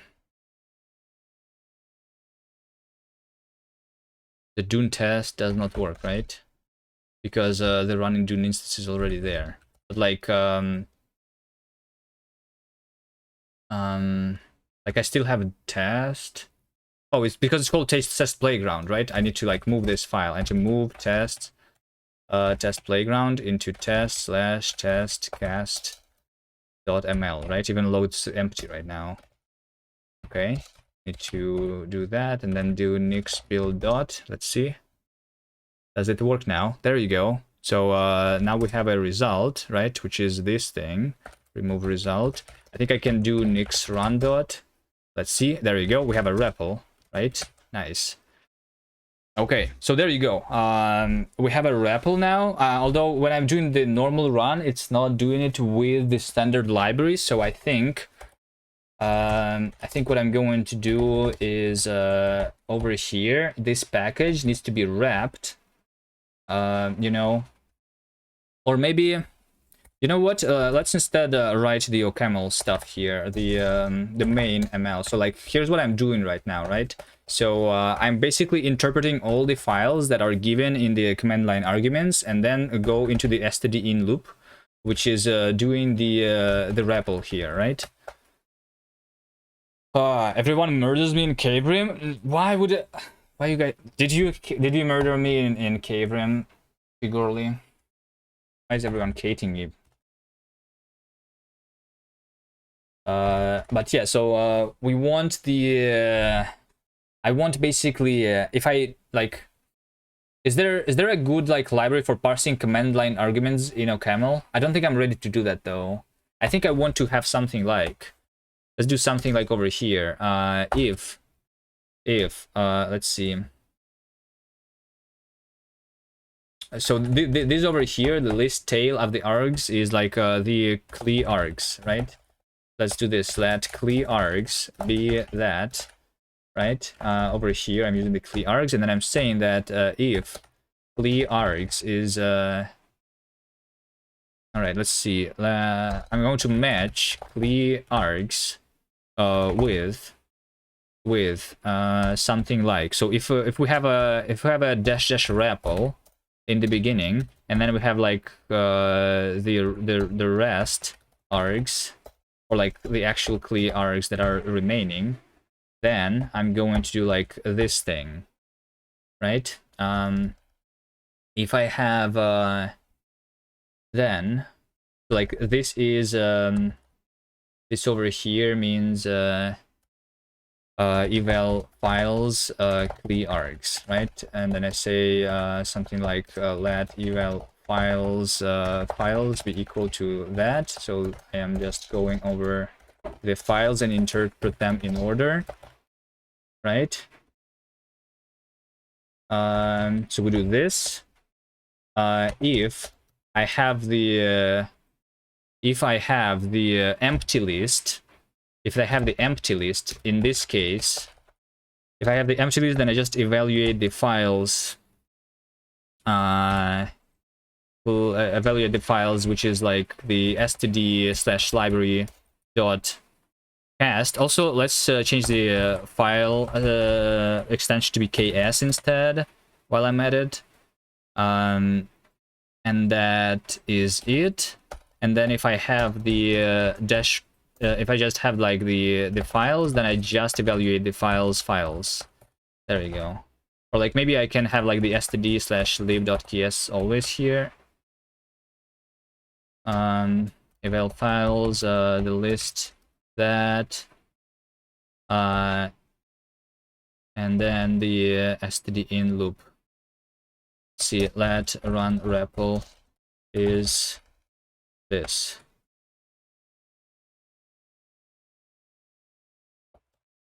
Right, so we evaluate those files, then we run REPL. Right, in this case, we evaluate these files and then run REPL, I think. If we have the files, then I just evaluate the files. I think that's good enough for now. Where are all those auto-completions coming from? Am I using Copilot? Wait, what? Where's the auto-completions? I'm using the language server.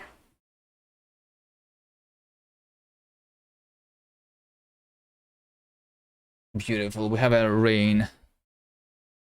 And I was going to go outside after I ended the stream. Shit. I have an MMO. I'm going to end the stream. Why do you raid me? But hello. I mean, I'm not ending it yet. But hello, guys. I'm right now trying to build my stuff into a library. So let me see. Just guess the number. This still works, right? If I do just REPL, this should still work. I think just wait. Hold on. Let me change the just file then. So like, if I do a REPL, then I need to like, just run, right? I think I need to just run then. Just test means that it's going to like do this. Maybe the standard library should always be there. Let's just have the standard library always to be there. Just std lib. Run is just in this with the args, right? And then in the main, I'm just going to have evaluate the files, empty list. I mean, yeah, we just like evaluate the files, empty list. Or we'd go with the REPL, and that's it. That's it. I think. Files. Which Rust code? You want to see Rust code?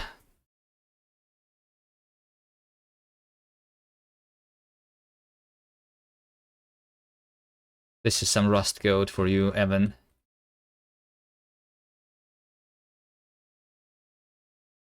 There's a whole lot of it. Okay, that was it. Back to OCaml.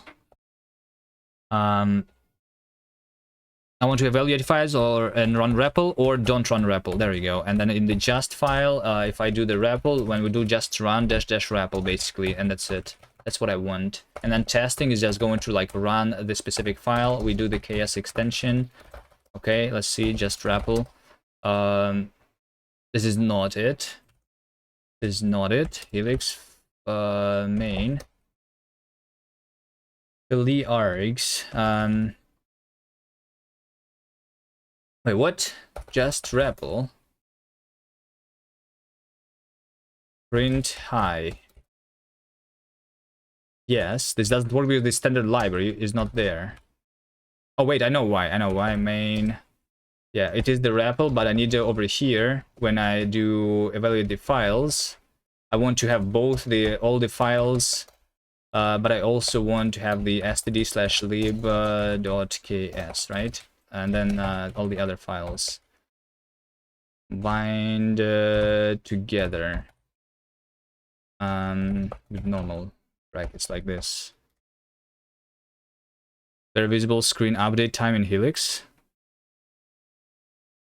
Is it? You played Skyrim 2 with my pro voice acting? Did you not get invited to do the voice acting in the Skyrim 2, Evan? Because I don't remember your voice when I played the game. Okay, and cd std, I'm going to move libcast into lib.ks, and I'm going to go into the examples, and I'm going to move star. Shit, how do I move all the files? Let's open NeoVim. I think that's easier for me. I just do ks, and I just do ks, and I just do ks. I don't want to think right now.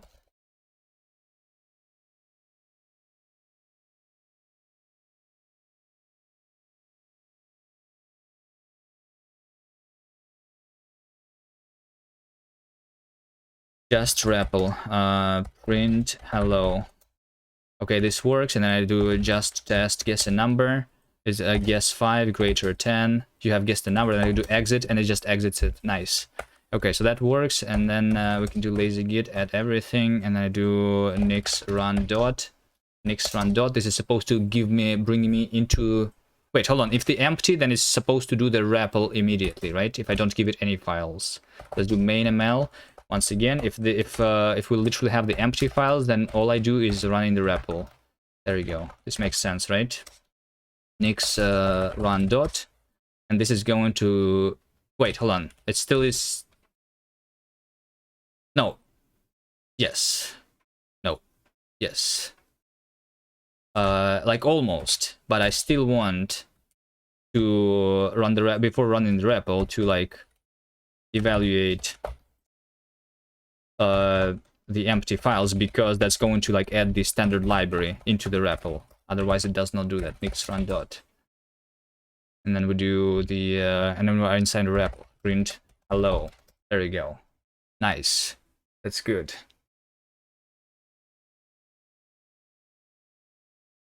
Even Pigorli was in the game. If they needed like 4 more voice actors, you might have been invited. You have like 4 different voices, Evan. When I do my game with a voice acting needed, I will ask you for sure. Although I really don't like the games with text, so probably not going to happen, sorry.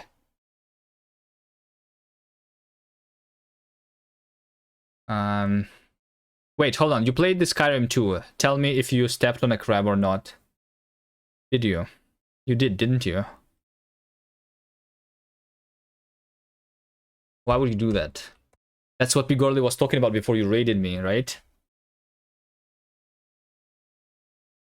Level 2 unarmed. Huh? You fist fighted me? Huh? Okay. Now... Okay, in the next game, I will ask Batcop to add a pigeon, and I will beat the shit out of it. All right, noted.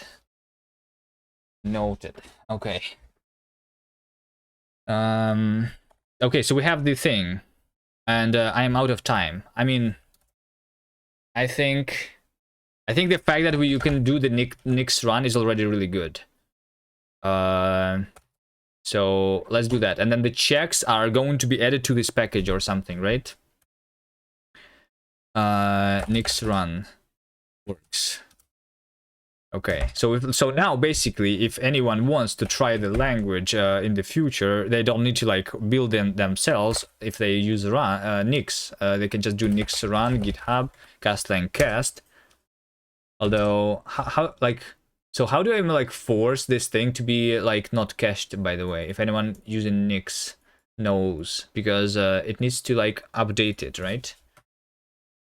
Nix flake update. Can I just do this literally? Like what does this do? Does it update it? No, it's updating like the insides of that thing. I think that's not supposed to work, right? What's going to happen even?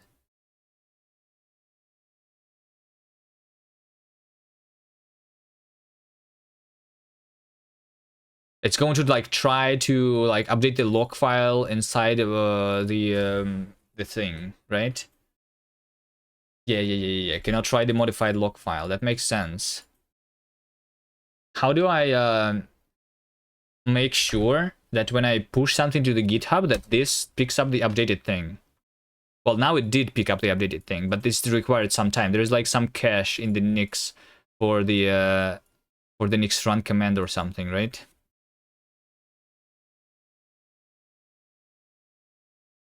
Buttsworth redeemed the hello. And the bot did not say hello, yeah, because the overlay is not working right now, yeah. But hello there, Buttsworth. Okay, so yeah, there you go. You can just do nix run github castlang cast, and then you just do print hello, and you just do like parse 123 into part 123 plus 1, and it's going to be 124, right? You can do parse 123 into sign function, and it's going to be a float and everything. Nice. I mean, the bot is half working, I guess, big early. Mr. Streamer, did you make Ironwood RPG? No, I did not. No. I'm working right now on a game. I mean, right now I'm working on my programming language, but mostly I'm working on a game that is called Linksider. Let me show you guys. We have a work in progress trailer that is still not published, but here's our work in progress trailer of the game that I'm making.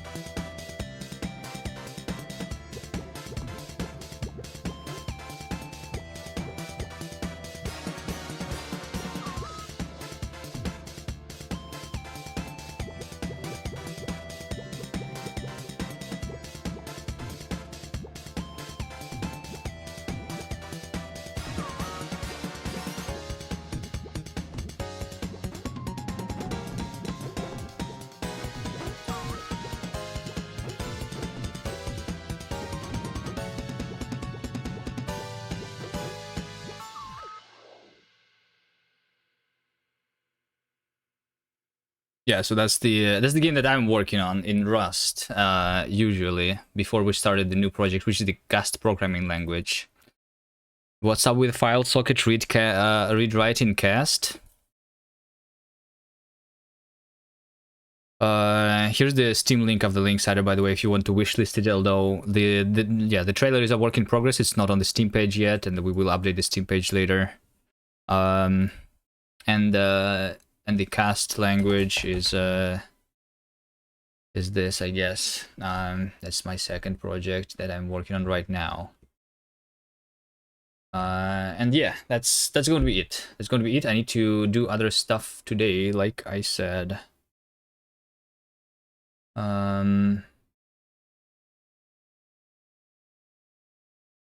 Okay. Did not get to the tests, but next time. Which...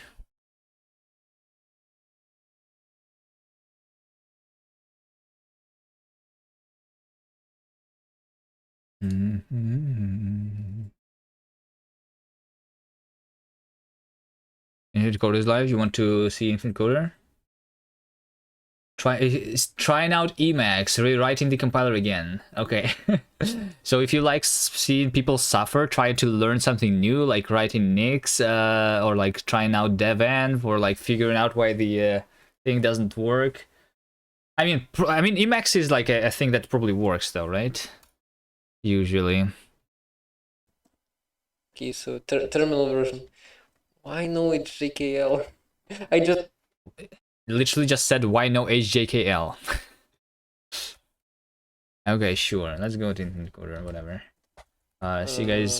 Command palette, anything? Raid. What do you think of supporting extension methods like print hello or hello print automatically? I don't have methods yet at all, but yes, I do want to have that. Similarly to Rust, I'm usually writing Rust, right? I mean, maybe it was not going to be like specifically extension methods, but we want to have the argument on the left side and the function on the right side, right? That's mostly what the methods are about. Like we have the pipe operator for that technically. So I'm not sure if this is enough though. We can so like world.print is technically world into print, right? So it's like a different syntax, but the idea is the same, right? But sometimes you don't want to pipe into the function, but like to have this as a trait method, like in Rust. So maybe I will still have like the methods and the trait methods with the trait being inferred automatically too. We'll see.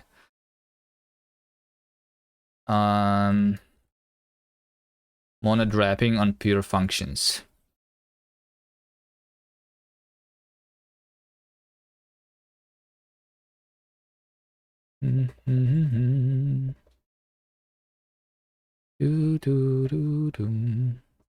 Cool. Is that you just like looking through the website, monad wrapping on pure functions?